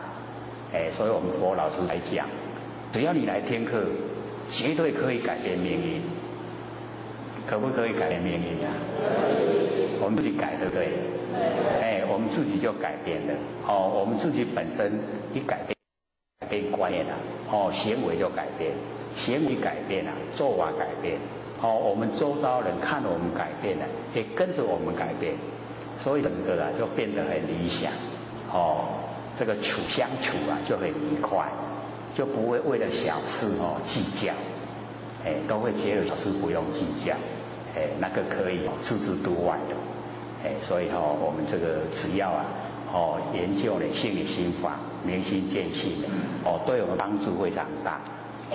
所以这边六祖讲跟志诚说，领悟自性的话呢，不利呀，这个菩提涅槃，亦不利呢，这个解脱知见，不利这个解脱，也不利这知见，因为生当下就已经解脱了，然后呢，这个知见啊，我们这个万年放下一念不生啊，那个知见啊，就是佛知佛见。那我们平常根尘相对，六根对六尘产生的那个知见啊，那个都是邪见，不正确的，那个不要用。我们用我们的佛性本体发出来的知见，那个呢，要用，所以呢，我们用那个呢，不会造业，不会造业又不用受苦，自然就解脱了。所以我们要了解说，我们之所以受苦啊，是自作自受，我们自己造的啦，自己造的业啊，自己要去接受。那我们既然业都不造了，就不用受苦，所以就解脱。所以我们要了解到，或许一直这个强调我们那个不生不灭啊，佛性本体的重要，而且呢，又用那个照相机的言语啊来讲说我们那个佛性啊如如不动，各位都还记得吗？记得所以这个有照过相的人啊，跟过相机的人都知道，只要我们在按快门的那一刹那一晃动啊，洗出来的相片啊，一定模糊不清，那一定都不能动，按快门，它洗出来才很清晰呀。那可见我们的佛性是不动。因为我们整个头啊，都在动，可是呢，我们动着头来看景象，虽然头在动，看到的景象又很清晰呀。那为什么？因为佛性不动，佛性如如不动，冲散整个宇宙虚空，非常宽广，所以我们要呢，把这个佛性呢，这个启发。那也讲说呢，我们只要启发呢，我们佛性啊，先认识了以后，把它启发出来，跟这个虚空啊融汇。那整个虚空融汇以后啊，这个虚空就变真空。我们没有启发佛性，虚空是完空。各位都还记得吗？记得像我们这样一看，这个很多人这个人写了道清。是不是这个面孔都不一样，我们都了了分明，对不对？所以我们这个看到了了分明啊，那个就是我们的那个佛性本体，佛性本体才能够对所有万象了了分明。假如说不是佛性本体，就没有这功能作用。那我们已经日常在用了。所以不要说呢看到千差万别，认为说我们佛性千差万别，佛性只有一啦，形象有千差万别，佛性只有一，看出来是一个，我们呢了解说，我们看到的景象是明来就见明，暗来就见暗明暗有变化，我们见性没有变化，见性呢都是了了无明，这样了解吗？所以我们在整个用的时候或许是不鼓励用眼根啦，因为眼根容易注相，看到形象就被形象吸引，这个真水，就直去看，然后这个真歹看者就不爱看，所以形象左右。那我们眼根它就比较理想，听到声音以后我们了了分明，对声音我们就了解。各位先生，现在有听到声音吗？什么声音？只有这个吗？不止吧，有很多声音，所以我们了解说我们那个混性在眼睛呢叫见性，在耳朵叫闻性。都是呢我们性在作用，那根呢是工具借我佛性用，我们不要认为说是眼睛看见，是耳朵听到，它工具，不是它本身有那个功能，是我们佛性借着眼睛，借着耳朵，我们六根了了明，全部呢都是佛性所以我们在生活之中呢，就对佛性要彻底的认识，那对身体也要认识身体是天地的物质，所有宏图呢，众缘际会皆为用，我们都要还给天地的啦，没有一个人可以不还，有没有人可以不用还这个在100年后咱大家拢还拢还有天地下，都还给天地了，我们都不在了，所以要知道呢，我们在的就是不生不灭的真心佛，那个在，它不会死亡，它不会消失，它都在，我们要呢把它修正，修呢让它能够自己主宰自己，了解意思吗？我们这个没有修呢，没有启发佛性的话，我们的佛性没有办法主宰，没有办法主宰就被业力推，业力呢把我们推到了这个现象来，而我们在现象之中呢，受苦，然后又造业，就这样呢恶性循环。那我们呢就是了解说现象虚幻不实，因缘际会呈现是假的。然后我们借假修正，把佛性修正出来，让它能够主宰，来指挥我们身体的视听眼动，我们身体的所有一切都听佛性的指挥，这样就不会造业各位前人听得懂吗？我们启发佛性呢，让它当家，这样会不会？会假如说会是最理想的最好的状态，因为我们都是六根呢在当家，那六根当家六根是不负责任的，他喜欢看喜欢听呢，喜欢闻喜欢吃喜欢摸喜欢胡思乱想，这一些呢都造业，造了业以后这个受苦的时候是佛性在受苦，我们感官不负责任一口气不来他就撒手不管，了解意思吗？伊拢不爱管伊拢不爱去负迄个责任伊所看的做出来的作业，伊手所做的做出来的作业，伊要担吗？都不承担，对不对？他不负责任所以我们就要在生活之中呢来指挥他，借假身体是假，修真，佛性是真，借假修真，一定要这样，这样呢我们就可以解脱了，可以呢，回归本位，我们都是佛，每一位众生呢都是佛，所以这边的六祖就讲说呢，不立呀，菩提涅槃，不立呢，解脱之见，全部都没有，无一法呢可得，没有一法呢可得，所以我们凡尘就是要了解到这个随法解无啦，就看我们被哪一个现象束缚了，把它解开，它就好了。假如说我们执着那个法，就变法执啦。有法执成不了佛。所以或者都一直强调我们在凡尘有2个执一个就是我执，一个就是法执。我们把这2个都去掉，就成就了，就成道了。所以我们呢，知道呢是无一法可得。各位还记得吗？我们上个礼拜讲这个没有一法是什么？无猜，无猜安尼把所有天机拢泄露互尽，互大家知影。不是教各位不具象嘛？有没有记不记得了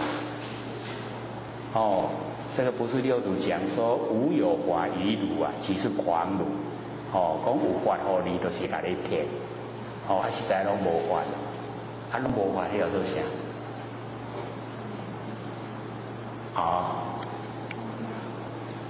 一个女字边在一个上，叫什么？就叫庙。可是我们住在庙又不行了啦，不是有说过吗？真紧的，袂记得了。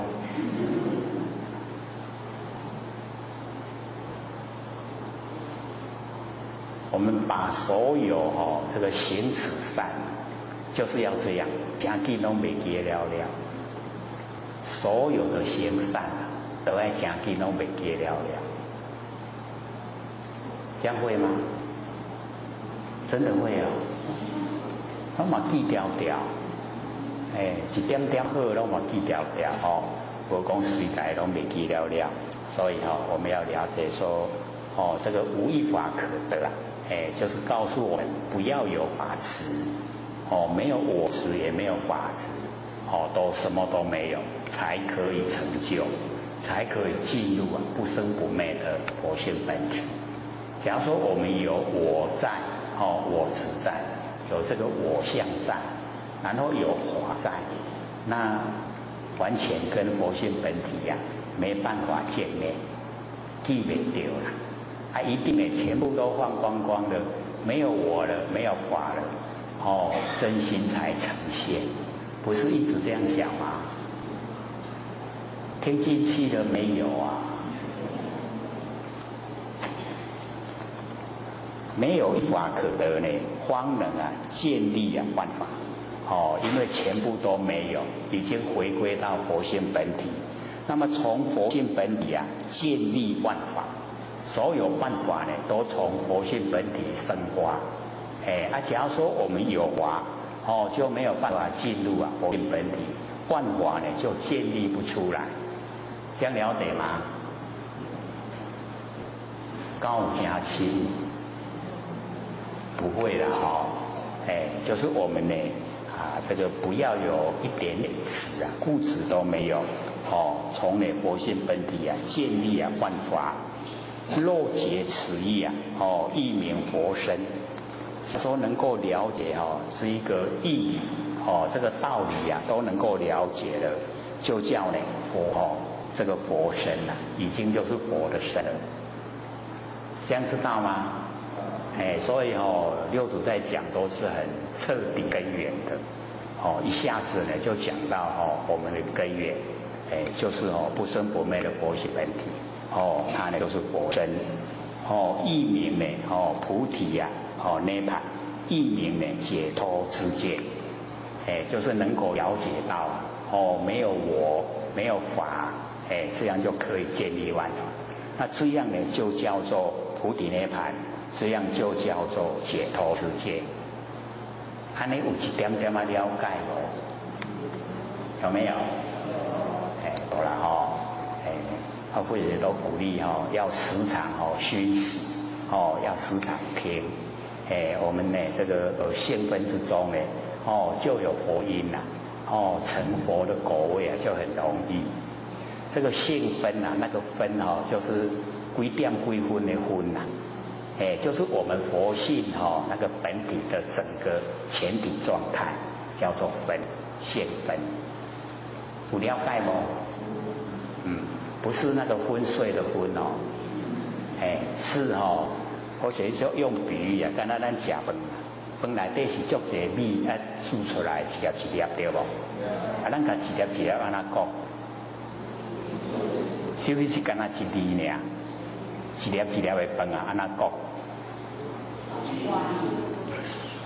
一字尔啦，碗啦，这样了解吗？所以那个性分就是整个性整个性就叫性分，就是古耶东西呀，整个全部都是叫性分。那么见性之人利益得不利人益得。我们见到呢不生不灭的真心佛性不管是利菩提涅槃，利解脱之见，或是不利菩提涅槃，也不利解脱之见，全部都已经得到，就已经见到佛性。各位见到了没有啊？有没有见到啊？怎么样见到的？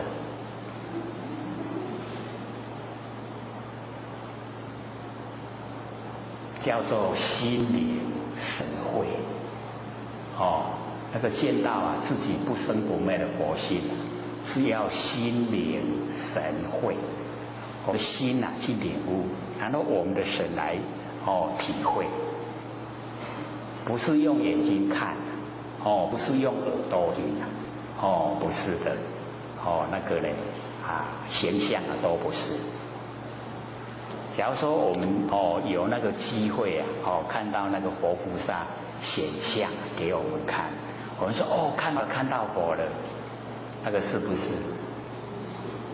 不是形象都虚幻不实在那佛菩萨显象给我们看，是要让我们有信心，说你有这个善根佛菩萨肯现身给你看，鼓励你来修道，所以才会显象给你看。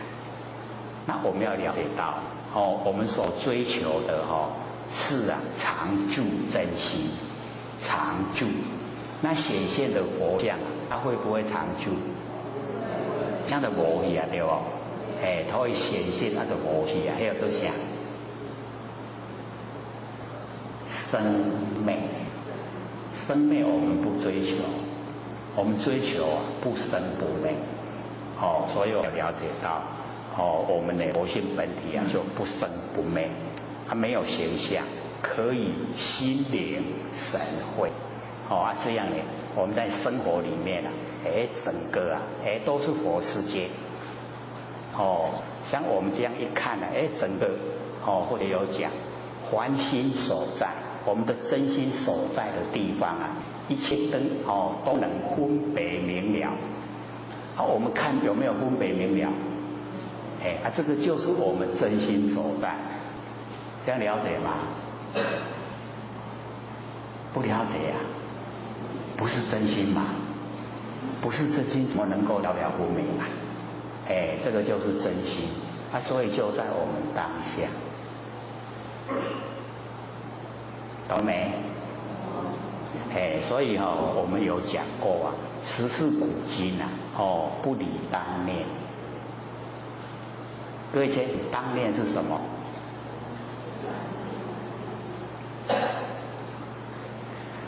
万念放下一念都不生，这叫正念，那个叫当念，当下的念头。那当下这个念头它具备万年，亿万年前是这个念，亿万年后还是这个念？啊，所以第一个就叫十世古今啊，不离当念。那个十世啊，就是过去世、现在世跟未来世。那三世各有三世啊，就九世。加现前一念啊，就是十世。那十世的古时候跟现在古今啊，不离开当下这一念。我们当下了了分别这一个，就已经具备了所有佛性本体。安尼有摸到位，有没有？很亲切，对不对？所以不用再另外去找，就在当下。当下呢，我们全部都记住，跟佛没有两样，是一样的，只是我们不敢承担。各位敢承担的吗？还是不够力道，敢那都敢，很怀疑啊，刚是，怀不怀疑啊？不怀疑的那不错，半年就可以不怀疑。我们都是佛所以一定要当下承担。我们要了解说只要我们见到了自己不生不灭的佛性就已经成佛了。因为因果同时，你因找到了不生不灭的真心果位佛的果位就呈现。那中间的所有过程因为我们已经见到自己的佛性所以所有的视听眼动都是从佛性本身发挥。那个很理想，纯善无恶，全部都是善，都是要利益众生，利益自己利益众生，所以就很理想。我们要当下承担，然后去做。那么来去自由无事无碍。我们这个已经能够见到自己的佛性就可以这去来自由。我们那个佛性本体去来自由，无事无碍，没有那个障碍，没有挂碍。可是我们现在在凡尘我们这个障碍很多了，多不多？被什么障碍？被形象障碍。我们都指向被形象障碍。所以烦恼很多了。各位有没有烦恼这烦恼什么什么内容为什么烦恼？有没有努力去找看？为了什么烦恼说不出所以然来。就跟他烦恼在的烦恼下。是这样吗？不是那为了什么烦恼？这个烦恼跟金钱有没有关系？有对了，对，这个跟金钱有关系。没有钱的烦恼，有钱的烦恼，对不对？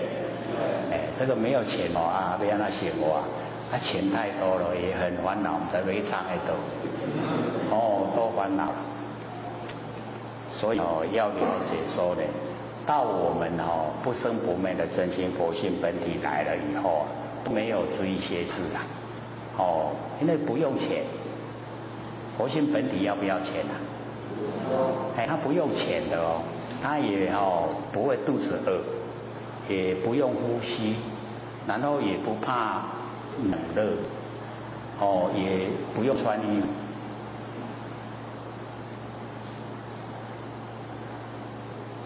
很逍遥自在，是不是气来自由？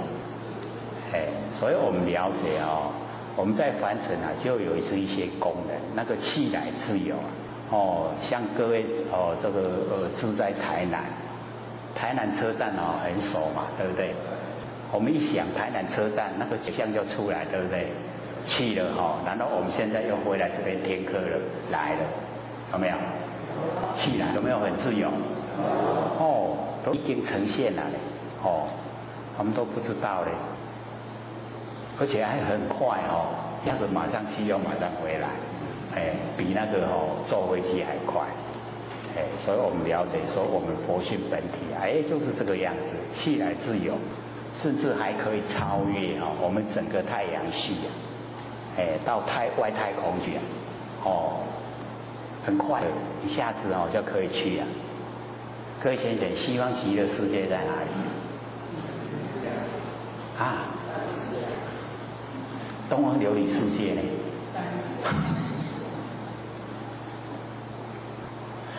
说现象是有很大的差别说真理就在当下，所以我们了解那个真理世界跟形象世界是不同，形象是虚幻不实因为山海长天变化很快一直在变化等到我们这个会一过去整个又混沌了混沌以后又重开天地整个世界又不同所以我们了解那个变化都很大，可是我们的寿命都有限才100岁而已，100岁各位我们能够做什么？太少了，对不对？所以我们不在现象里面去争，现象里面争那个都有限度了，太少了你安尼出世开始直做到一口气等于100岁会当做偌济，是不是很少？可是我们进入不是不昧的佛性一进入了以后，进入本体，可以千百亿化身，1000百亿年。我们凡尘现在有多少人？60亿人口了。我们那个是1000百亿年，你看多了1倍，很多倍，对不对？我们又可以马上把它收回来，可以发生又可以收回来，又可以喜欢变什么形象就变什么形象，很理想的。那我们现在可以吗？不行的被三餐都束缚了，有没有？没吃呀那，简单扼要，没吃腰，没吃无力没有力道的工作，所以我们了解说，上天就给咱这个生命是安怎叫咱家己过？为什么？什么原因？无明，就是因为无明只要说我们都明了，明了就是觉，然后觉了时间拉长久了叫觉者。觉者是什么？觉者就是佛啦。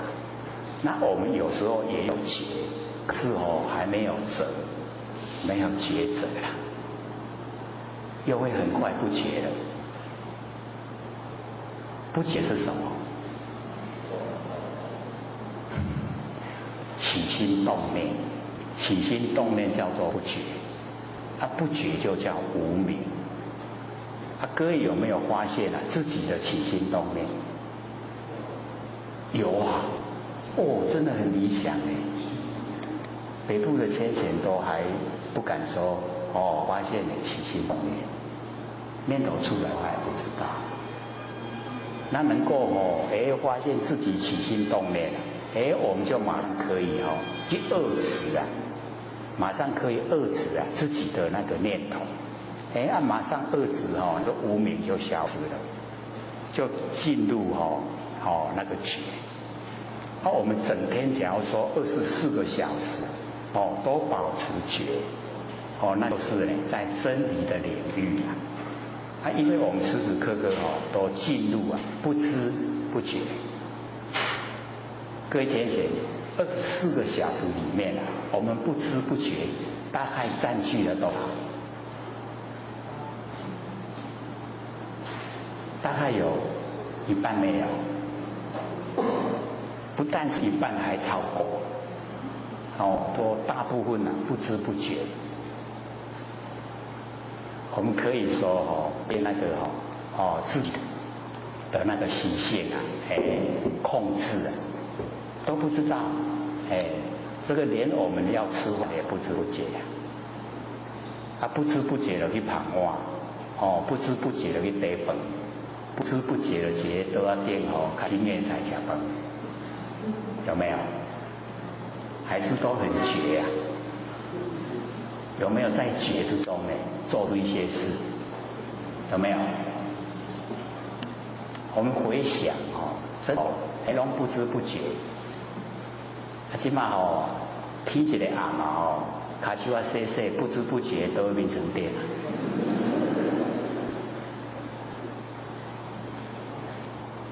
整天拢甲不知不觉做伙啦，这样可以成佛吗？不行那要怎么做？对，就是要觉要时时刻刻保持那个觉。那我们呢就从自己想到的时候做起，起心动念没使，这样就觉了，觉了那个念头就消失了，没有，没有了不知不觉又来了，可没使，又觉了，慢慢的它会增加，那觉的时间它会增加，觉的时间越增加呢，我们那个起心动念就越少。这样呢就越来越理想，时时刻刻我们保持那个觉般若妙智慧就容易呈现。那有般若妙智慧我们呢知道怎么样应对进退都不造业，所以呢我们要互相鼓励。那么应用随奏应语随答，我们从佛性本体发挥出来可以应用随奏，随着这个环境随缘怎么做都有一个刚好的角度啦，刚好的角度我们去做了，就不会考虑到自己是一种这个自私自利的心这样了解意思吗？我们大部分都会先考虑到自己，这个事情对我有利呢还是有害？有害我就不参与了。有利我就去做，大部分都这样那我们训练自己是从佛性本体出来，那么从佛性本体出来直接的就直心，直心知道吗？没有经过思索就直接第一个接触到的那个当下该怎么做我们就去做，那个叫直心。所以直心就是道场。直心是我们佛性整个呈现的地方所在。那我们呢又深入第二个叫做身心，第三个呢叫做大悲心。直心、身心、大悲心，它是连贯的。大悲心也叫菩提心，也叫大圣心。大圣佛法那个大圣心。所以呢，我们在日常生活就尽量使自己运用佛性本体，从佛性发挥，挥出来就不会造业不考虑到自己的利益，不考虑自己的情绪。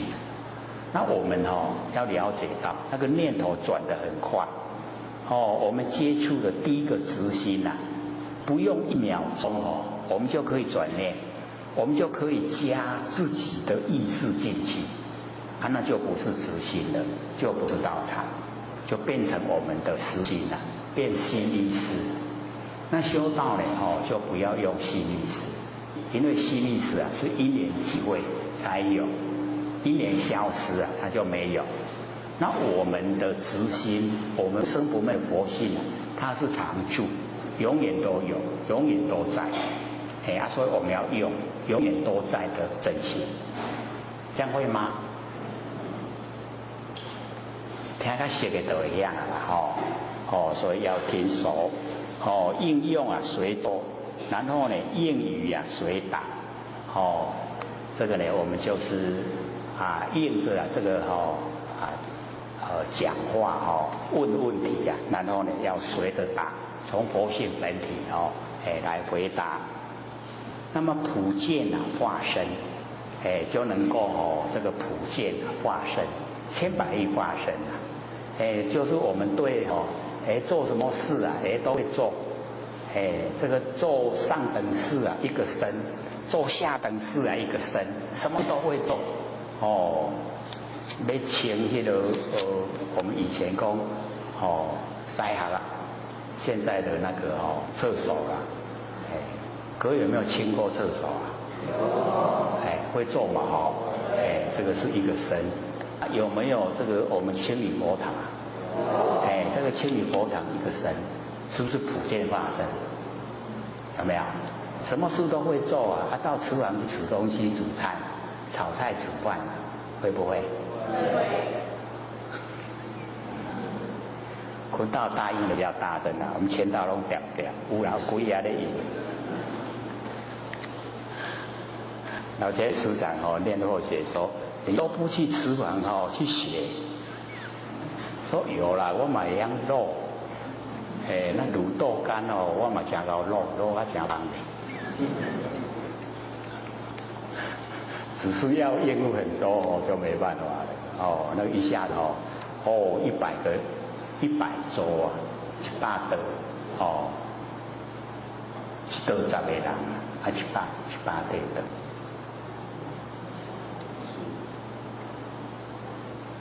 很厉害马上都要准备好家不要说去煮了，我跟他摆在碗底，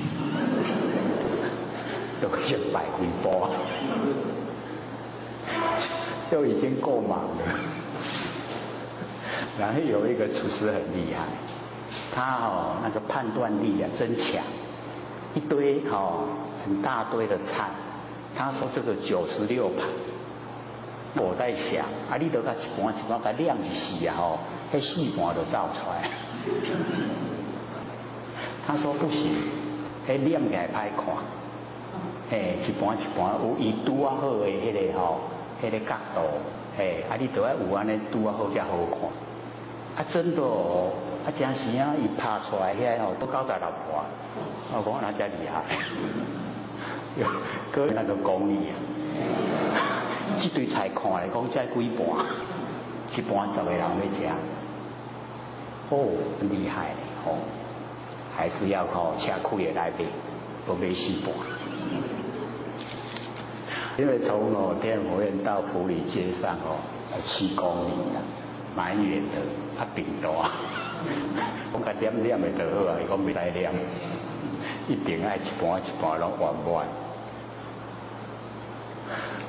所以我们就是了解到我们有多少那个能力啊、功力啊，都会整个都呈现，可是或许都判断不准啊，而不是主修这个主无够。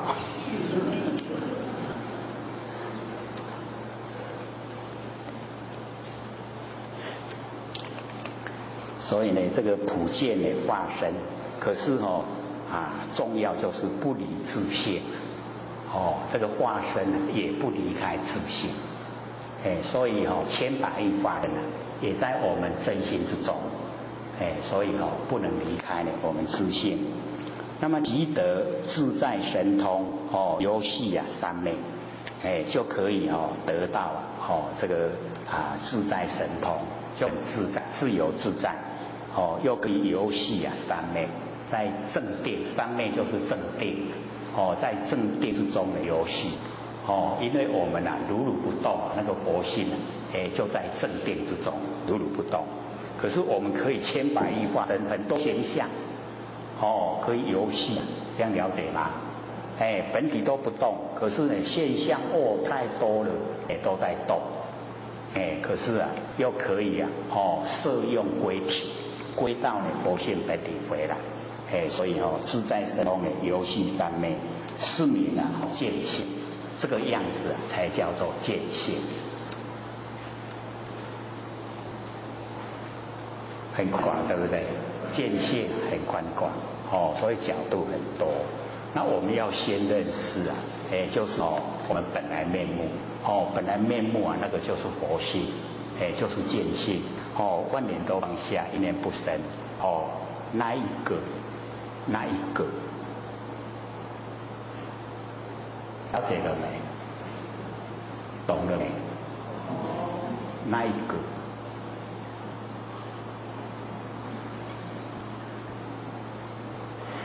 因为成佛就是那一个。哦，你没有去摸到那一个，成不了佛的；修到没有摸到那一个，修不成的。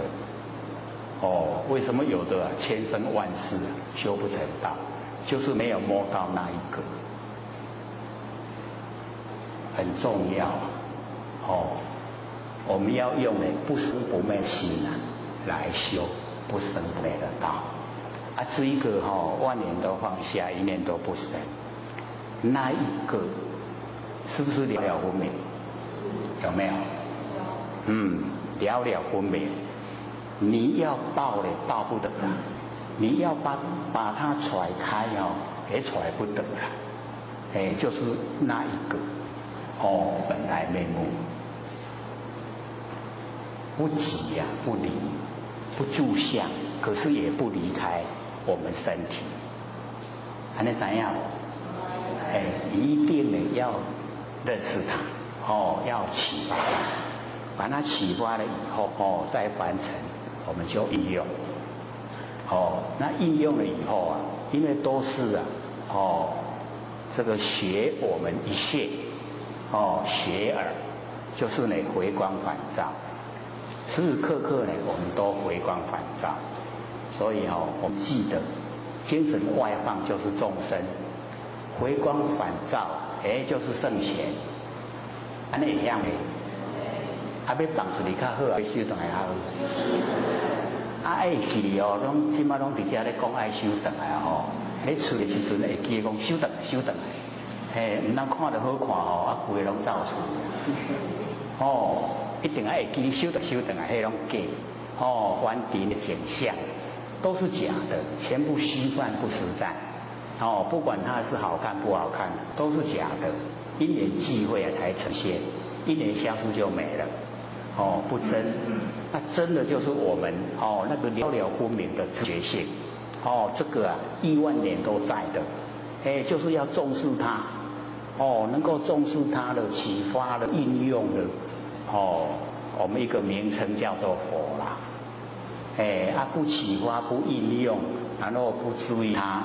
我们一个名称叫做鬼还要做佛，还要做鬼，还要做佛都要你先认识，然后把它启发应用，然后能够利益众生，度化众生，这样就一定可以成就了。所以我们了解说见性，就是要我们自己本身回光返照，所以才有那个回头是岸。以前到那个寺庙看到那个匾额，那个回头是岸，都以为是在欠那个流氓那个流氓欠他要回头是岸，不要当流氓。结果后来一领会说不是这个是在跟所有众生讲，我们所有众生阶层都外放，那叫所有众生要回头，就是把外放的精神收回来，只要把外放的精神收回来，我们就可以到达清净的彼岸。那我们精神外放是不是在苦海？我们精神外放投入完成，那懒得成垢，五颜六色，一定有喜欢讨厌一定有行为一定造业对不对？说一定要回光返照，回头是岸，一回头了就到清净彼岸。原来是跟所有众生讲的，不是在欠流氓。可是我们想一想我们这个流浪六道，大概也是太久了都当流氓，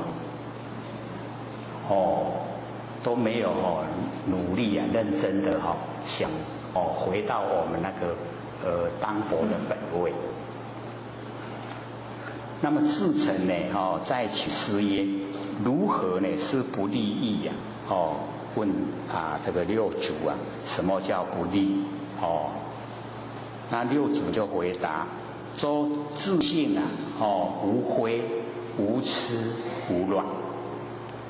我们的自信里面没有是非，然后也没有无明，然后呢也没有散乱，这个很重要了自信没有非，没有负面的，全部呢都是一个绝对体，无痴没有无明，无乱没有散乱。那我们现在在凡尘大概都离这个蛮远一定有是非，然后呢一定无明，然后又一定散乱，有没有？还有我们这个回答的很奇怪，好的也有，坏的也有。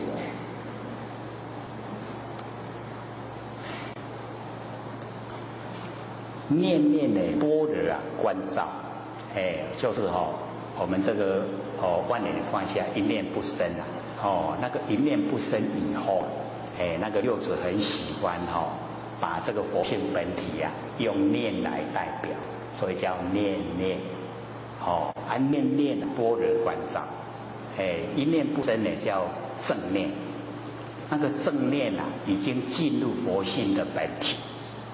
所以理想就是那一种状态，在正念的状态。那我们有起心动念那个叫邪念、妄念都不正，不要它。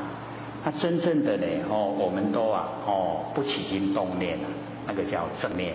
那正念已经进入佛性所以叫正知正见，正确的知见从佛性本体出来。那因为佛性本体就是成佛那个因子，能够成佛就是因为佛性本体，所以叫佛知佛见。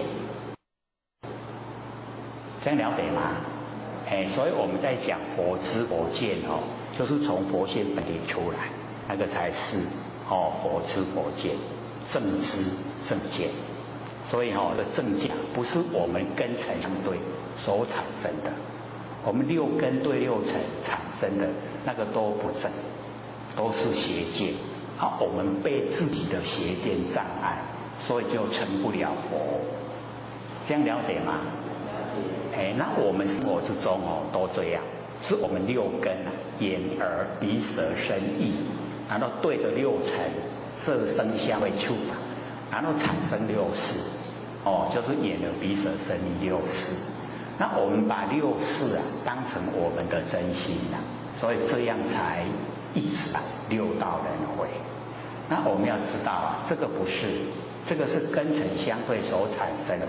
那根尘它一直在无常变化。各位浅显，我们的根六根有没有变化？可能各位有疑问眼耳鼻舌身意怎么会有变化？有没有变化？或许呢分析这个小孩子所看到跟我们大人所看到一不一样？绝对不一样，对不对？小孩子看的他的视线很短，看得很近那我们大人以后看得很远，看得很宽广跟小孩子完全都不同，看的角度完全不同。所以我们念那个国民小学的学校在念小学的时候接得很大学校这么大，教学这么大。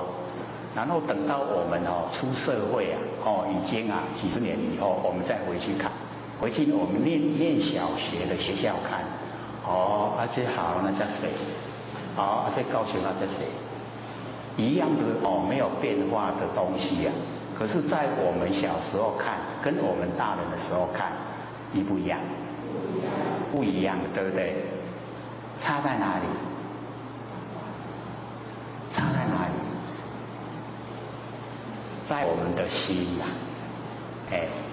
我们的心的差别因为那个小时候那个小时候的那个见解就是很狭隘，然后呢我们这个到社会来历练见解就很宽广是那个叫无常变化。那我们不要把无常变化的东西把它当成是神，这样了解吗？所以我们的那个六根啊，它也在无常变化。那六尘呢，那个变化更是明显。只要你一段时间没有到一个地方去啊，这过一段时间去你认不得，整个都改变了，对不对？所以那个色声香味触法，那个也都是改变很快。那根尘啊，都一直在变化。那产生的六识啊，我们产生的心会不变化吗？绝对变化。那变化的心我们要用吗？不能用。我们要用佛性本体出来的那个真心。那我们的真心呢，要怎么出来？一定要根尘相对的那个四心啊，全部都放下。所以呢，那个师公山本净禅师才讲，这个道无心之道。它的无心呢，就是把根尘相对啊，我们日常生活所用的心啊，全部都不要了，去掉了，叫无心。我没有心的，没有心的就叫道。这样了解意思吗？所以他又讲一句这个时候啊，那个道啊，就是即心即佛。那个道就是心，就是真心，真心就是佛。这样听懂了吗？不是我们在凡尘用的心那个即心即佛啊，凡尘用那个心才不会是佛嘞。那个都是造罪，那个造了很多业，一定要受苦的。那我们呢，就是把凡尘的所有这一些因缘际会所产生的心啊，全部都放下，不要它了。这个叫忘记。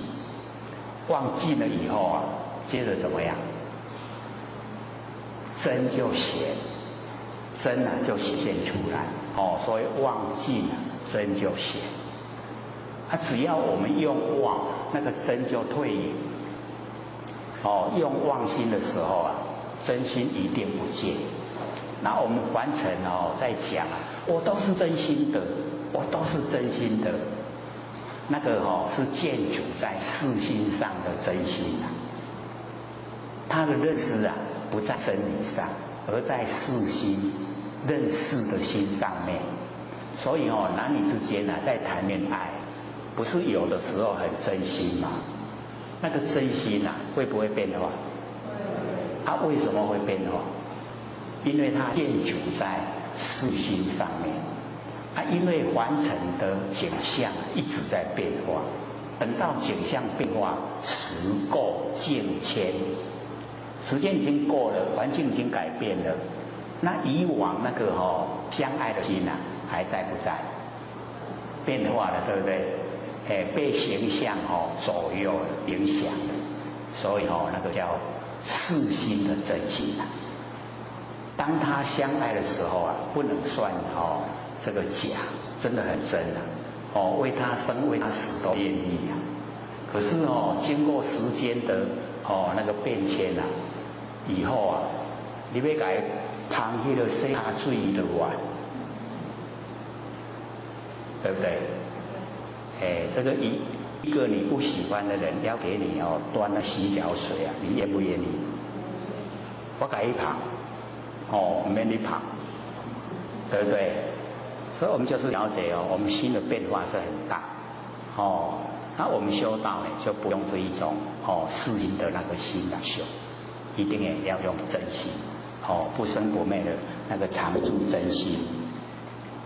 所以我们用念念般若来关照那个六祖用佛性本体这用无字就叫念念念。就是呢，我们佛性本体它没有间断，所以念念无间，念念没有间断，就是念念都是觉在这个万缘化下一念不生的时候那个时候都是觉，所以六祖喜欢用念念来讲念念呢就用般若。般若是妙智慧是佛性本体所生发的我们用呢这个般若来关照。那用般若关照会不会做错？不会的，绝对不会做错。那时时刻刻都在这世界之中。所以呢，念念啊般若观照。那么常理法相，我们凡尘只有两个啦，一个叫法性，一个叫法相。就是一个性啊，一个相。性是没有形象，相是有形象。那我们呢，就是呢常理啊法相，凡尘的所有法相，我们都离，就是离相明佛的意思啦。各位对相有没有认识了啊？或许之前不是有问说我们要怎么成佛，有没有？要怎么成佛？对，正确的答案就是两个字：离相。就是形象呢要离，事情也是形象也要离，语言是形象也要离，文字啊是形象也要离，这样懂吗？不管是事情，不管是这个所有有形有相的东西啊，我们都离，不是破坏它，我们不住就可以，不要住相就可以，全部啊都可以离相。这样有没有一点了解了？比较能够进入真理世界。所以常理啊法相，全部呢所有的形象，我们都可以理。不管是这个事情的相、文字的相、语言相，真正形象的相，全部都离。离了就是佛了，就已经是佛了。那么自由啊，自在，因为离相以后啊，就自由自在。我们住相就不自由自在了。比如说假如说各位想买一部车子啊，这个心思啊都在车子上面，对不对？规个拢叫车白条的啦。行去遐倒咧修车，遐倒咧换车，跳车白条的。是不是心就很狭窄了？拢想一家车，对不对？都不自由自在了。那我们假如说什么相都离了以后啊，就自由自在，不会束缚了。所以我们就时时刻刻训练自己的心啊，就是这样自由自在，不束缚。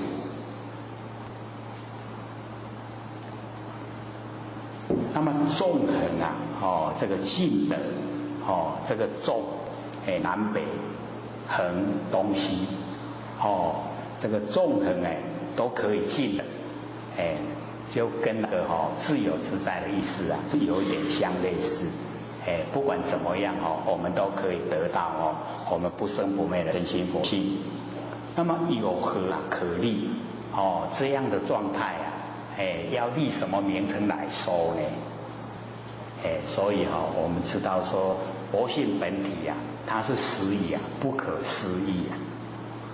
不能用头脑来思，不能用嘴巴来论，不可思议啊。不是还有讲说不可思议是什么状态吗？还记得不记得？可能也有一项了就是我们不着有，然后也不着空，不着亦有亦空，不着非有非空。请问是有还是没有？不可思议呀！说有不对了，说空不对了，说亦有亦空不对，说非有非空不对。按讲拢唔对唔对，大家拢唔对，才无法度想，无法度讲。那个叫不可思议啊！那你不信本体就是这种状态，实以不可思议。我们勉强把它说出来，让我们了解一个轮廓，然后知道怎么做、怎么修，然后到达我们需要的目的。这样了解吗？自性啊，自悟顿悟顿修，亦无介次。就是我们要自性啊，自悟自己的佛性自己领悟。他顿悟了以后要这个顿修，领悟了以后就是要去做，就是不能光知道，一定要去实行，顿悟，很快的很短的时间就能够心领神会，顿悟。各位顿悟了没有啊？为什么会一直问呢？就是要我们增加信心啦。我们信心都不够，惊就袂到顶，所以要当下承担，就是我们不生不灭的真心佛性已经顿悟了，然后要从佛性发挥出来，然后去做，叫顿修。那么义务啊，就是没有次第啊，没有按照说，我想要修，先摆一个时间，然后摆一个所在，然后我才来做，不用这样啊，就是当下，在当下该如何就如何，巴肚枵就食饭，爱困就来困，逍不逍遥？很逍遥。所以那个以往啊，那个老师傅啊，很老了，然后他弟子在问啊，说师傅现在还用功吗？用功。师傅怎么用功？这个饥则贪来，困则眠，会吗？弟子问说，不是每一个人都这样嘛？那个老师说不同，这个现在的人啊。这个虽然嘴巴在吃饭，可是头脑都不是想。虽然身体躺在床上睡觉，可是一样翻来覆去。这样同不同？不同所以老师傅的做功夫啊，就是饥则贪来，吃就吃，困则眠，睡就睡，这样就叫修了。顿修那样的，会啊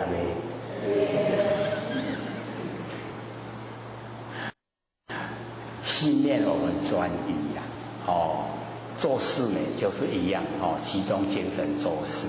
要玩啊，集中精神去玩，都是专一呀。专一就是道，所以我们要训练自己呀，专一，跟那个老师傅一样，饥则贪来，困则眠。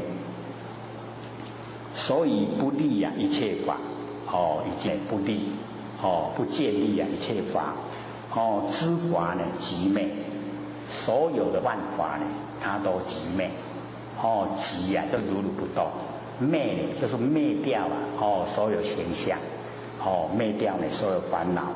那么有何次第？就没有那个安排的那个秩序啊。那么自成礼拜啊，焉为执事啊，朝夕啊不懈。这个自成呢就在呢这个六祖的身边呢当了那个执事。那么生自册江西人有一个自册江西人，本姓张，名叫贤昌张贤昌。少年任侠，就是少年的时候啊，他当那个侠客，行侠仗义那个侠客。那么自南北分化，那个神秀呢跟六祖啊，他们呢分开教化，二宗主啊虽往彼我，那个神秀跟六祖啊，他们没有分你我他，没有分彼此啊。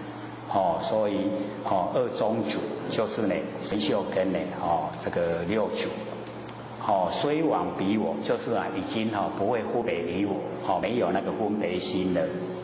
而呢徒女渐起爱憎，可是他们的徒弟那一些就互相起了那个喜欢跟讨厌他们徒弟都会有神秀的徒弟不喜欢六祖的徒弟不喜欢神秀，是不是这样？都一般那个常情都是这样。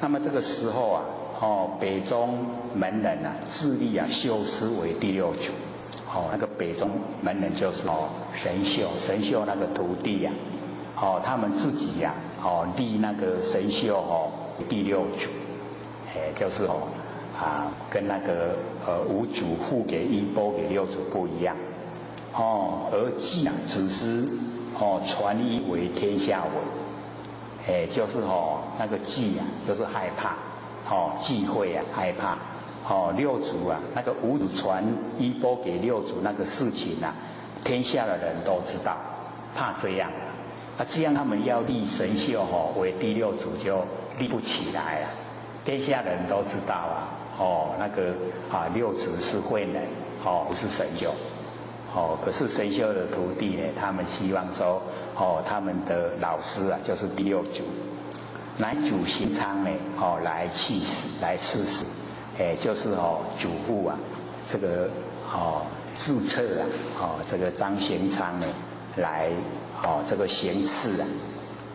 那么六祖他有心通啊，意知其事，他知道这种事啊有人要来行刺，所以我们要了解到，只要各位这个能够万年放下，一念不生，然后一段时间大概以我或许看那个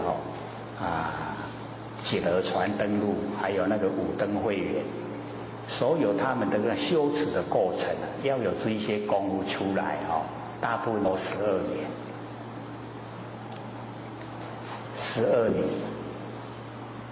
这年就有成就了。那我看六祖在那个猎人队有多少年？有10年，对不对？所以那个六祖也有那个功夫等于是已经有那个五眼流通，大概12年就会有六祖已经15年了所以他也是会有，所以有的是心通，心通呢是六通里面的一个。那六祖呢知道及至今呢10两以座间就是放那个金块甯放在他坐的那个地方。那么10月末行仓入子师，这个张行仓就进入子师将欲加害师呢师景救之这个六祖安姑那春灯等要好抬然后行仓挥刃折山伊把刀为六祖的阿妈棍给抬过去3盖，知道吗？已经给抬过阿妈棍给长3盖那么虚无所损六祖拢无去互斩断去还甲斩3盖过，侠客真是迄拢敢咧抬价，真的呢，毋是假比的就好咧，是真是甲抬过那为什么那个抬过无去阿妈不斩断去？那个就是功夫修的功夫。所以在那个《楞严经》里面就有这一段记载，就是他修外面的所有红土4大，我们身体也是所有红土4大，那4大跟4大已经融成一体，好像我们水投入水，但水甲倒落去水会变嘛是水对无？咱若火甲等咧火会变嘛是火所以他就是修这一个功夫了，已经不相妨碍。外面的所有风土跟我们身体的所有风土已经融成一体所以没有那个摩擦，没有妨碍所以一抬过抬3盖那个好然后诗曰，这个六祖就讲话了，说正见不邪邪见不正正见那个正的你在行侠仗义那个叫正见，它不邪。那假如说你是私心的，那个叫邪见，邪见就不正了。所以我们要了解从这个延伸出来，就有说呢，正人行邪法，邪法亦正；那邪人行正法，正法亦邪，有没有？所以我们本身的心重要了。你是正人，那你行邪法，这个邪法变成正法；你是邪人你去行正法，那个正法叫变邪法。所以重点就是在心。我们是正人的话，虽然这个法是邪，可是变成在你身上行出来变成正的，这样懂事吗？所以心重要了。我们就是要掌握自己的心。主妇汝金呐，不负汝命。我敢若欠你的钱尔，我无欠你的命。你要甲我抬，我都无欠你的命，所以无应该，这个样子。然后心仓呢，经补啊，转回去啊，一个侠客他会吓到那个晕过去的，你看有多严重？很严重，一行到有够功夫啦。哎呦，哪会安尼？迄一届死啊，我抬3届呢，哪会佫无死，佫会讲话？六祖还会讲话，所以他那个下程度真的是非常的厉害。然后呢，久而方术啊，真久才醒起来。所以我们要了解说，我们研究这个六坛心啊，它不标榜神通啊，标榜还是在真理世界，所以我们要知道，那个侠客啊，他也是要行侠仗义，可是他的出发点就已经不对了，要杀了一代祖师啊，就已经不对了，而且那个神秀又不是真正的有灵衣钵，所以他呢。这个出发点就不正确。那么求哀悔过我们人都会啦这声他没弟弟啦这个算杀人啦，很重的这个罪的然后呢，希望呢他能够下面呢这个自测。那么举愿呢出家，讲过去我拢出家啊。做侠客修遮久啊，拢无功夫所以呢，愿这个出家。那么10岁已经了，六祖就给他那个10两，跟他说汝且去啊，你较紧走恐途中啊，关害于汝我这徒弟啊，若知影讲你来要甲我暗杀这声你原来袂得得啦，大家拢唔帮你耍，真会甲你害死啊所以紧走。你看这个心地啊就很好就是他害他也没有说生气在心啊，没有他跟他讲说只有欠你的金啊，不欠你的命你赶快跑，赶快逃跑如可呢他路啊异行而来你改天改变形象，然后再来有当呢摄受，我就收你做徒弟啊你都要变形，唔通赶快这个形来，你要赶快这个形来然后会去徒弟啊主导被六祖的那一些徒弟啊主导。那么行仓呢丙子啊消顿就赶快按所说无快赶紧走后投生啊出家。他没有来找六祖就已经呢去出家了具戒啊精进，然后具备那个戒力，然后很努力的精进。那么有一天呢一师之言想到六祖讲的话这个呢引来理庆就是赶快来见六祖。那么六祖呢就跟他讲说无酒炼乳乳来何往，讲弟弟在给你炼你哪叫活得来所以这个还是看他的那一种修道的根器还是可以也当呢来修德。那么自测呢就讲说卓蒙和尚呢舍罪今虽出家苦行呢，终难呢报德。所以我们都有那个错误的观念，认为说去修苦行都是伫咧害迄罪啦。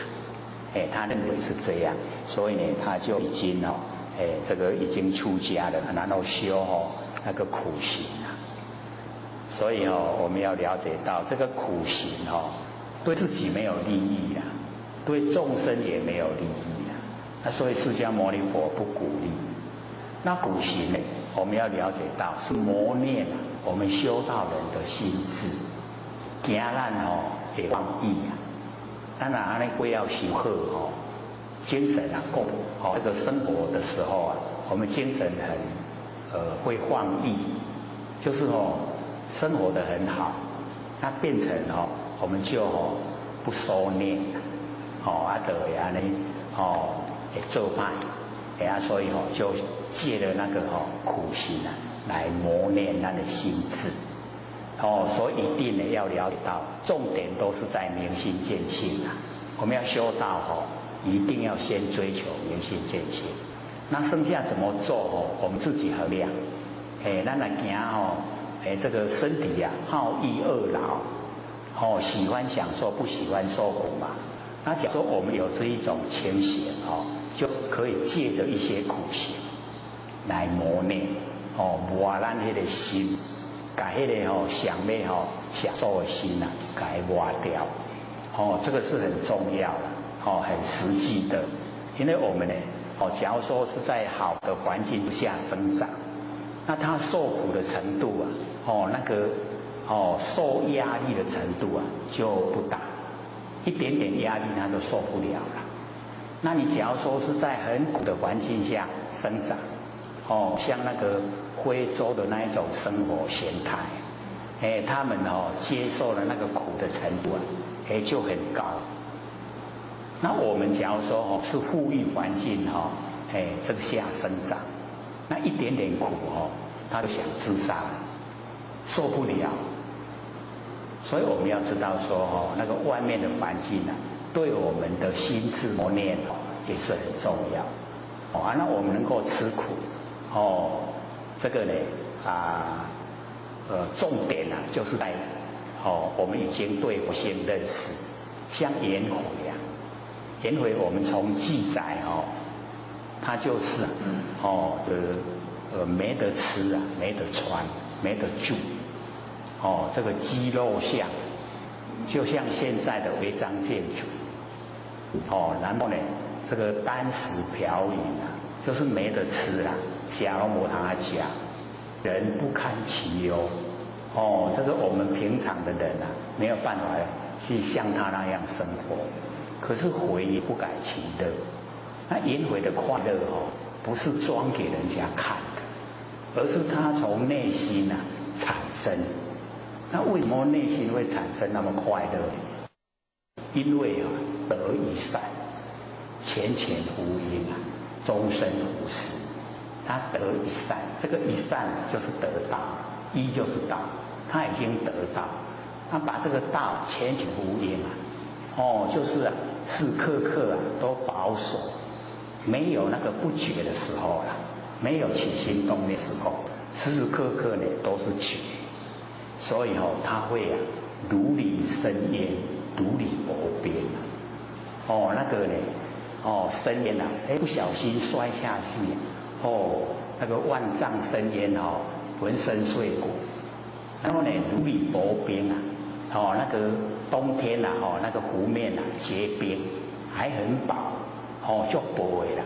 你即嘛较大来打落迄冰破去，破去迄人就沉落，沉落去即嘛佫起来去互冰拄掉，一定死所以咧打迄薄冰的时阵爱真气袂使出来有哪行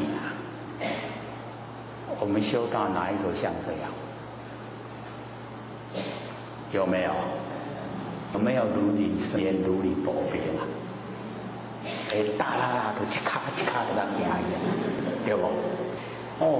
你那有遐尼有那是，所以我们就是这样先造业以后要受苦再来，对不对？所以我们了解说，菩萨为因凡夫为果。菩萨呢为己造了业因，造了业因要受苦那我们凡夫都不管什么业不业因我都安尼规个去做，即摆咧接受果报的时阵怨天尤人，哪会拢我哪不是别人？我们有没有这个情形？这个回答是对的啦。没有，没有这个情形，所以呢，我们要了解到，因为他对这个道的重视，所以时时刻刻都保持那个觉。那我们假如说能够时时刻刻像颜回这样，哪会不成佛？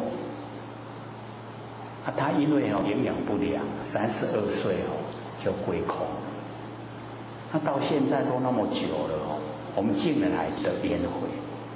我说我们祖先大概经过四代5代，我们有哪个还记得我们4代5代之前祖先的名字？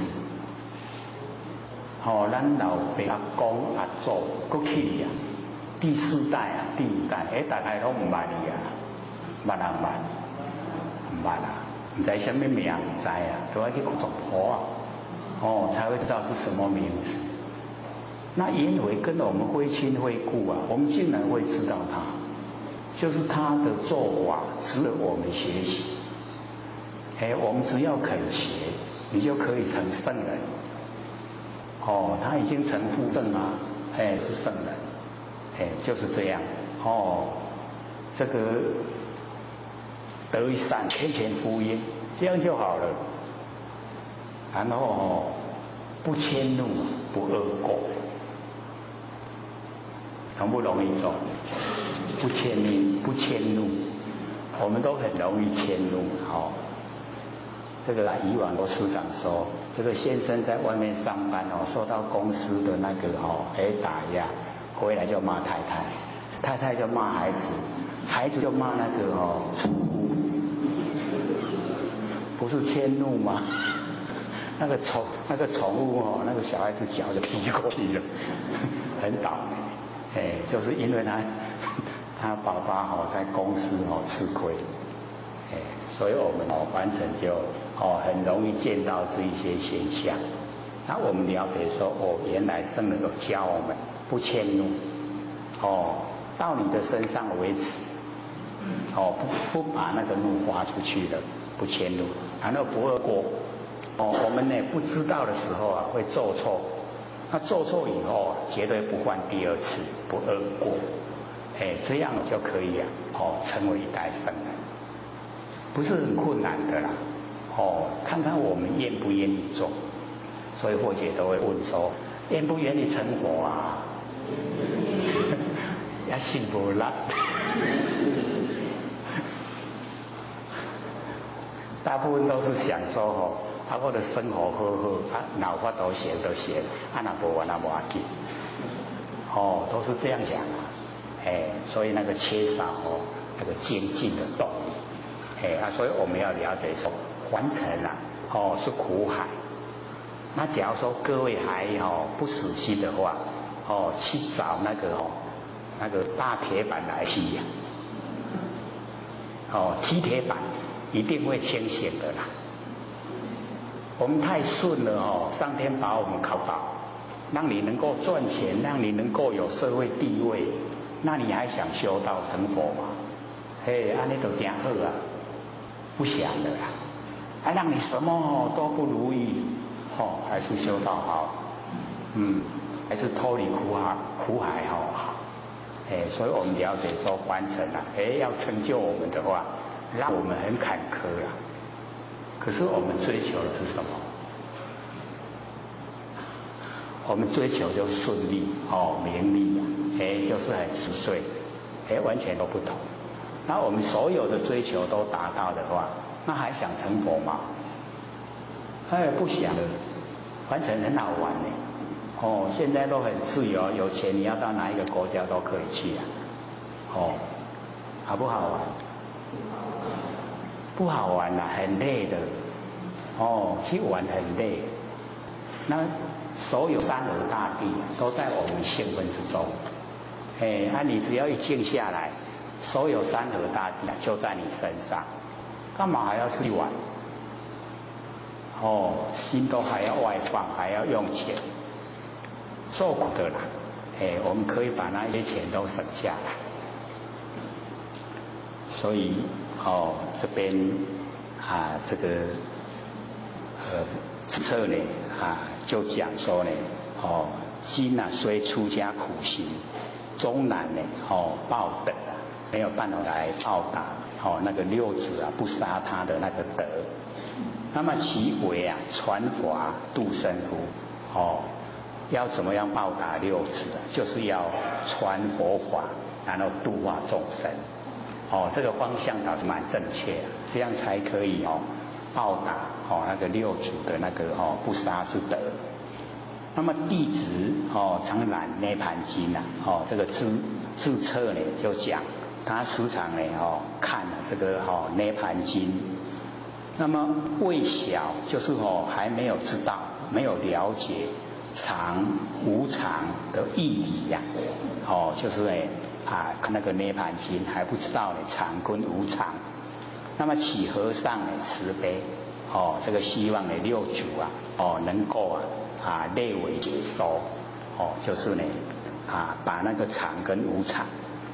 那么六祖呢他就讲说无常者即佛性，是不是已经跟我们所认知的不同？六祖讲说呢，那个无常就是佛性。那我们说佛性是常，对不对？可是六祖他就讲这个无常就是佛性。为什么会这样讲呢？假如说那个常是佛性的话，那我们众生都成佛了啦，要不要修道？就不用修了，对不对？那佛性是常常的话大概众生都佛大概众生都有佛性已经都是佛。所以站在众生的角度来说佛性是不是无常？我们众生站在我们众生的角度来说佛性了解这个意思吗？假如说佛性是常，那现在的众生都已经是佛了，要不要修道？就不用修了。所以六祖讲佛性是无常，它一直在我们众生这个生活之中变化。这样懂意思吗？懂不懂？要懂意思不会是完全相反因为佛性是常住跟那个六祖讲的无常完全都是相反。那他为什么要讲相反？就是因为我们的认知都以为佛性是常。那六祖就讲，假如说佛性是常的话，他常住的话，我们众生都成佛了，就不用修道了。是站在这个角度来说了。你有了解不？有没有没有再说说得清楚一点。有常者即一切呢善恶之法分别心。那个有常呢，就是咱的善恶之法分别心咱的分别心就是有常。为什么？因为我们在生活之中拢用这个心是不是常心？是不是常？我们生活之中是不是用这个心？用这个呢善恶之法分别，对不对？都是用这个心，对不对？所以六祖把它讲，这个叫做常。今天都在用咱在用这个心就是叫做常这样懂了没？所以站在那个不同的角度来解说因为佛性是常，我们要知道真理佛性是常住可是常住众生没有去启发，没有修正所以没有成佛。那我把它认定是常的话，那就不用再修了。那本来众生都是佛了。六祖是站在这个角度来说了，所以咱一定都要了解。讲起咱来安尼讲，我们认知的佛性是常住，为什么会讲无常？就是众生呢不用，我们众生所用的就是分别心。所以常叫分别心我们日常生活是不是用分别心？它是不是常？又不敢回答然后呢，自册就讲说和尚所说啊，大为经文，违背啊，大大的违背啊，经文。那么六祖就说：五传佛心印啊，安敢为矣啊！佛经，我在呢传达就是佛的心印，以心印心呐，怎么敢违背那个佛所讲的经？那自册呢就说，说佛性是常，和尚呢皆言无常，所以把它呢点名了，说呢经里面讲佛性是常。可是呢，六祖和尚呢，切言无常，这个和尚不用再解说了各位浅显是和尚如下，和中的。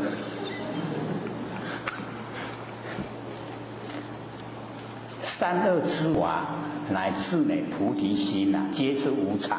和尚呢切言是常，那么此即相违，那个呢跟呢。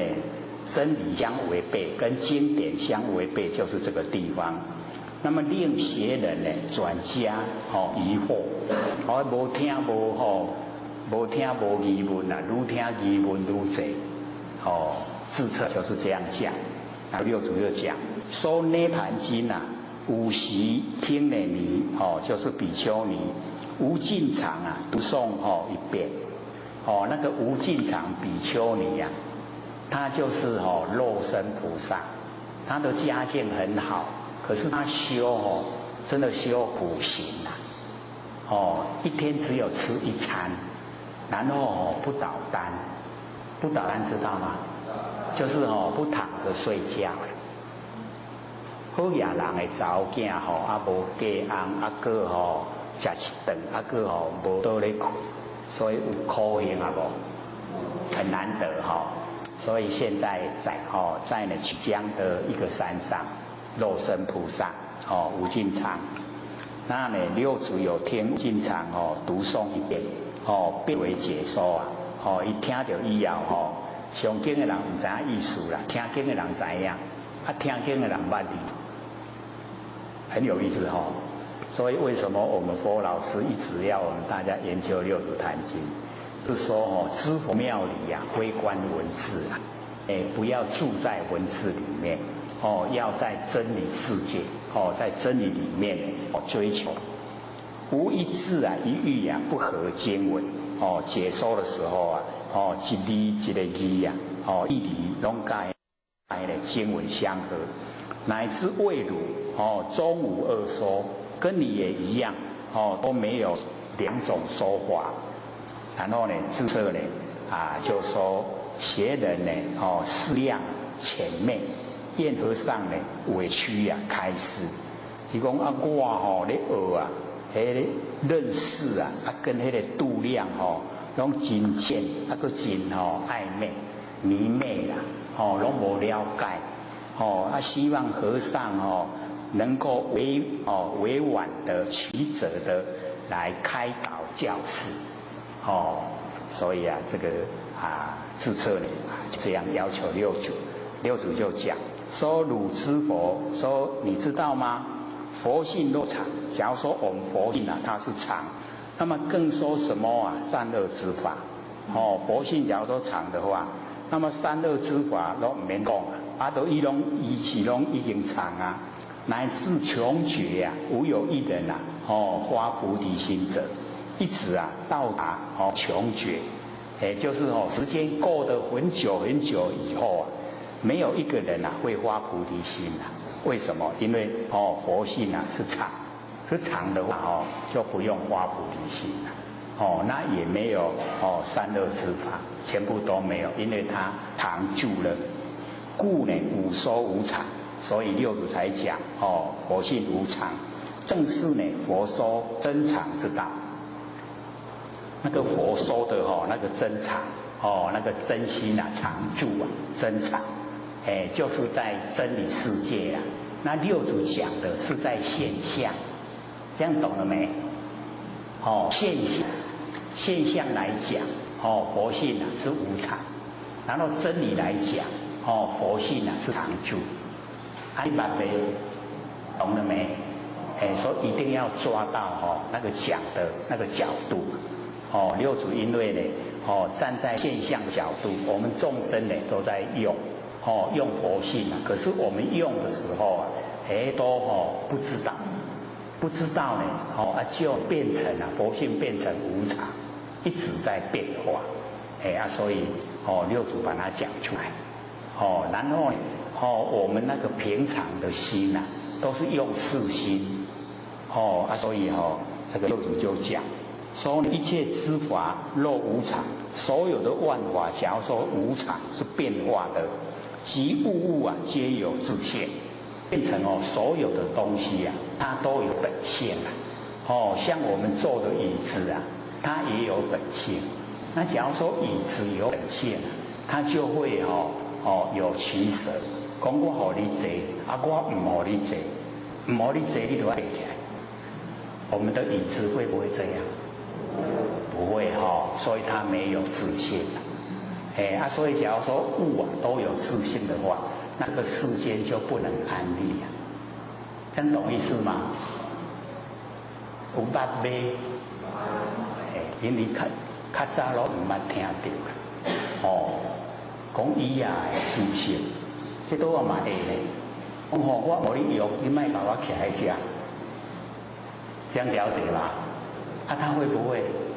不要这个也可以我不给你用，你不要在这边说话。会不会这样？不会，所以物没有自性，所以这边六祖就讲，假如说一切之法若无常的话，每一个物啊，它都有自性，容受生死，它要呢来接受，每一个东西啊都要接受生死啊，有自性的话要接受生死，而真常性啊有不骗之处。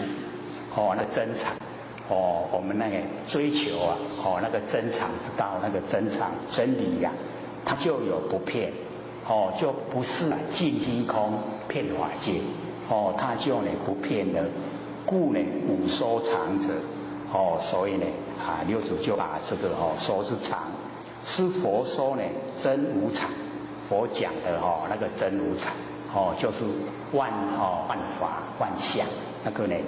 就是真无常。那么佛比为凡夫外道呢，只以学常。就佛呢，为了我们凡夫以及呢，为了外道，执着啊，以这个学，那个学常，就是不正确的常住了。那么知二圣人啊，以常寂啊无常。二圣呢，就是声闻跟缘觉。就是修成啊，是阿罗汉跟呢辟支佛，那个叫二圣。那么他们呢，把那个常寂啊无常，共成啊八道。八道呢，就是这个我们要了解说这个我常乐我净，常乐我净是佛的四等。然后我们凡尘啊，无常无乐无我无净。他的整个把它看成颠倒过来，佛的常乐我净啊，看成无常无乐我无净，已经四倒了。那我们凡夫的无常无乐无我无净啊，把它看成常乐我净，又是倒了，加起来八道。这样了解意思吗？我们有没有把那个凡尘的看成啊？无常无我无乐无净，看成常乐我净，大概也都没有了不知道了，那都唔知样。既然我们讲的超过了，剩下9分而已。本来还留下15分要给各位问，今天讲得很热络竟然超过时间，还剩下9分钟呢请各位踊跃发问。不要怕人家笑了，只要我们有疑啊，就必问，有疑问提出来。疑问呢，疑啊就是怕改，爱改这个改透气，透气啊，无改才会解脱，才有法度呢脱离苦海。有没有啊？有没有人问？剩下8分而已，剩8分了。上那个浅显问的就很好，那个有关于那个那个领天命的问题，那个一提出来问我就是了解到这个一代祖师受记那个给我们这个点到只要我们不反道拜德，那绝对都可以修成。咱要向修我若对了唔对，唔拢修未成，那个都是多余的那个顾忌呀。只是我在修持的过程自己要有这个般若妙智慧，要用我们的那个智慧来判断，怎么样可以修成，怎么样修不成。假如说我们太注重这个注重形象，那个修不成，那修不成是害我们自己。那假如说我们相都不住了，可以修成，是帮助我们自己。所以在修的过程里面我们要了解这个释迦牟尼佛有讲，说我们修道要四依啦，依法不依人。我们按照佛法来修可以成佛，不按照人，因为人他有过错，有看不见的不对啦。那我们按照追求跟人去修的话，我们错了也不知道。所以现在都有一点我们的传承社会家己要去地岩是讲无伴，讲招一寡人去规阵撮撮的来地岩，行到一关系，家讲好行都盲目。那我们要了解到一定要清醒这个不对的就是不对不会变对是非要分辨是就是是，非就是非，是道则进非道则退所以第一个依法不依人，第二个呢依智不依事。我们的智慧是不生不灭，我们的事心是生灭。然后我们依照呢我们的智慧，不按照我们那个事心然后这个第三个呢依欲不依语。义就是道义的义就是真理。我们按照真理，不按照语言，不依不是语言，依义不依语。还听有无？第四个呢，依了义不依不了义。了义就是究竟不了义就是方便法门。那方便法门我们也要用。可是要知道它是方便不究竟的，是我们以前很容易做，很容易成就，那我们去做做过以后这一个法就把它割开了那个叫不了义。那了义就是究竟就是大圣究竟那个我们要依为四依依法不依人，依义不依语依智不依事，依了义不依不了义是依。还有4分钟，今天都没有人要问好，请说。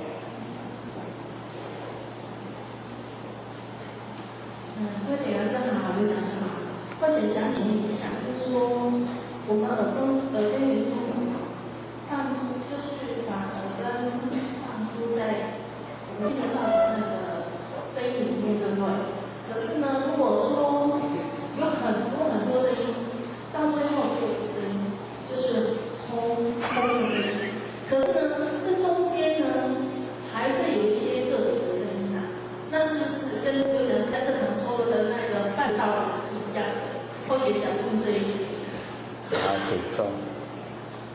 我们这个之前这个有讲到那个耳根圆通，因为当时这个各位都是反应听不懂所以听不懂，我们那个时候就没有详细说了，就把它搁下来说，往后有机缘的话我们再来讲。那各位可能也是有听到或者在北部讲的一些录音带，那个录音带里面就会有交代怎么做了。那我们这个做耳根圆通啊，最主要要先分第一个是听，第二个是闻，第三个是闻线。那第一个听那个是耳朵的功能，都不要。第二个闻啊，就是我们听到声音又加入我们的心意识，那个也不要。第三个是闻性，闻性就是佛性，不生不灭的。那我们修耳根圆通的时候啊，就是要用第三个闻性。第二个闻啊，我们是最容易误用。那个不要。你一听到以后，加入你的心意识啊，那种给走呀，被走，被刚不好，所以一定要用第三个闻性。那闻性就是不生不灭的佛性。那不生不灭的佛性我们就是要了解啊，最重要的就是了了分明。你听到什么了了分明，可是不要追它，不要被它影响。你知影这个十方都有声音啊，你十方都了了分明，你就好。所以就保持这一种状态。然后耳朵会发生什么变化，不要管它。你要去管你耳朵发生什么变化那个已经心意识作用。你心识作用都不成耳根圆通。所以我们要了解用闻性。闻性唯一，没有心意识的，这样懂意思了吗？懂不懂？各位要做耳根圆通的时候也是要用第三个无性。就像或学说眼睛是见性嘛，那见性我们去分别这个水这个脉，那已经落入心识了。那能够了了分明，了了分明不分别。伊是水是脉，你能够去清楚知影，那个叫一，见性之一。你知影无？没有进入千差万别，没有，只有一，单独的一。所以这个呢，满眼本非色，满耳本非声，闻思常触目，观音赛耳根。我们眼睛所看的就是文殊菩萨，就是智慧第一。我们一看出来都是用智慧，所以看出来的了了分明，那个智慧第一。然后耳朵一听到声音闻性，寻声救苦，那个也是慈悲心。那个是我们佛性，闻性也只有一。这样懂吗？超过时间了，下。各位讲师、各位坛子、各位先贤，大家好。佛学占道天师的老千千大德，以及感谢各位先贤给佛学机会学讲。我们上个礼拜呢，有带这个如是我闻的 CD 80片。可是那个 CD 因为录的时候是从 MP3 把它转录过来。转录过来呢，竟然把后面录到前面了，把前面录到后面。各位有拿吗？有。听的时候是不是觉得很奇怪？那要从5、6、7拼，然后再拼1、2、3、4了，这样才会顺。那或许呢，说这样不好，这样我们会往后会混乱，所以把那一些旧的全部都收回来。那我们有在记500片新的顺序的已经记下来了。各位可以拿那个新的回去听。有书面资料，有那个印册。那书面资料后面有很多那个台北先贤问的问题，把它印出来。CD 里面没有。所以听的跟书面的不一样，前面一样的，后面不一样。所以各位可以两样都拿，也拿 CD， 也拿那个书面资料。那下个礼拜呢，还有一份是张卓秀才的悟道记。这个 CD 也已经做好了。那个书面资料也已经在印，下个礼拜也会好。那各位假如说有拿到没有来听的，也希望各位拿回去给他们听，因为有看过这个书面资料，有听过这个 CD， 那我们大概就会知道怎么修，然后会从内心产生呢自己成佛的那一种信心出来。所以或许之前呢是有看那个书面资料了，因为那个时候着重以心印心，所以不注重呢印下来。那因为这一阵子比较宽广真的印了上天大概普渡了，所以把它印出来，所以希望各位能够多拿回去呢给没有来的前贤看，给他们听，让他们知道怎么修，怎么成佛。只要看过听过都会有从内心产生的那个十足的信心，绝对可以成就了。那我们准备下个礼拜开始又讲耳根圆通。我们上次讲过一次，对不对？可是大家都听不懂，是不是那样？拢听无啊？现在或许又准备要重讲，一样的啦。这一次准备缓慢一点，然后因为我们也有经过半年多的欣喜，再来听的话可能就不会那么生疏了。那在我们耳根圆通讲完以后，我们又接着讲那个黄檗虚云禅师传心法要，各位有看过吗？有。它很深蛮深的，蛮好的那个一部那个修持方法。那有的会讲说，怎么不把这个六坛经讲完了以后再来讲呢？可是我们要了解到，我们可能都以往有研究六坛经，那有研究过以后我们对它的那个内容以及它那个背景，那个时候我们中国的修道很兴盛，禅宗也是在那个时候兴盛起来，在达摩祖师西元502年到我们中国来，一直到西元1000年这一个期间是我们的禅宗最兴盛的时候。那我们借着六祖坛经的背景，因为六祖就是我们东方本，那文化背景是一样。那借着那一个时代的大家的那个心灵的结晶就是很努力在修道，然后把那个很努力修的一些那个纲要、一些法要，都把它阐释，就是记载流传。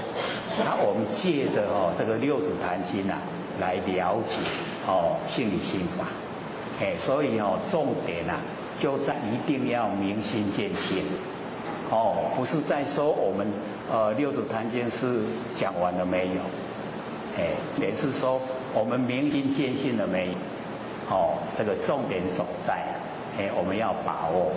那借着讲耳根圆通，告诉我们怎么修；借着王波那个传习法要，告诉我们心的要法在哪里。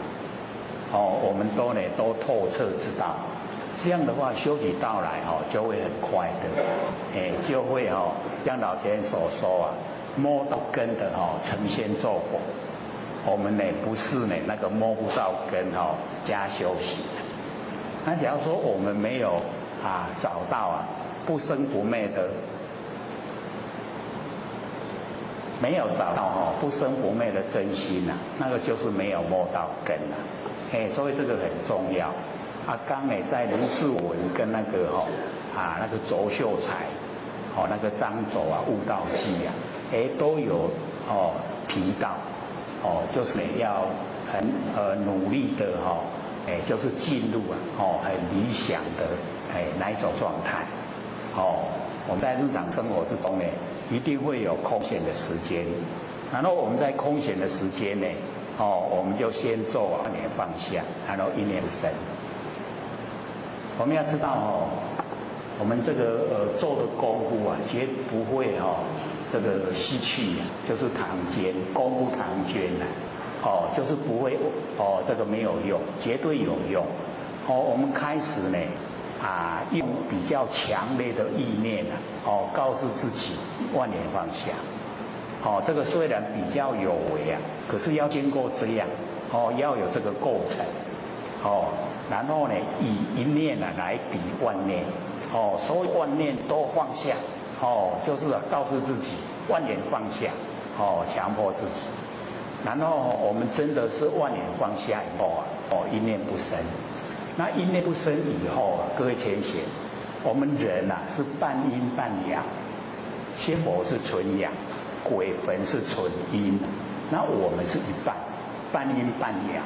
那我们在万年放下一念不生的时候是已经在培养我们的阳，阳一直培养。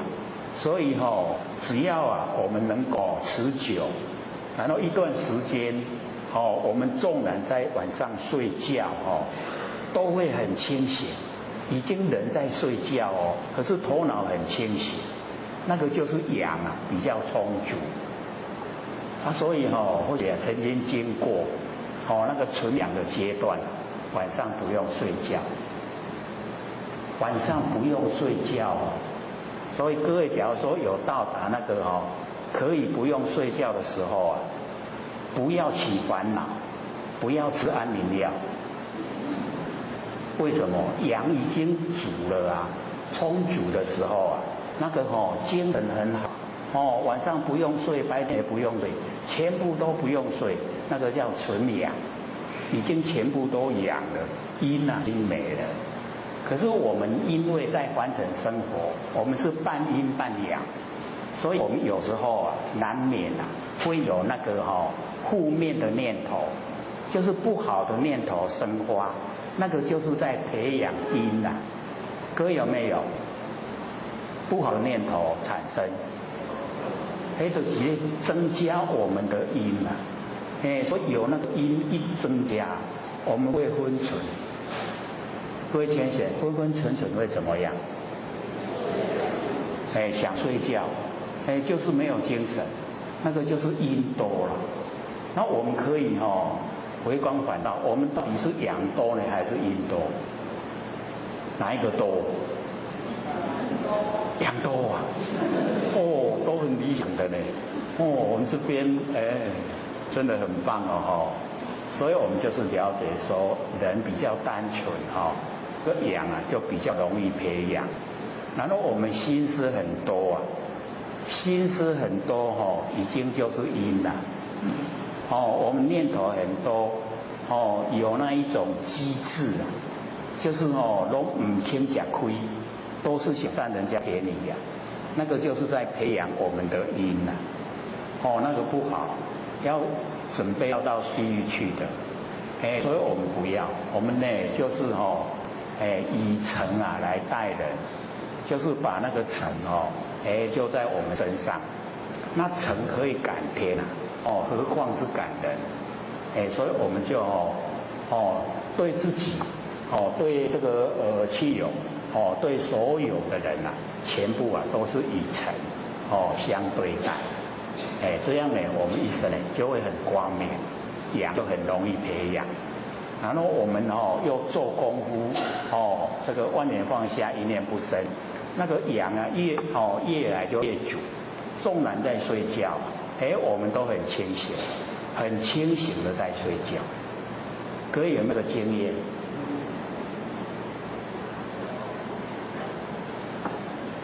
有的时候没有，有的时候有，可见还不很普遍。那我们只要呢做久了时间久了，一方面不要有负面念头，一方面呢我们做万年放下，然后越来那个阳就越充足。越充足以后我们就可以不用睡觉。然后这个我们都要吃饭，对不对？上个礼拜还问说3餐不吃会怎么样？所以所以我们每天拢在抓腰，各位有没有抓腰啊？拢在抓掉对不都要说啊，为什么也腰啊？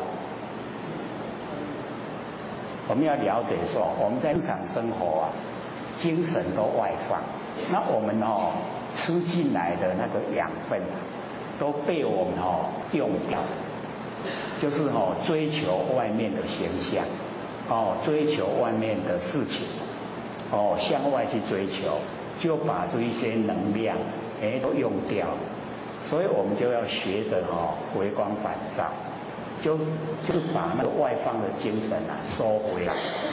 只要我们把精神收回来，那个能量不消耗，它会累积在我们身上。所以各位一收回来以后一段时间精神都收回来，不要去追求外面的那一些假象，外面都是假的啦，不要追我们一口气不来都会后悔迄拢紧我拢较早来要知拢卖掉就好不要追就好了。那我们现在要把它收回来。那收回来以后我们一段时间，我们的下丹田会温热修修的，那个就是能量，我们的能量。然后因为我们在日常生活，那个经脉、经络都会阻塞，尤其年岁越大，它阻塞的会越厉害。那当我们那个能量累积到一个程度它会打通我们的脉络。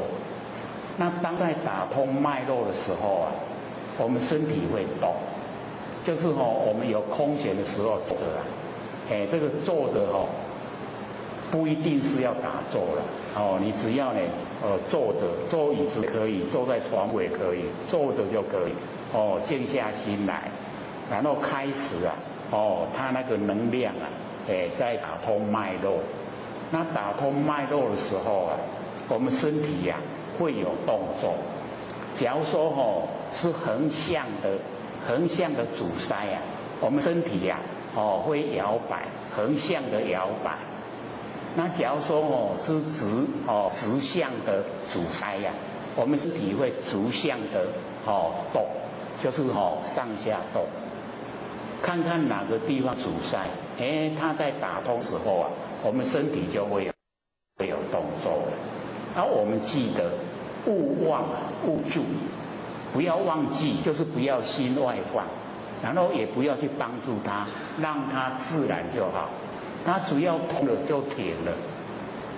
然后身体假如说全部打通了身体的脉络都通了，已经跑到颈部到头部来，身体都不会动，只有一个头在动然后头的动也一样它是横向的就横向的动，它是直了就直的动。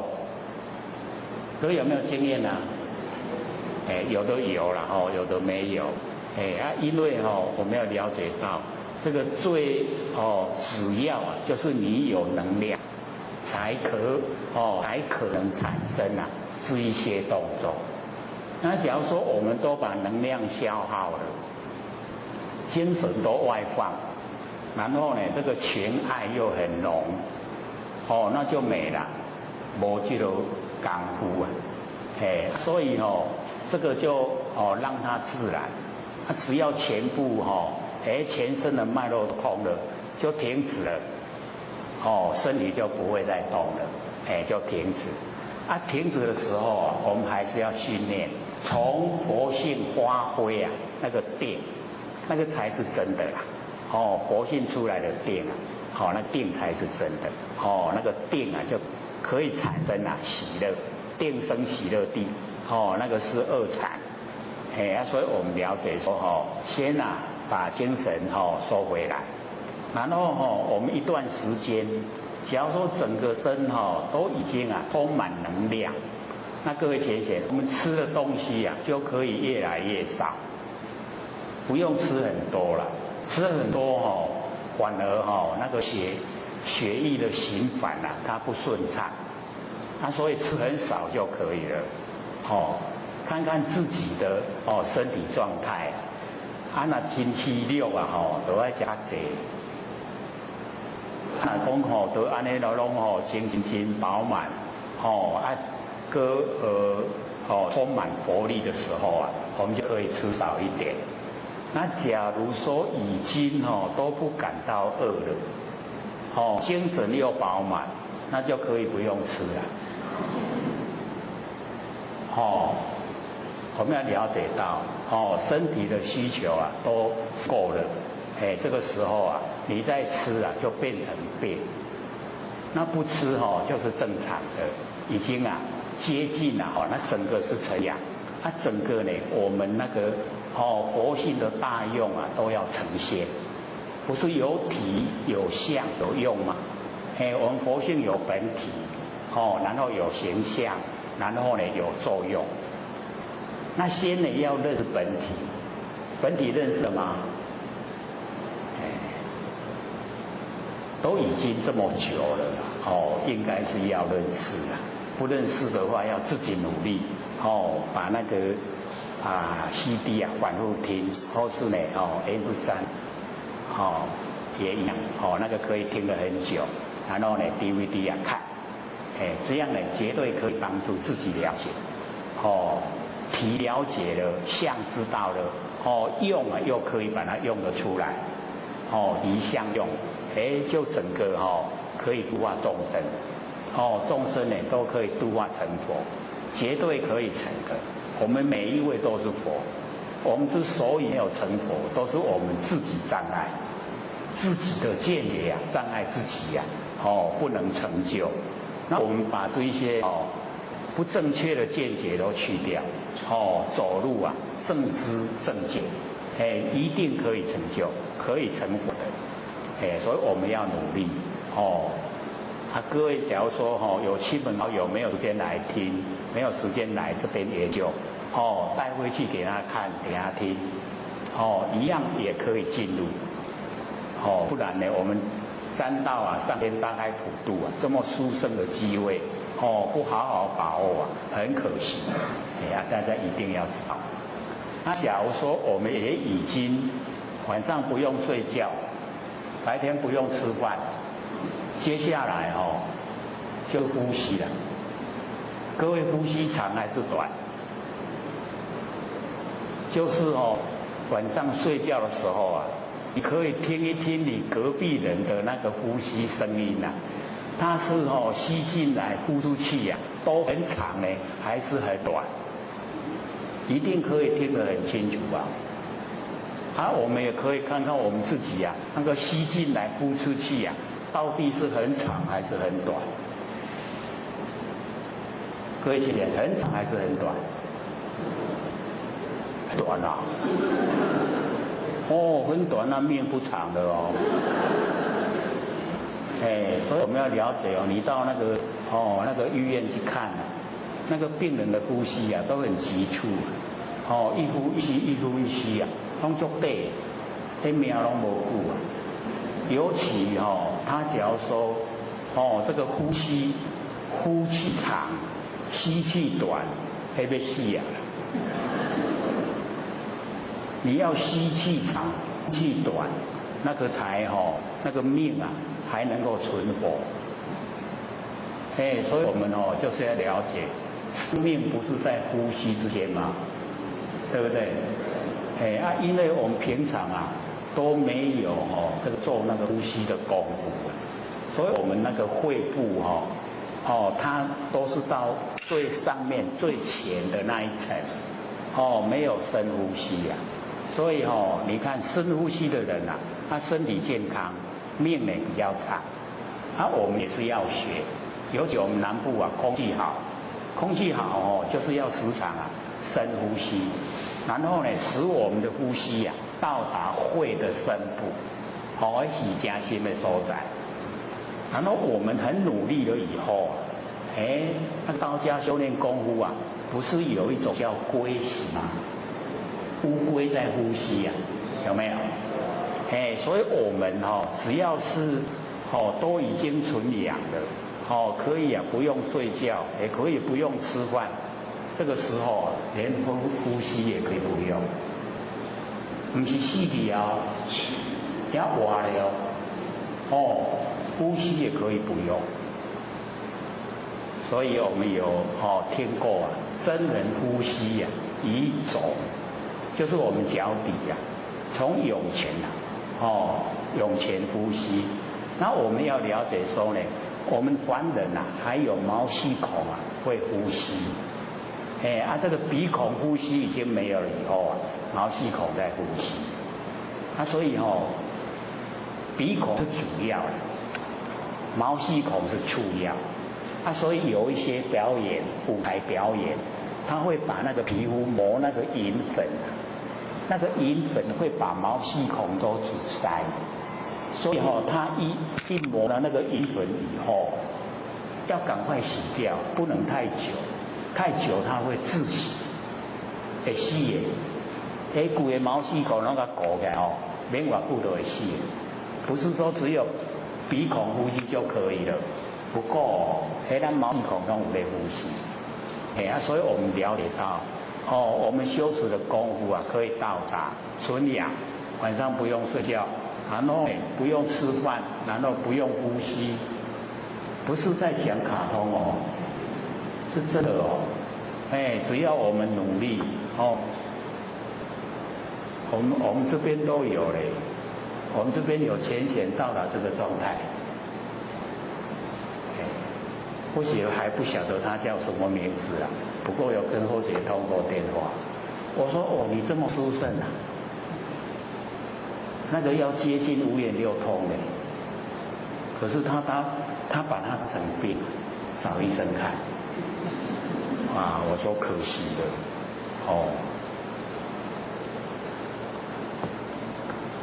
那我们回来讲这个《六祖坛经》。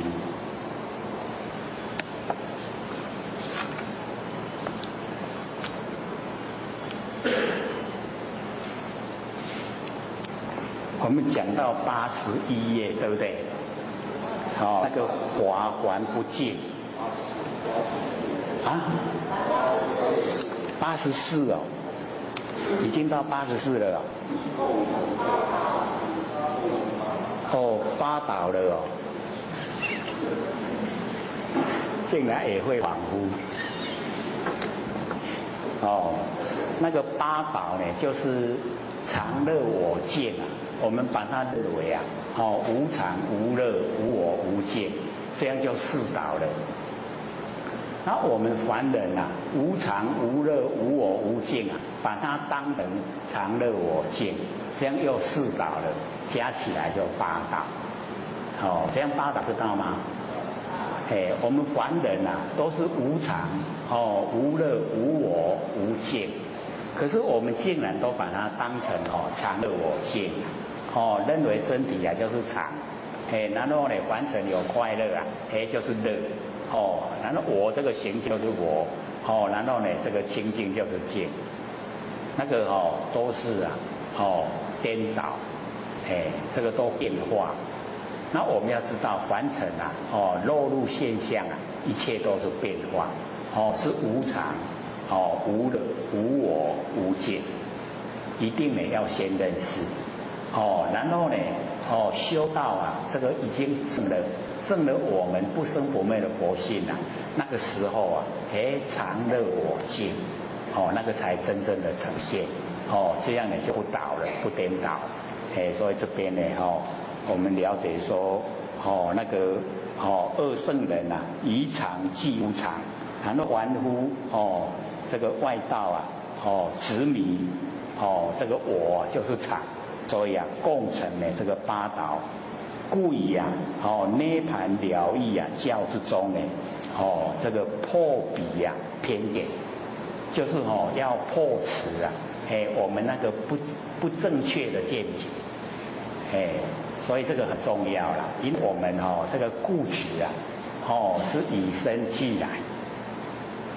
各位有没有很固执有才是正确的有才是对的。为什么？择善要固执啊，对不对？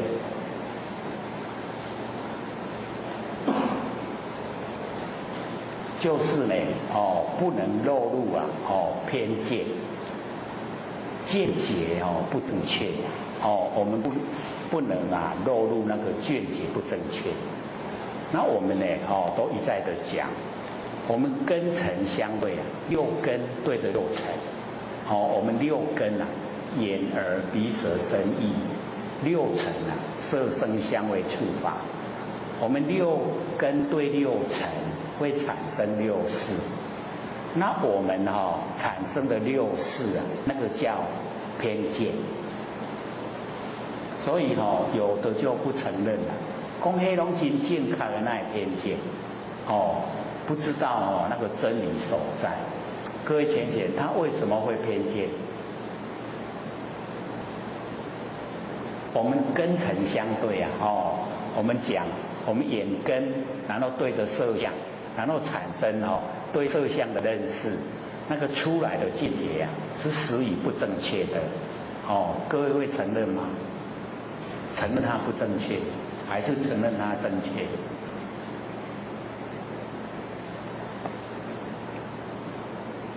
两边有没有落入两边？就变落入两边了。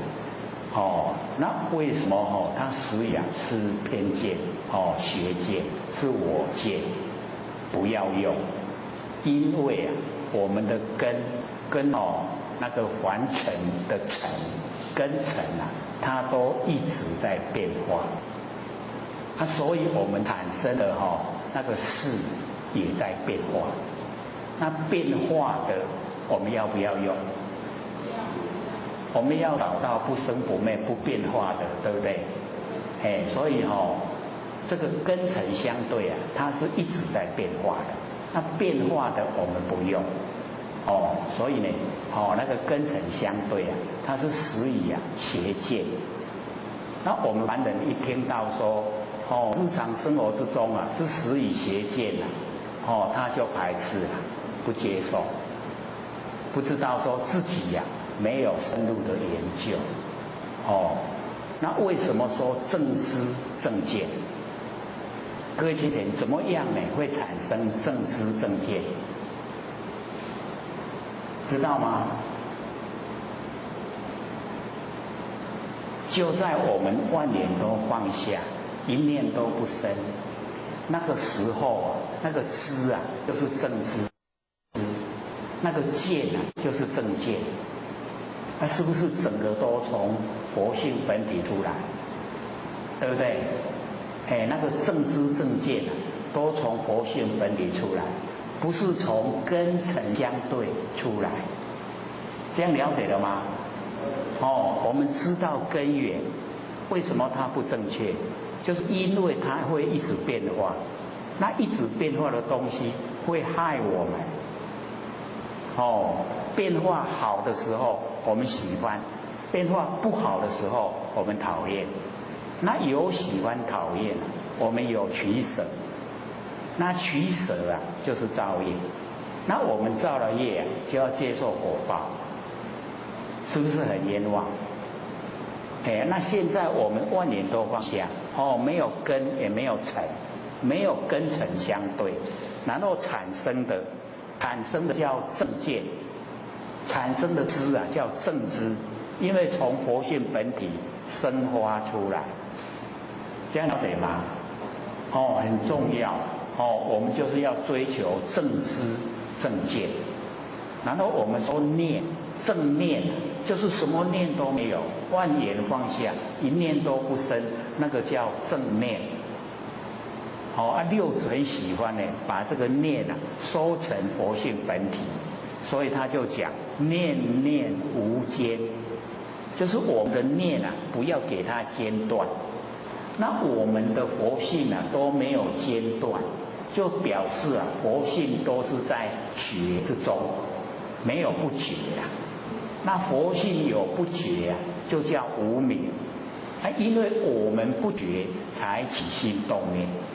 他起心动念就叫无明，已经不明了真理。所以我们为什么会造业？就是不觉。那我们整天觉的时间多呢，还是不觉的时间多？我们是时时刻刻都不觉吗？不觉，然后吃饭，不觉，然后睡觉，然后不觉，然后坐车，都不知不觉。觉的时候多呢，还是不觉时候多？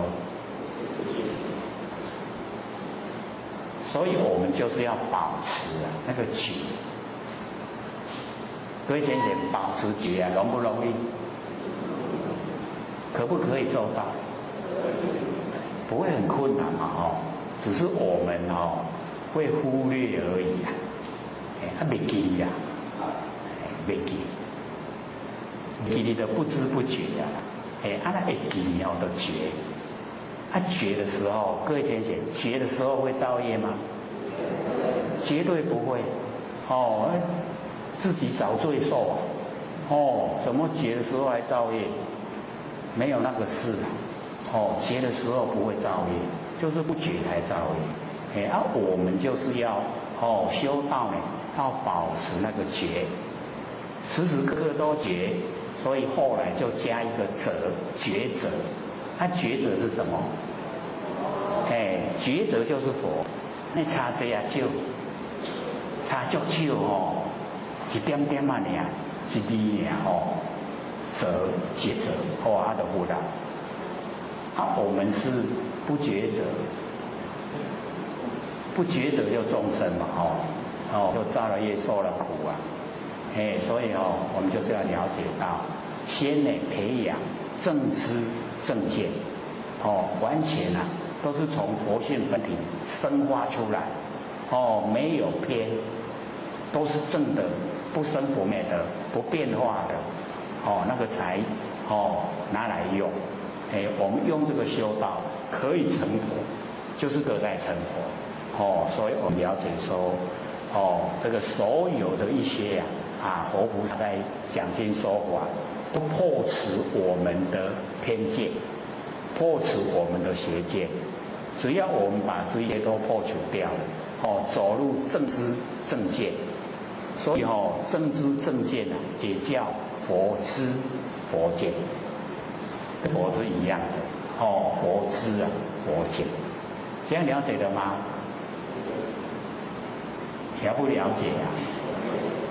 蛮重要我们那个偏见跟这个正见是差的很多一个是从根尘出来，一个是从佛性本体出来，那个来源不同，来源不同，以后的做法遭遇整个都不同，所以我们从佛性出来，它不落入两边，没有善恶，不会造业。然后我们从根尘出来，它有无常变化，我们有喜欢讨厌，所以会造业。现在懂了没？懂了没？而显说真常真乐真我真境，所以这个释迦牟尼佛呢，在涅盘那个了义之中就把那个常乐我境整个呢都呈现。那么如今这个语言背义按照语言，可是呢违背真理，所以我们就是要了解到这个六祖跟那个智彻讲说你依言依照语言，可是违背真理。我们上个礼拜有说我们修道要思依，还记得吗？记不记得？不要看笔记。记不记得？依法不依人。我们按照佛法可以成佛的，这个法就是佛，所以依法，然后不依人。人会有这个看不见的过错，会有不觉的时候，所以我们不依人。然后呢，这个依义不依语，按照真理，不按照语言。语言文字是工具，然后我们按照真理，所以依义呀，不依语，然后依智啊，不依事，智啊，智慧是不生不灭，然后事认识啊，事啊是生灭，所以我们按照不生不灭，不按照生灭，叫呢依智不依事，然后呢，最后一个就是依了义不依不了义。那了义就是究竟，我们要按照究竟的真理。不了义就是方便法门。那方便法门我们也要用，可是呢，我们不依赖它，可以用不依赖。比如说我们去度人，那现在人都也是蛮现实。他说我跟你去求道要不要吃素食啊？你跟他讲说要，他说安尼我买嘞。为什么他很喜欢吃鱼吃肉？那你跟他讲说这个要不要吃是你自己的事是不是这样？我们现在是不是这样？要讲家里的代志，对不？可是带你来求道并没有硬性规定说你绝对得讲素食，没有那个样子那个叫方便法门。然后等到他求道以后，研究真理，说原来他是完全做得不好，然后呢才转世到畜生道去，然后我们把它杀了来吃，我们一命要还一命，我们是还要去还给他，这样划不来，这样我不吃了。是不是自己明理自己做？所以就不跟那个畜生结恶缘，很自然状态之下，没有勉强。你若想讲你都爱甲食，爱过来好食，你就做你甲食。我们想一想，将心比心有没有说我们自己很高兴？说我给你抬啦，我给你讲，有没有？一定是很怨愤，对不对？你给我抬，你给我提都会这样不然你看我们自己养的那个家禽咱家己厝的鸡啦我们要杀的时候为什么要拿去气瓦达？有没有？可以养的时候要杀的时候有没有先称一称它有多重？有没有？你家己饲的家己抬，那都爱去。那个就是明讲我现在是吃你多少斤多少两以后你要不能超过。你吃的时候以后你讨回去不能超过。就是先跟他明言所以我们了解说还是不要。我们这个人生难得人的身体很难得到。各位要了解不要看社会现象说很多人都在自杀，黑龙唔在做人生难得，我们可以借这个人的身体修正成佛，可以成仙做佛可以到无量的百千世界去游玩。这个凡尘那个买机票那个游玩黑龙无够看，咱较认真修的道理千百亿法身，然后有无量的千百万亿佛的国度看他们去倒一条拢让水去水搞，不用坐飞机坐那么久。现在我们还要再办那个还要办那个签证，很麻烦的，还要买机票，还要花钱还要坐久。那我们以后修成了都不用，要到哪里马上到。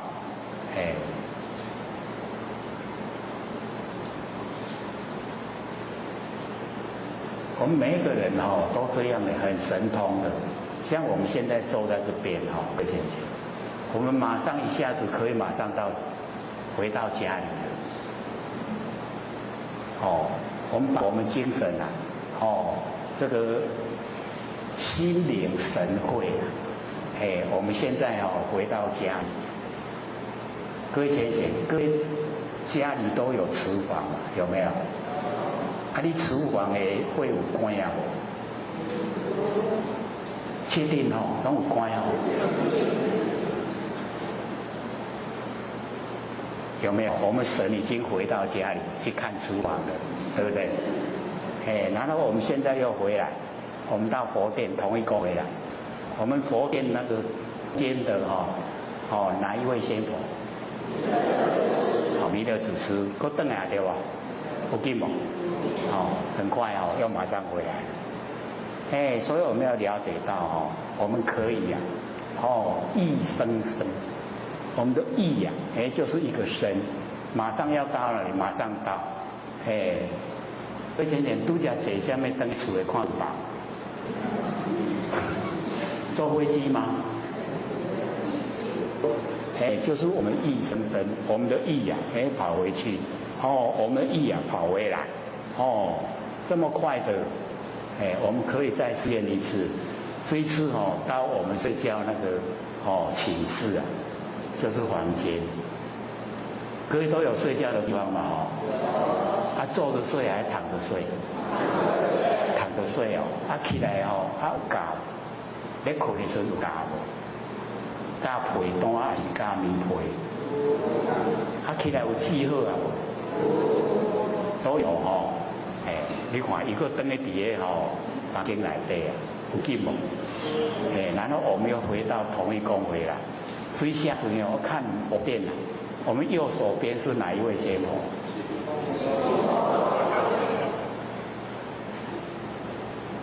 够不够快？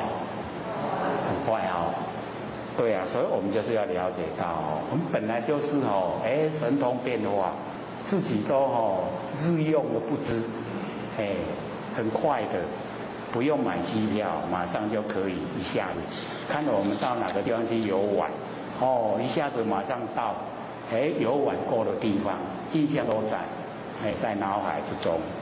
那我们修正了以后那更宽广。不只有娑婆世界，还有那个东胜神州，还有北极泸州，还有那个西牛贺州，我们是南赡部洲，我们只有一州，我们的寿命是最短，北极泸州最长，平均都有1000岁。我们有看过1000岁的人吗？没有所以我们赶快努力修。我们修了以后去看一看，看他们1000岁是谁是安娜？可能不要买门票，可以就直接去看。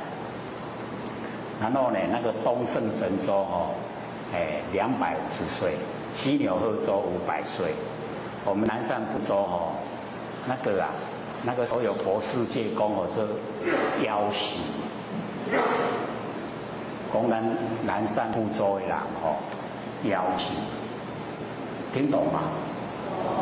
就是寿命很短不满100岁那我们就了解到100岁100岁是长还是短？很短一天不是很难过吗？都要24个小时有时候听到说要怎么样来打发时间？各位有没有时间要用打发的？有没有？时间都很好过都过得很快乐。所以看我们怎么样来追求让我们整个那心神很活泼很自在。所以要从我们正面的那个念头着手，不能有负面的，都是正面。然后呢，有空闲的时候就做功夫万念放下，然后一念不生，这样培养自己成养，到达成养的时候那个身体可有可无，已经恢复到整个宇宙空间都是我们真心佛性所以这个现象就是天地的所有宏图，那就还给所有宏图了。有哪一个可以不用还的？都不能赖皮啊！一定要还。纵然我们修那个海外啊那个三仙海外三仙有几千岁啊几万岁，还是比较晚死一点而已啊，还是要死。所以这个凡尘啊，没有贪念的地方。那我们的佛性啊，不生不灭，不会死的。会死啊，是这个现象。是身体的现象。那或许在讲，我们身体的现象，是被我们的业力啊，把我们推到这个凡尘来。应有现象，接受果报。只要我们果报都接受完了，我们就回归本位了。问题是在我们在接受果报的时候又在造业。本来欠的都不多了。我们一念妄动才落入凡尘，一念妄动才欠5角。我们现在都找不到5角，最少都1块对不对？可是我们一念妄动那个才负债啊5毛钱而已，5角。结果我们到凡尘来没人还是5角，要看起码欠偌济啊，各位先生。那5亿都唔拿呢，所以欠得太多就赖皮啊，不想还了。各位天姐想不想还啊？想啊，真的啊，这么好所以啊，我们就是了解到，只要我们都想还，自信啊都是清净光明，没有负面，没有黑暗。那所有债主啊，一听到我们说要还，他就放心了，不会积极的来讨债了。只要那个冤欠不积极讨债，我们生活就会过得很如意慢慢还，慢慢把这些债务都可以还清。可是只要我们搬家，那个债主啊，他就俩讲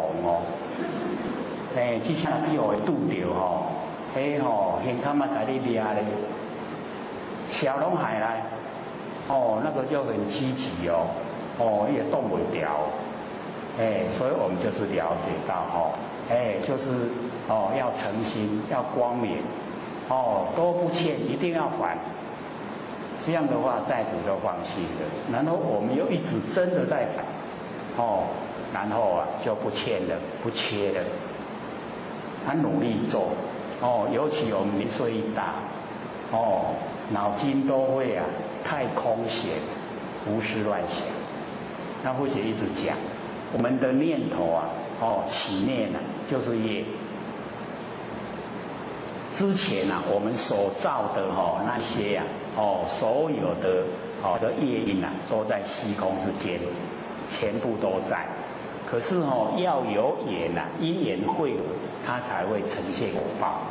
那我们假如说都不起心动念，都是清净这一些业债它没有缘来配合，不会显现现象，所以我们就已经不用接受了，已经所有债业所有的罪业都还清了。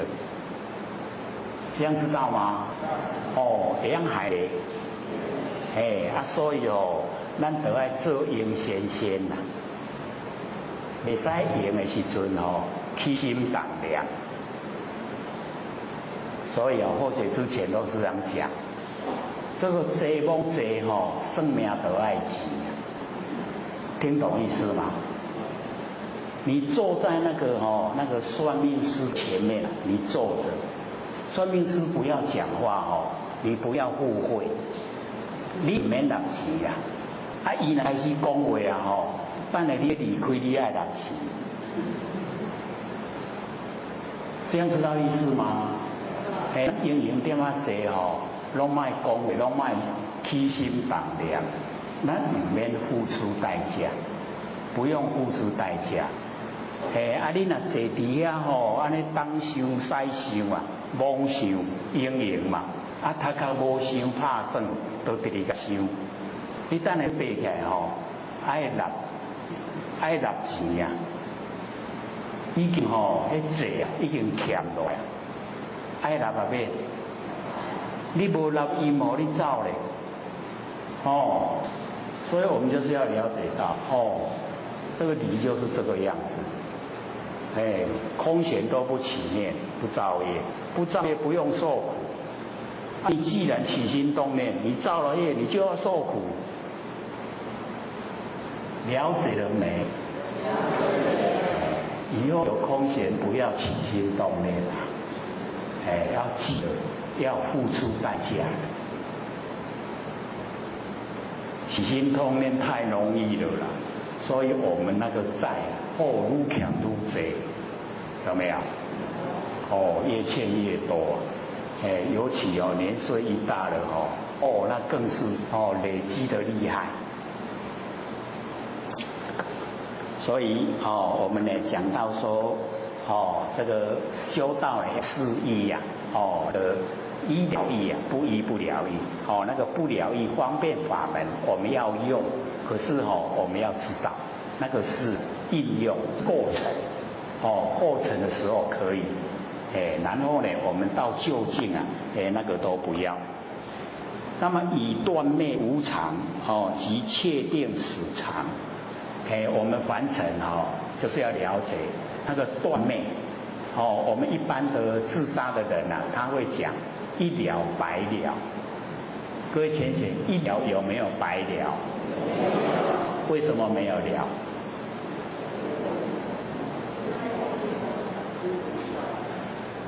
因为它的现象啊是一了，可是佛性我们要知道它还在，佛性还在啊。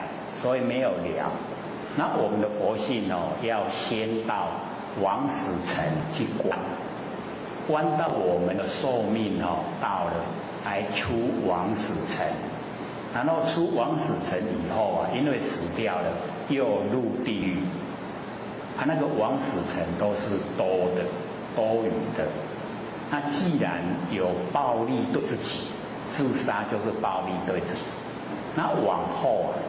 它现分之中啊，暴力存在，再来现象，它又会再自杀。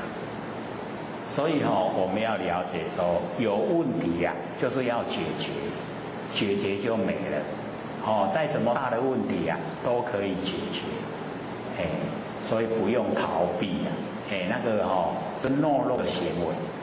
自杀的那个啊，哎，不可取，不能取。不要，一定能面对，欠人家多少，把那个数目啊，定出来，列出来，只要有数目，都可以还得清，一生还不清啊，我来生再还，来生还不清，我来生再还，只要有这个心啊，这个所有的这一些啊，无形无相都会帮助你。帮助你啊了这一些呢业障，所以我们要了解，在凡尘啊一定要勇于面对，勇敢面对，所以那个啊真正的那个断，什么都没有那个啊是现象，在呢真理之中没有，那个呢那个断灭啊，所以我们要了解尤其我们修道更没有断灭。佛性都是常在，虽然没有形象，可是我们可以感受，那个呢确实啊是常在。所以六祖都讲，用那个依照语言啊，把那个断灭无常确定的死常，就是现象之中的这一些呀，把它记得太牢了，而这个错觉呀。佛之言妙，最后的威严，那个佛讲出来，就是呢非常的圆满奥妙，所以我们每一个都有，我们都有圆满奥妙不生不灭的佛性，都有常住啊，那个圆满奥妙那个佛性也都在。所以佛释迦牟尼佛把那玄妙啊，那个呢，最后这个威严啊，把它呈现讲出来，让我们能够知道，知道这个真理。可是呢，那个自测啊，他错觉了，错误的了解啊，所以我们要知道这个佛经啊，一定要透彻的领悟啦，不能那个错误的了解。一定要透彻的知道。那么纵然千遍啊，有何所益？不了解真理的话，纵然我们呢看了有1000遍啊，对我们的帮助也不大。各位有没有这个时常啊在念那个心经？第一句是什么？什么意思？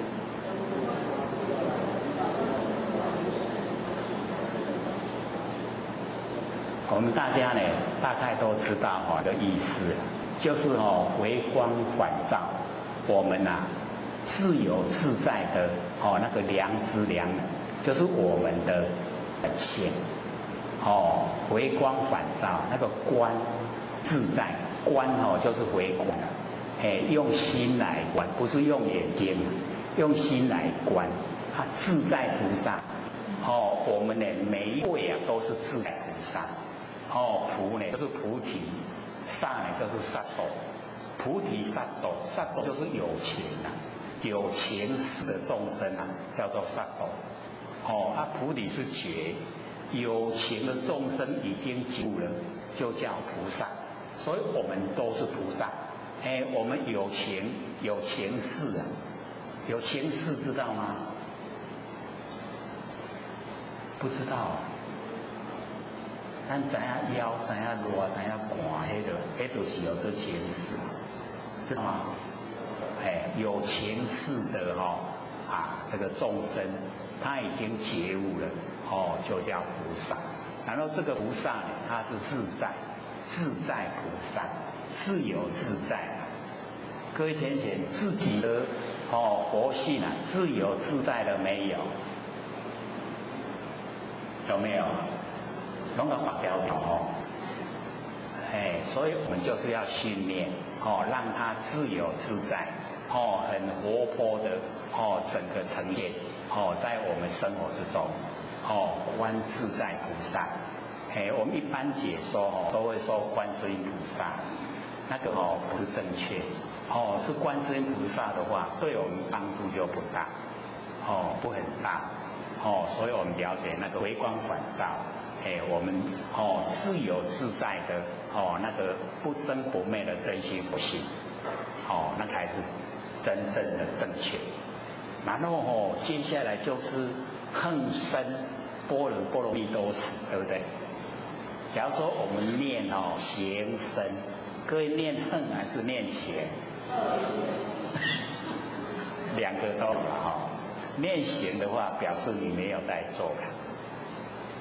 念恨的话表示你做足久做足久是拢无咧做，没有回光返照就是无咧做已经做足久迄个身就是已经功夫有做足久做身恨就是咧做恨咱用单话讲行道行，捌听到无？行唔捌啦，人讲迄个道行真悬，迄个行修持的功夫啦，做行性所以我们了解说，看看我们有没有努力，真的来做，有的话就有功夫，功夫有的话就很深时间久，功夫有深，那依赖般若波罗蜜。依赖我们的妙智慧，到达波罗蜜清净的彼岸，所以我们在生活之中就已经都到达清净的彼岸，都没有烦恼。各位在生活之中有烦恼吗？那都没有观自在菩萨，都没有恒生般若波罗蜜，所以都在烦恼之中。那我们有的话，回光返照，我们自己呀，不生不灭的真心佛性，然后已经呢都有功夫，都有般若妙智慧，都到达清净的彼岸。这个时候啊，就照见了五蕴皆空，就是我们呐，整个五蕴呐，色受想行识啊，全部都是空，就已经呢，所有的苦厄啊，苦业，然后已经超越了，然后轨迹啊，几句话就把整个怎么做都交代。所以或许有看那个《华首经》啊，对里面的有一段倒是特别的印象深刻的他是这样说如来不以世间共之，世间以我之。我们讲过好几次了，对不对？因为文字啊，我们一看到文字都会讲那个如来就是释迦牟尼佛。释迦牟尼佛不跟我们凡人啊，娑婆世界的众生啊争，可是我们娑婆世界的众生呢，都要跟释迦牟尼佛争，这个是现象，对不对？拢要带争，要带修争啊，修争那个地位啊，你的作为我嘛要来做安尼，来修争，释迦牟尼佛说如来不以世间共争，世间以我争，世间拢在跟我争。可是我们真正的进入它的含义啊，那个如来就是我们每一个人的真心佛性，就是那不生不灭的真心佛性。各位想想看，我们的佛性啊，是不是啊不跟世间争？世啊就是过去、现在、未来。间就是东西南北，东南西南，东北西北上下间，它不跟时间争，不跟空间争，只要时间空间呢跟佛性一争的时候啊，我们佛性都退隐了啦，它全部都会让给你，它全部都退隐不见了。我们佛性的修养好不好？非常好，对不对？所以嘛，要把它启发出来应用。不要让我们这个世界当家。我们这个世间就是身体呀，眼睛、耳朵、鼻子、嘴巴，身体跟意念，哪一个不跟我们佛性争？哪一个不争？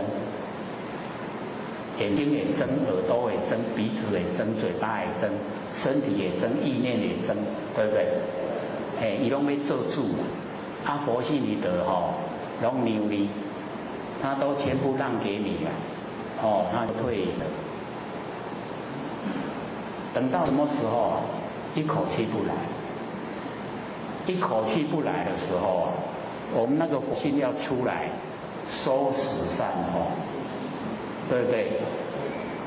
我们这个眼睛、耳朵、鼻子、嘴巴、身体、意念，一口气不来他非常不负责任，他撒手不管，什么事啊？他造了很大的罪过，他也不管，什么人要管啊？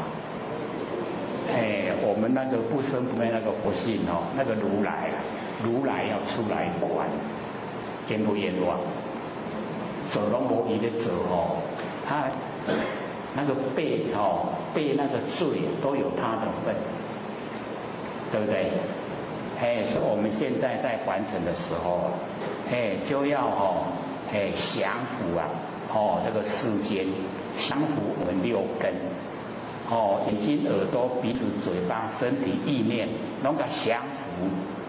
只要降服了万年放下了，佛性出不出来啊？如来就出来了，对不对？那个如来一就出来，他就出来，整个就呈现了。所以我们在生活的时候啊，就是要这样去做。那各位要了解到，因为我们这个感官呐，眼睛、耳朵、鼻子、嘴巴、身体、意念，当家已经很久，所以我们启发佛性当家的时候啊，这个感官它会反扑我们要有心理准备。你做早干那落来你都要认分，知道吗？会认分啊未？各位试试看尤其我们这个年岁假如说还不大的话还大的也一样到那个服装店去看服装，或者都讲这个时候到底是眼睛当家呢，还是我们佛性在当家？你徛咧迄橱窗头前你就知影谁在当家。那一直想一丝钱就好，这个一定是眼睛当家，对不对？你佛性在跟你讲，你厝的衫有够济啊，唔免购买啊。那个佛性的力道真重，很弱不够，这点较水，厝迄拢伤旧啊。所以我们就了解到在那一种状态之下，就可以衡量我们到底对佛性的那一种这个护持啊，咱的保护咱的佛性啊，到底是多还是少？是真的还是假的？那个时候就会呈现。所以我们这个生活都是很现实啊。那我们在日常生活之中呢，就努力来做。那么行仓呢，忽然大悟啊，就是自测。行仓是他在凡尘用的名字。忽然呢，这个大悟啊，就说呢这个句言，说因所无常心啊，佛说呢有常性。因为我们守的日常生活那个叫无常心呐。然后我呢就讲有常性。所以各位先生，我们现在把它换一换文字看看我们了解。因所有常心，佛说无常性。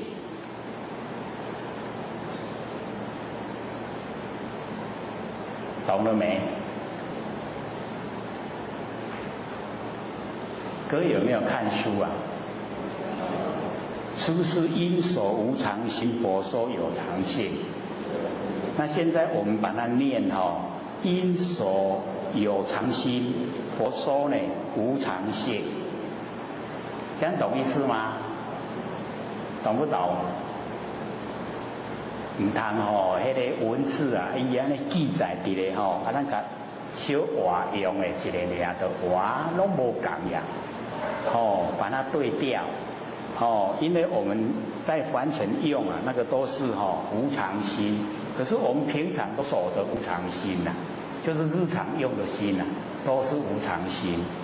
然后呢，我们现在把那个无常心变成有，那个无变成有，因所有常心，然后佛说无常性，安尼了解意思不？活用因为我们知道我们不生不灭的那个真佛性那个叫做有常心。然后呢，佛说呢无常性就佛就讲有常心它可以随缘之用。那随缘之用那个叫无常性。安尼了解呗？懂不懂了？迄嘴咧讲懂，头壳咧摇头，安尼到底是懂还是不懂？嘴讲懂，可是头壳咧摇安尼到底是懂了没有？刚好中道，没有漏两边。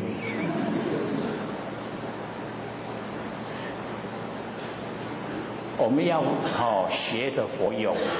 因为守着无常心，就是日常生活的心那个都无常。然后佛跟我们讲有常性，就是我们不生不灭的佛性。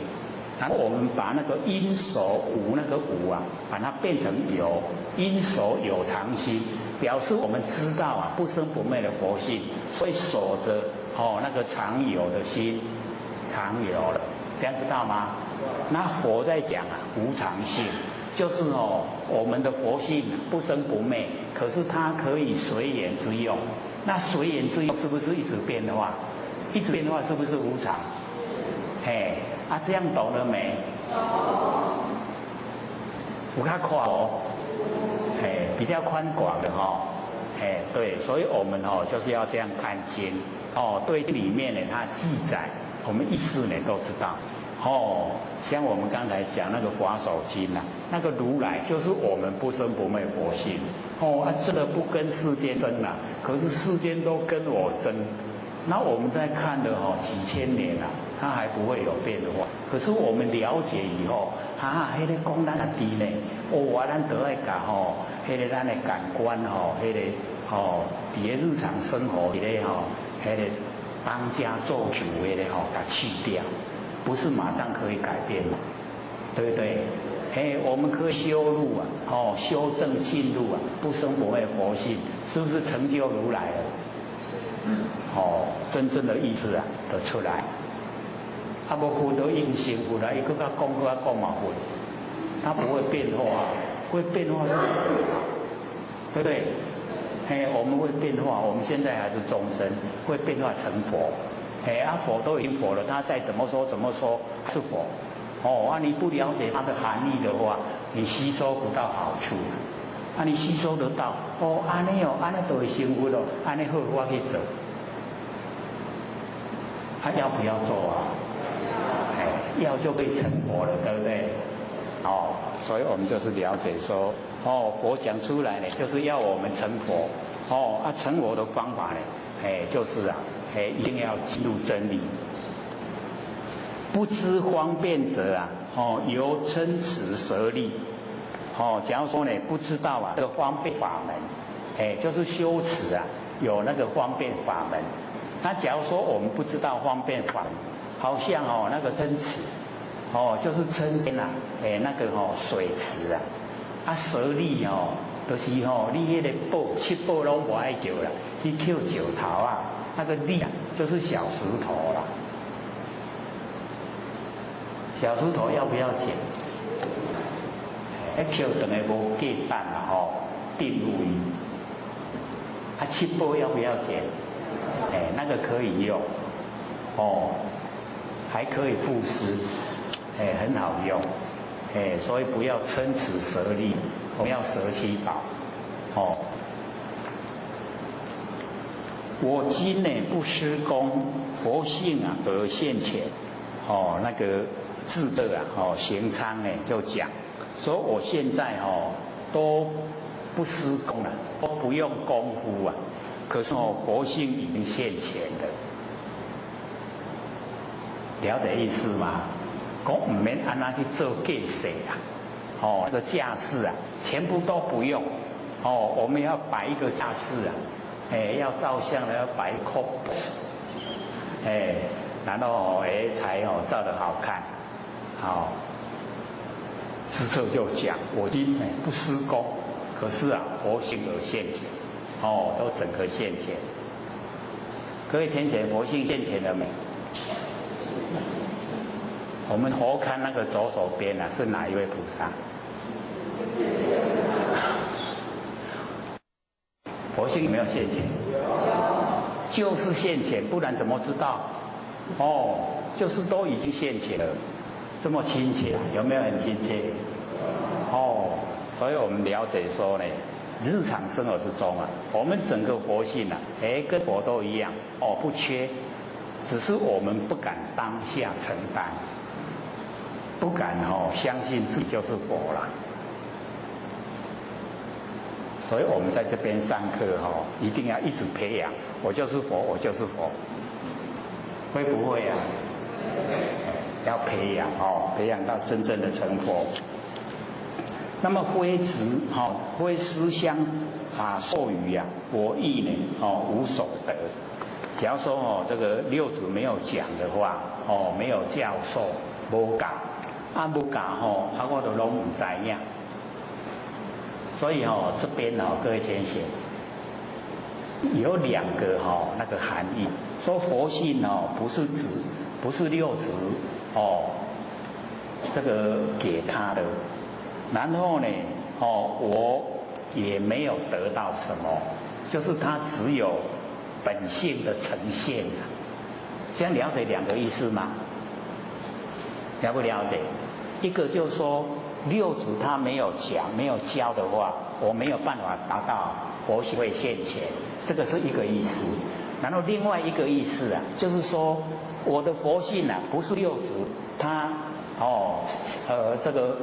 教给我的送给我的，然后我佛性现前的时候啊，我什么也都没有得到，是不是两个意思？两个都了解吗？了不了解？所以我们要了解这两个意思啊，一个就讲六祖啊一讲了以后，我整个了解佛性都呈现了这一个意思。然后另外一个说佛性我本来就有，不是六祖给我的然后我虽然已经佛性现前，可是我也没有得到什么，只是本来的回来而已。有了解不？所以我们要了解它这个佛经那个包含那个意思啊，这么奥妙不是只有一面，它可以面面俱到。那么这个自测的部分呢，就在这个地方。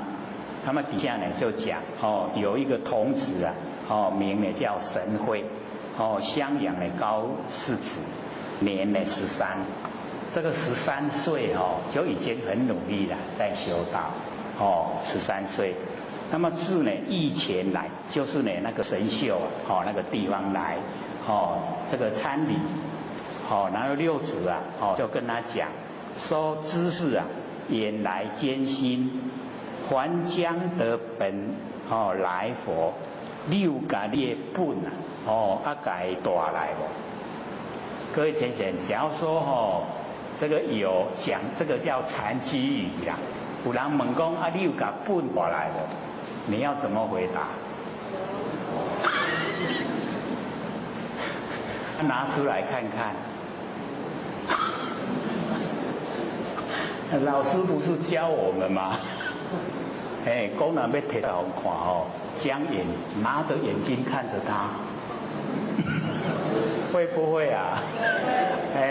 拿着眼睛看着他的是该让你本提来啊，这个翁坡老师教的所以这边这个六祖问的那个神会，说你有把你的本带来啊无？若有本则合世子。你若有本有迄个不生不灭的真心佛性本体啊，跟你即马认识的主人啊，都要好合作会啦，这样懂意思吗？我们认识的主人啊，跟我们不生不灭的佛性本体呀，我们现在各位先生，它是呢合在一起还是分开？它合在一起所以我们要了解到，就是因为合在一起，所以有时候我们分不清到底是世俗还是不生不灭的佛性本体。各位先生，有没有差别？有没有差别？不敢肯定有，谢谢。所以我们要了解那个认识的那个世主，它有程度上的差别。那我们不生不灭的佛性没有变化它呢都是湛然常寂。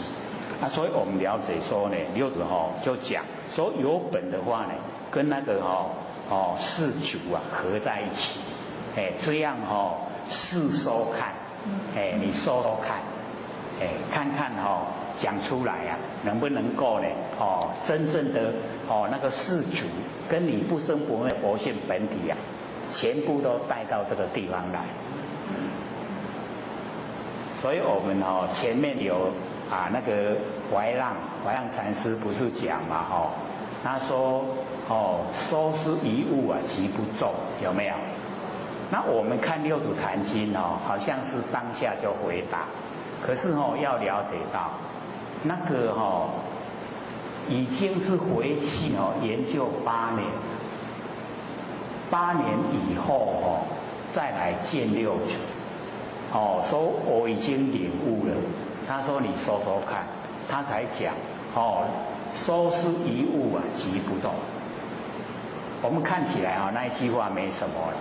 可是他一回去以后，他把所有东西都拿来跟佛性相合，这个不是，所以他回去啊很忙啊，万物啊都拿来跟佛性合，才说出那一句话，收拾一物啊即不动。我们看那个古时候的那个古人修道的用心，或许没有看那个。武登慧远或是那个景德传灯录啊，真的还不知道有这一段典故，那写得很清楚哦。然后来的时候才讲，收拾一物即不动。然后六祖一听说，有一点味道了哦，然后还可修正佛，不过确认一下，一共修正即不无啊，染污即不得。六祖一听说染污即不得啊。伊就讲啊，安尼这时啊，领悟啊，一下讲即此不染污啊，是知佛之守护呢，如意如是啊，无意如是。你看那个就是认可啦，都对，你领悟已经健康，所以那个都是那普普通通的，那个都是那个残疾啊，残疾，那这边呢，那个神会啊，被六祖将一问了以后啊，说以无住啊为本，无住，这个无住为本我们是从那个《金刚经》看到，应无所住啊，而生其心，对吧？他以无住为本啊，各位先生，这样正不正确？正不正确？正不正确？正确呀！应无所住是讲我们那个真心的状态，不要有所住，然后耳生其心呐。我们要了解说，应无所住啊，就是空的；耳生其心就是有。所以不能进入空，也不能进入有，要两个它同时存在。无所住空，其心有，有跟空合在一起，这样才真的是本啊！已经无住为本这样了解是他哪个地方不圆满嘛？就了解了所以我们了解它是有跟空啊一无所住，我们的心不要住无所住就空了。可是呢，耳生其心，无住之中有心那个有耳生其心就是有，无所住就是空空跟有合在一起就是我们的本这个地方才无住，是不是不一样？以无到那个圆满所以这边以无住为本，见即是那个见就是咱看到的就是主人，所以这个就里面就含理合理呀。我们跟尘相对也是见，对不对？然后我们全部把这个眼睛就是不用，然后眼睛不用的时候我们不用眼睛，不用眼根然后眼睛闭下来，各位有没有看见？一样看见，就是看见黑暗所以这个见性见性也是见，见尘也是见你这个见以见为本，以这个见即是主这个主到底是尘呢还是现？就有问题了，对不对？所以六祖就跟他讲，说之沙弥增和起次语。这个增和就是要争取人家跟他相同的那个见解、相同的意见啊，争合。我们呢一般呢都会讲说呢，这个当机甲倒头啊，有没有？阿黑了就想，他们讲的话叫什么话？不是会随顺吗？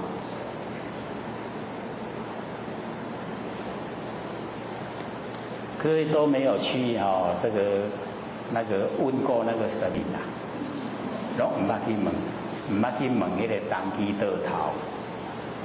啊，迄个当机倒头，唔是拢会顺回咩？有没有？那一种这真和起次语，当机甲倒头，啊因会顺着迄个来问代志的人，会迄个话，然后去讲，有没有？我们有没有那个那个印象？安于顺为美，有没有？就是那个啦，那个叫做真和起次语。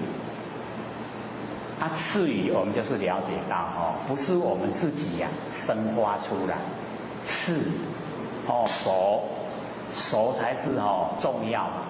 我们已经起次语那个就是不重要，这样了解吧？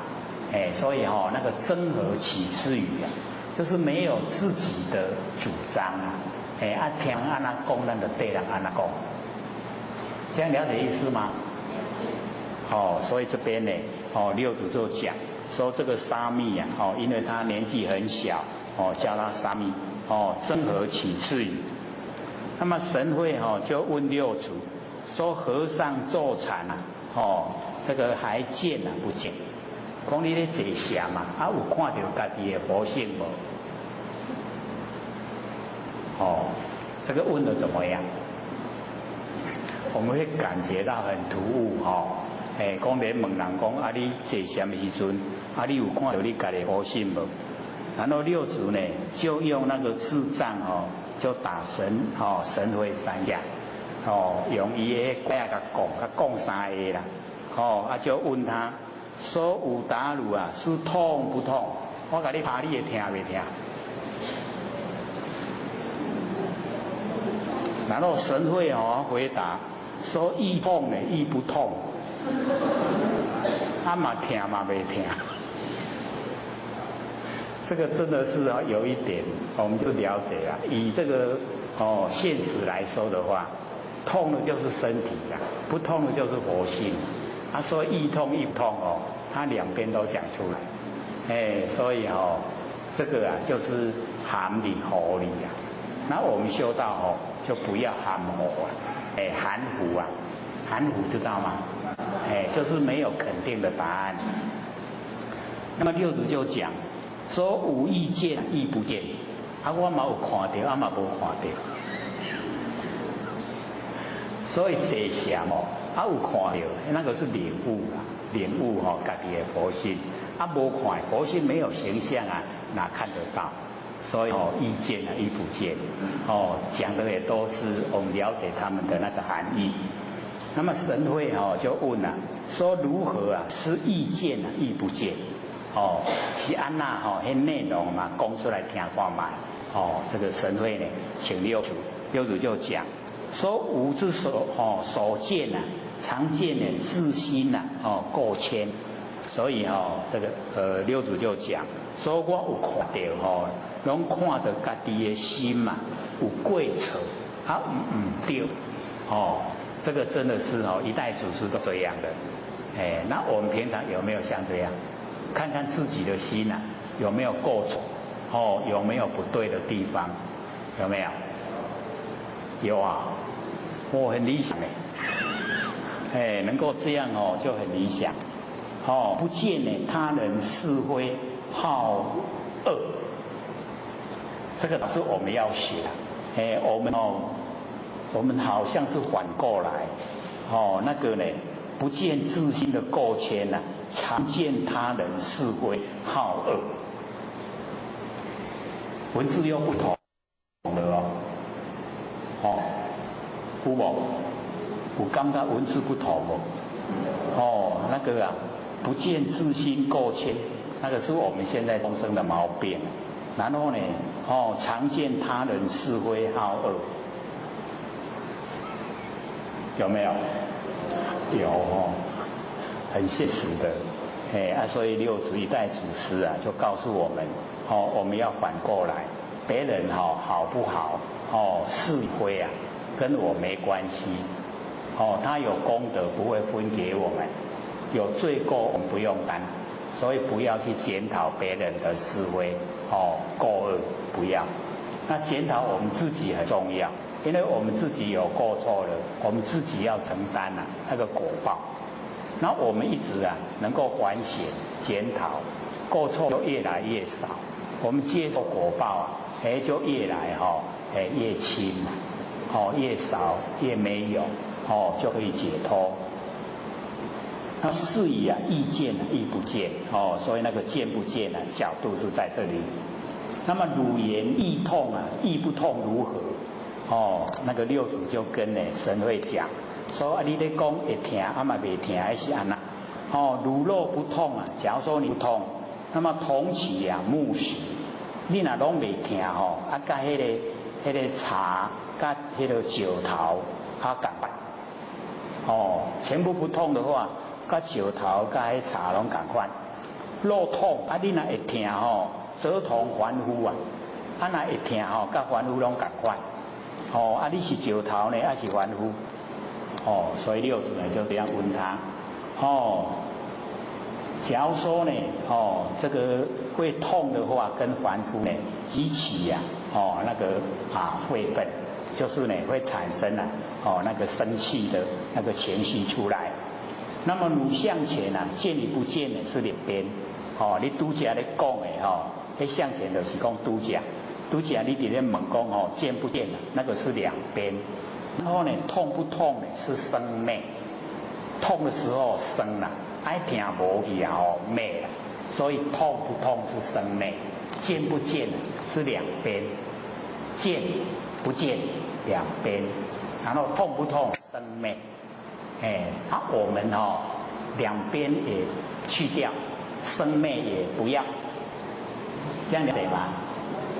所以这边就把那个重要的这个已经阐释出来。汝自信呢且不见感而弄人所以我们重点就是要明心见性一定要见到自己的本性。那么神会这个礼拜毁谢那么师又曰六祖又讲，汝若心迷不见，假如说心迷昧，没有见到不生不灭的佛性本体。问善知识密路就是要问那个善知识来找，看怎么样可以见到自己的不生不灭的真心佛性。如若心悟即自见性，心能够领悟就可以见到本性。然后呢，见到本性依法修行。如自迷不见自心你自己迷昧看不到自己的心，却来问我问吾见与不见。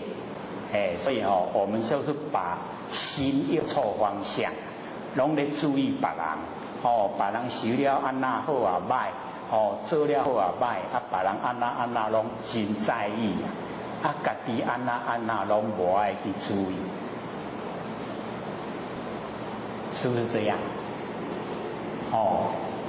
所以这边呢，六祖讲得很清楚。我们见性了以后依法按照这个佛法来修行。那么底下呢这个六祖就讲自迷不见自心却来问我见与不见。吾见自知我的这个见解修持的程度我自己知道取代汝迷。怎么会呢？替代你的迷昧？如若自见亦不待吾迷。假如说你能够领悟了解了，那你也不会代替我迷昧。何不呢？自知自见？要呢自己知道，自己见到，乃问呢吾见你不见，所以呢就跟他讲说，你不要问了这个问题，你问这个问题已经呢已经离题了。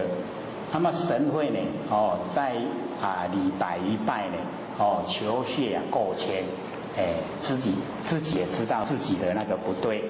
那么服勤己事不离左右，不离开呢那个六子身边。因为他不离左右，所以或许在那个五灯会演里面就有看到这么一段的记载。这个我们等一下请那个把那个神会看大藏经对里面有6个地方疑问，然后请示那个六祖那或许有把那个里面的那一些写下来有6个问题。那么第一个呢就是问这个戒定慧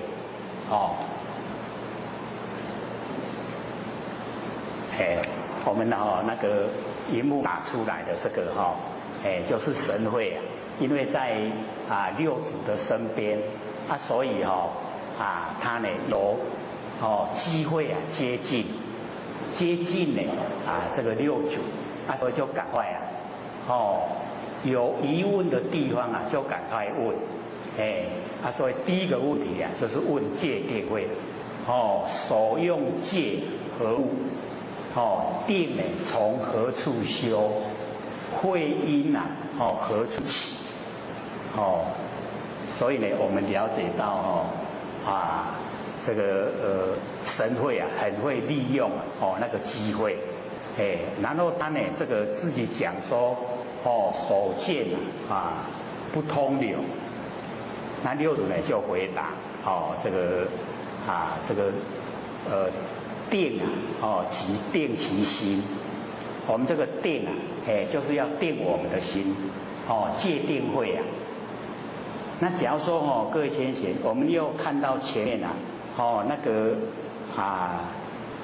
六祖他有讲从我们那个自性这个自性中就有那个定戒定慧那个这个是看那个大藏经里面又特地提出来问，所以我们一般这个社会凡尘都一直在讲这个戒定慧戒定慧戒定慧。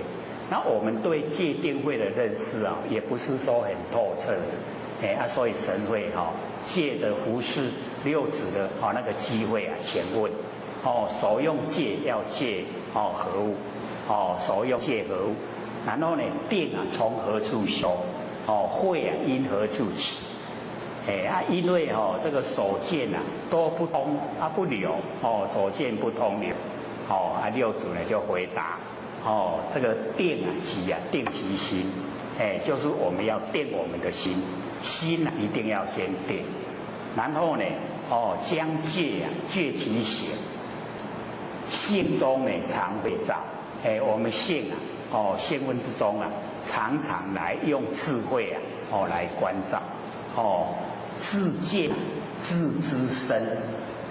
所以我们看到最后一句那个自见自知身各位先生，那个就牵涉到我们的正知正见。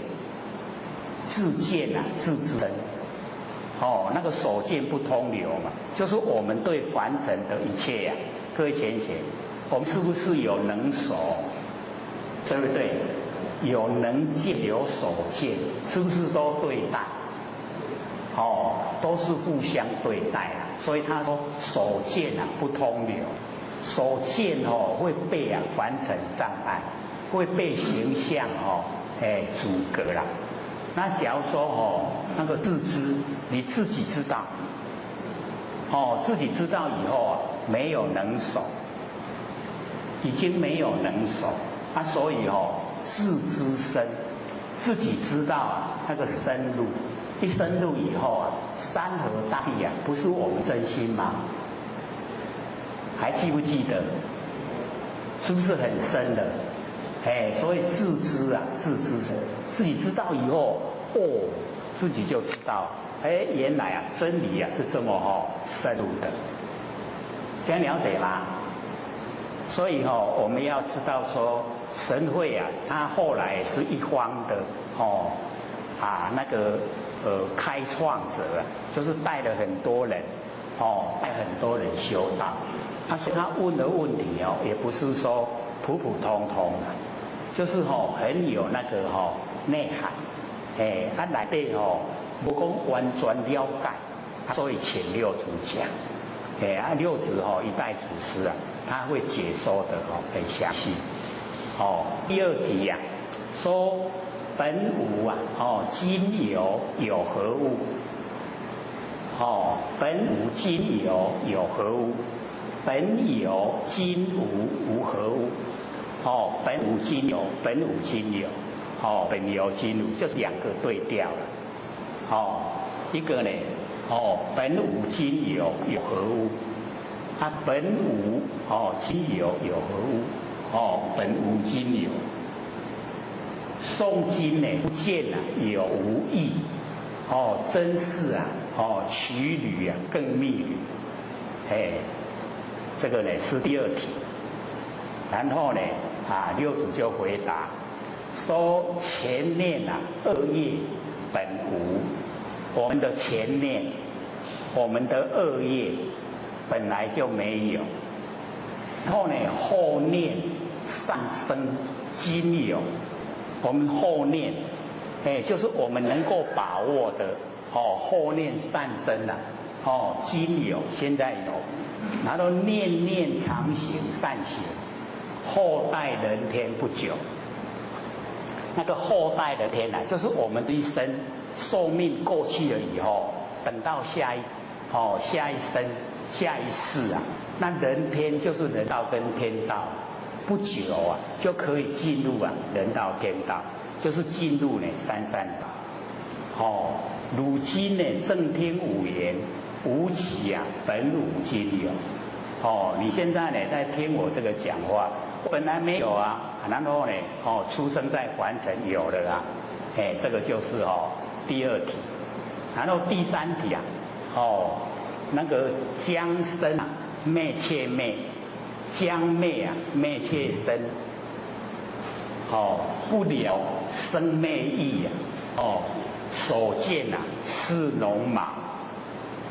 然后呢，那个六祖就回答说：将生啊，灭却灭，令人呢不持现。或许呢，把那个里面的含义这个解说一下。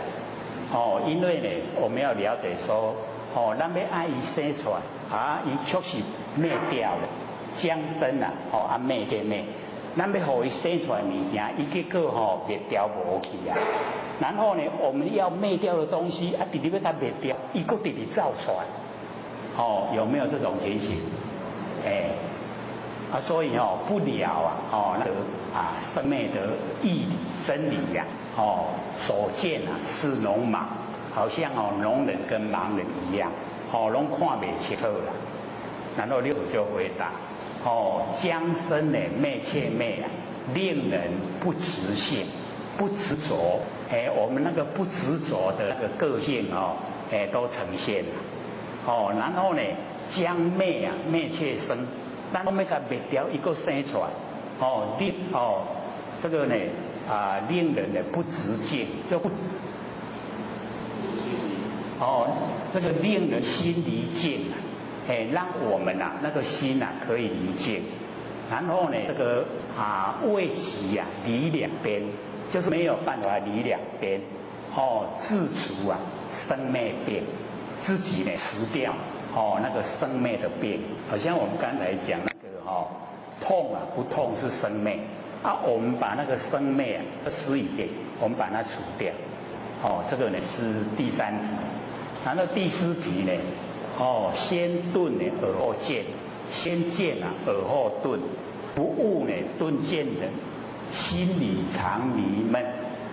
那六祖呢就回答，说听华顿中见。悟华见中顿，修行顿中见，然后正果见中顿，顿见啊是常因，物中呢不迷闷。这个顿见啊，它是常住的因呐，所以我们顿跟见啊，一下子马上领悟了，那个叫顿。可是呢，我们渐渐的去做到了，见，所以顿见啊，它是常因，常在的因呐，所以不要认为说它是不一样，这个是第4题。然后第5题呢，先定啊后会，先会呢后定，定会啊后出，就是后跟先那个出啊，就是先的意思啊。这个何生为正？怎么样才算正确？然后呢，这个六祖就回答，说呢，我们常生呢清净心呐，这个定中而有慧，然后呢，这个一境上无心呐，慧中而有定，所以定中有慧啊，慧中有定，我们了解它都是这个互相扶持，定慧等平等，无先后，定慧等无先，这个双修啊，自心正，所以六祖一直在鼓励我们就是定慧双修，双修以后，我们自己的心就正了，这个是第5题。然后第6题呢，说先佛而后法，先法而后佛，佛法本源，其从何处出？这一题倒蛮重要了然后呢，六祖回答说：收集啊，先佛而后法。收的时候啊，那个就是佛在讲，他证悟了以后讲那个先佛，然后后来就讲法。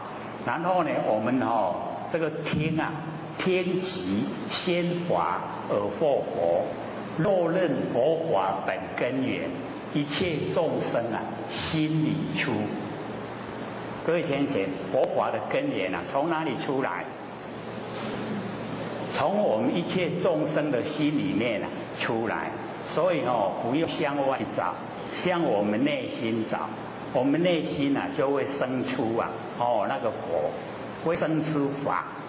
一切佛法本根源一切的众生心里出。所以呢，若认佛法本根源一切众生心里面出来。了解吗？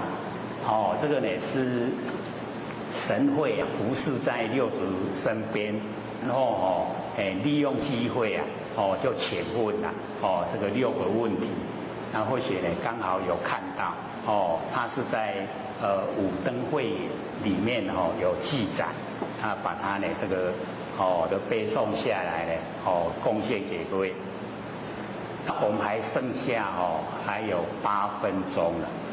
就给各位提问，可以有问题啊？8分钟而已剩下8分钟。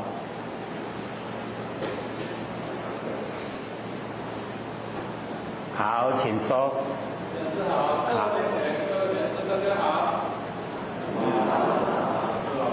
或许刚才这个时间不够用，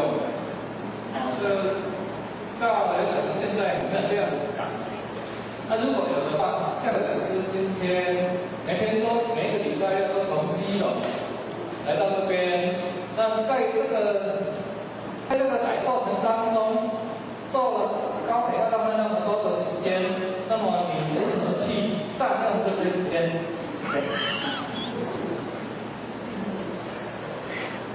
这个我们才刚讲过6组说我们都会注意别人然后呢这个都忽略自己，他马上就表现给我看。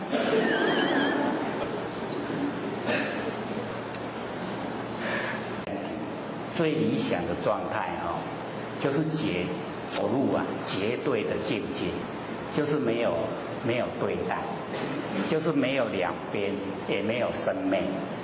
走入那个绝对的那个境里面就是最理想。可是我们就是要了解到，那个是不变之体。可是我们现在在凡尘要随缘之用。那随缘之用我们要随顺世缘，刚好我们就有一篇叫做《张轴悟道记》啊，张轴悟道记哦，它那个8句里面哦，第7句啊，就是讲随顺誓言啊，无挂碍，就是要随顺誓言啊，哦，那个光明急照啊，遍而上，完胜的寒灵啊，共一家，一念不生的前体现，6根才动啊，被云遮。然后依除烦恼从真病，趋向真如啊，意是邪，随顺誓言啊，无挂碍，涅盘生死等空华。哦，就是啊，那个张轴的悟道记。那或许觉得说哦，这个对我们修道来说帮助很大。哦，他把那个整个本体跟那个随缘之用，都全部讲。然后我们再完成怎么样来应用，怎么样应对，也都有交代。所以就把它抄成 CD， 然后也印成那个书面资料。那因为各位都不太敢提问啊，所以那个如是我闻的那个书面资料后面有很多问题啊，都是台北的浅问，而且都是蛮重要的。所以各位可以拿回去看那一些问题啊，对我们帮助也是很大。那里面也告诉我们怎么修怎么做都有详细的没有机会来这边上课的我们也拿回去给他看也拿 CD 啊回去给他听，这样可以吗？还有吗？还有4分钟，好，请说。讲师好，也是在谢谢大家或许有个问题想请教讲师。好，说。在我面前不是有遇到一位讲师，他在印尼的时候是灵性出窍新旧的一个道期，那结果那个是车祸，那个道期是车祸，结果那个道期后来醒过来的时候，就是家里的包括大太太孩子，通通都不认识这位讲师。然后呢，或者就想说，那我们如果做外延方向一念不生的时候，是不是也可以一起出下去就了？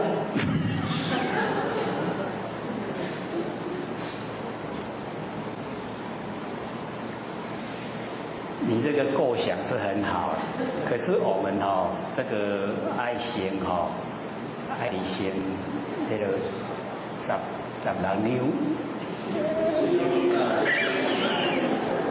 自己多少斤两要自己先衡量要先学到那个真正有那一个功夫了以后所以先要救自己，先救家己啦，先把家己对这个不生不灭那个佛性本体啊一定要先透彻认识，然后已经把它启发。能够呢到达那个已经都纯养的然后呢那个功夫大概也都够了，那个时候救度众生啊就很容易啦。然后我们要了解有一些现象都是前因后果都有因果在啦，那我们这个时机啊都是等于是大的普度。所以借的那一些现象就是要广为度化众生。重点现在在我们自己本身一定要先把那个本钱先养主，先改免而容有搞时救起别人就很容易了。这样知道吗？还有没有？还有2分钟。刘讲师，我想请问你们，刚马上回答就觉得说，这位讲师是不是功力不够，所以不能去救人？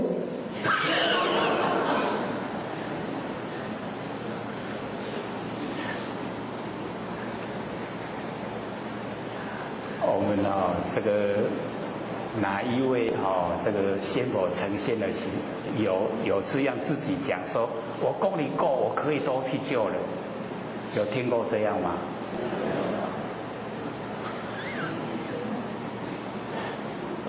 所以我们要了解到，纵然你真正的救了很多人你也不用炫耀所有的众生都是我们如来佛性之中的众生，并不是外人，是我们自己。所以我们救人也是救自己。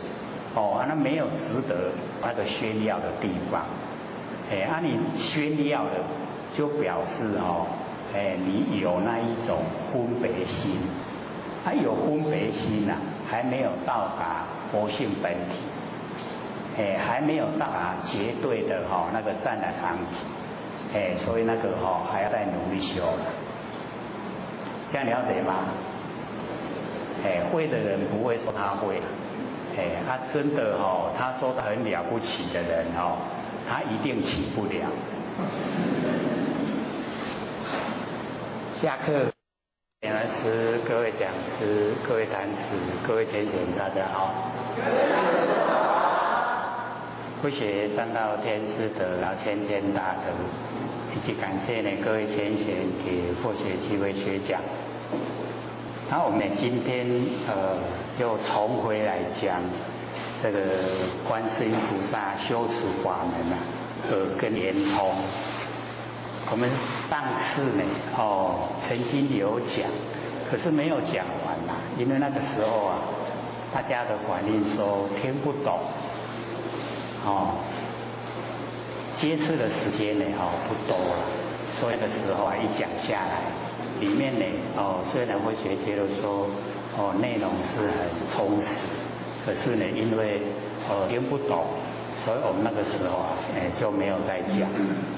那因为又经过这么长的时间了，可能现在来讲会听得懂的，那或许又讲慢一点，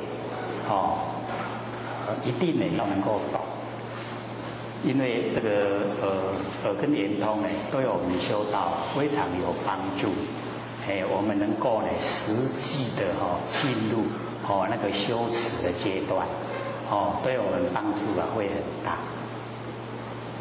各位手上都有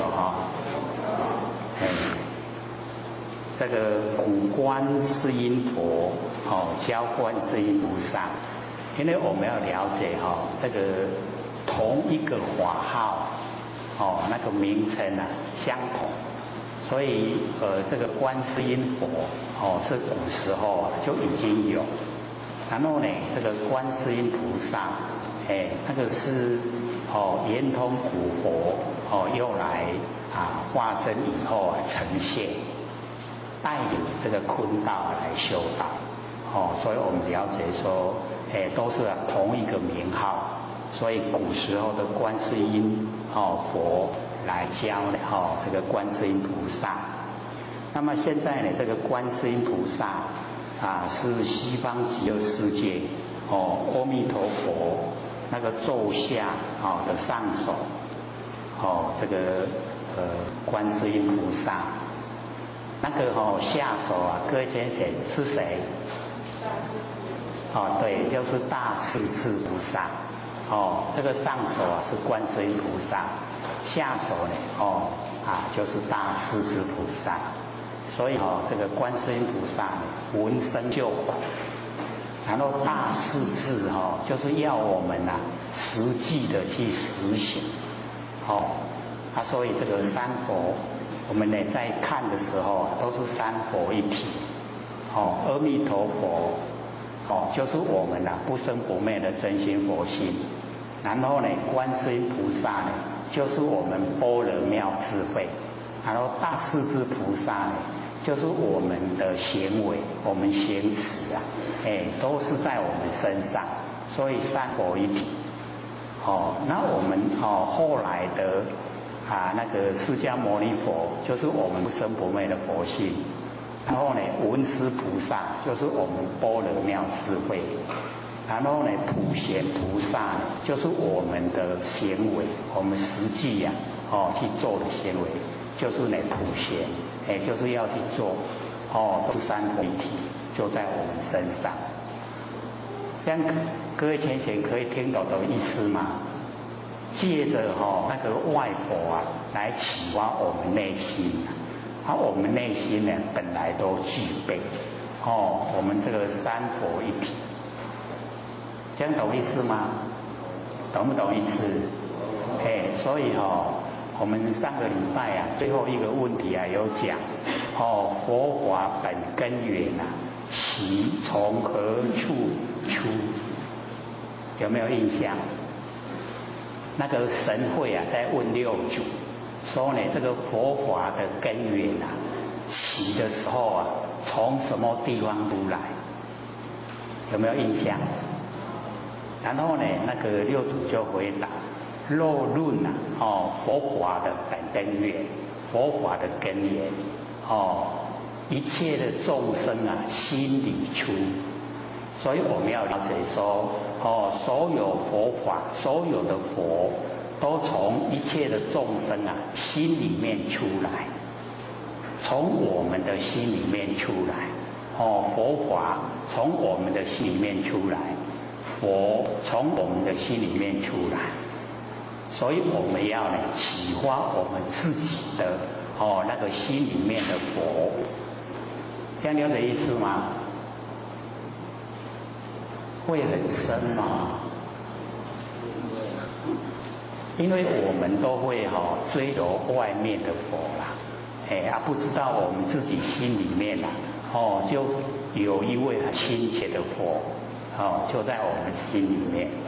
所以佛法的根源啊，就在我们的心里面，我们要启发，所以我们先认识啊，再完成生活的心。我们在完成这生活的心啊，就我们六根对六尘产生六识。那六根六尘六识啊，3、6、18，这样把它汇合在一起啊，就会形成18层地狱。我们都讲18层地狱，对不对？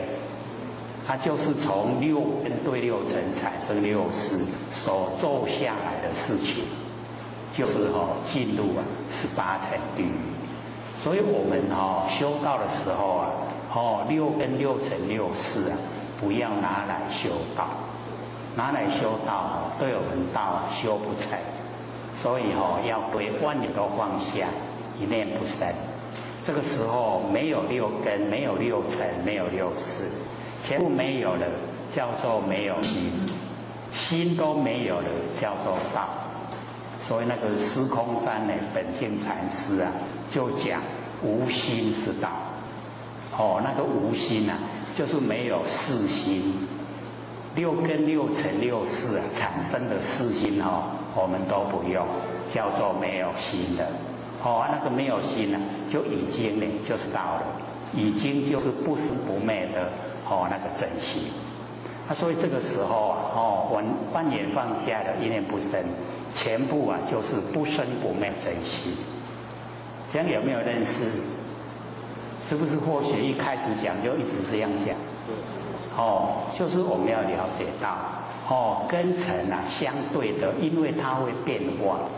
我们的根各位浅显要了解到，我们六根啊一样变化。为什么呢？因为小孩子看的那个角度形象，跟我们长大以后看的角度形象又不一样了。小孩子他看得近，然后把那个很小的东西看得很大。等到我们长大以后一样的景象我们看起来变得很小。所以呢，在我们的六根来讲，它也在变化。在六尘来讲，变化更大，都是一直无常在变化。那我们从无常变化的根尘，相对产生的念头，那更是一直在变。所以那个就叫不正。不正呢就叫邪，叫邪见。可是我们假如说跟凡人讲说我们的见解都是邪见，我们绝对不承认。说我们真正的看到、听到摸到自己切实去行持怎么会是邪见？那佛是站在真理的角度来说真理是不会变的。我们的不生不灭真心佛性它是不会变的。所以我们就要从真理的角度，从我们不生不灭佛性的角度来看。那要看呢，就是一定呢要万年放下，万年完成的所有变的话，我们都放下。这个时候一念不生，一念不生呢，就恢复到了我们本来那个不生不灭真心佛性的本体。那真心佛性本体没有形象，我们看不见，我们呢听不到，也摸不着，可是切切实实存在。要用领悟，所以这个心领神会，所以各位手上呢都有那个如是我闻的 CD， 有那个张佛秀才悟道记，这个里面呢都是在讲我们要怎么样启发不生不灭的真心佛性。所以只要你看了听了，知道怎么样修了，就叫摸着根了。摸着根成仙做佛，摸不到根瞎修行。所以老前一直在讲说我们修道一定要摸到根，这个很重要。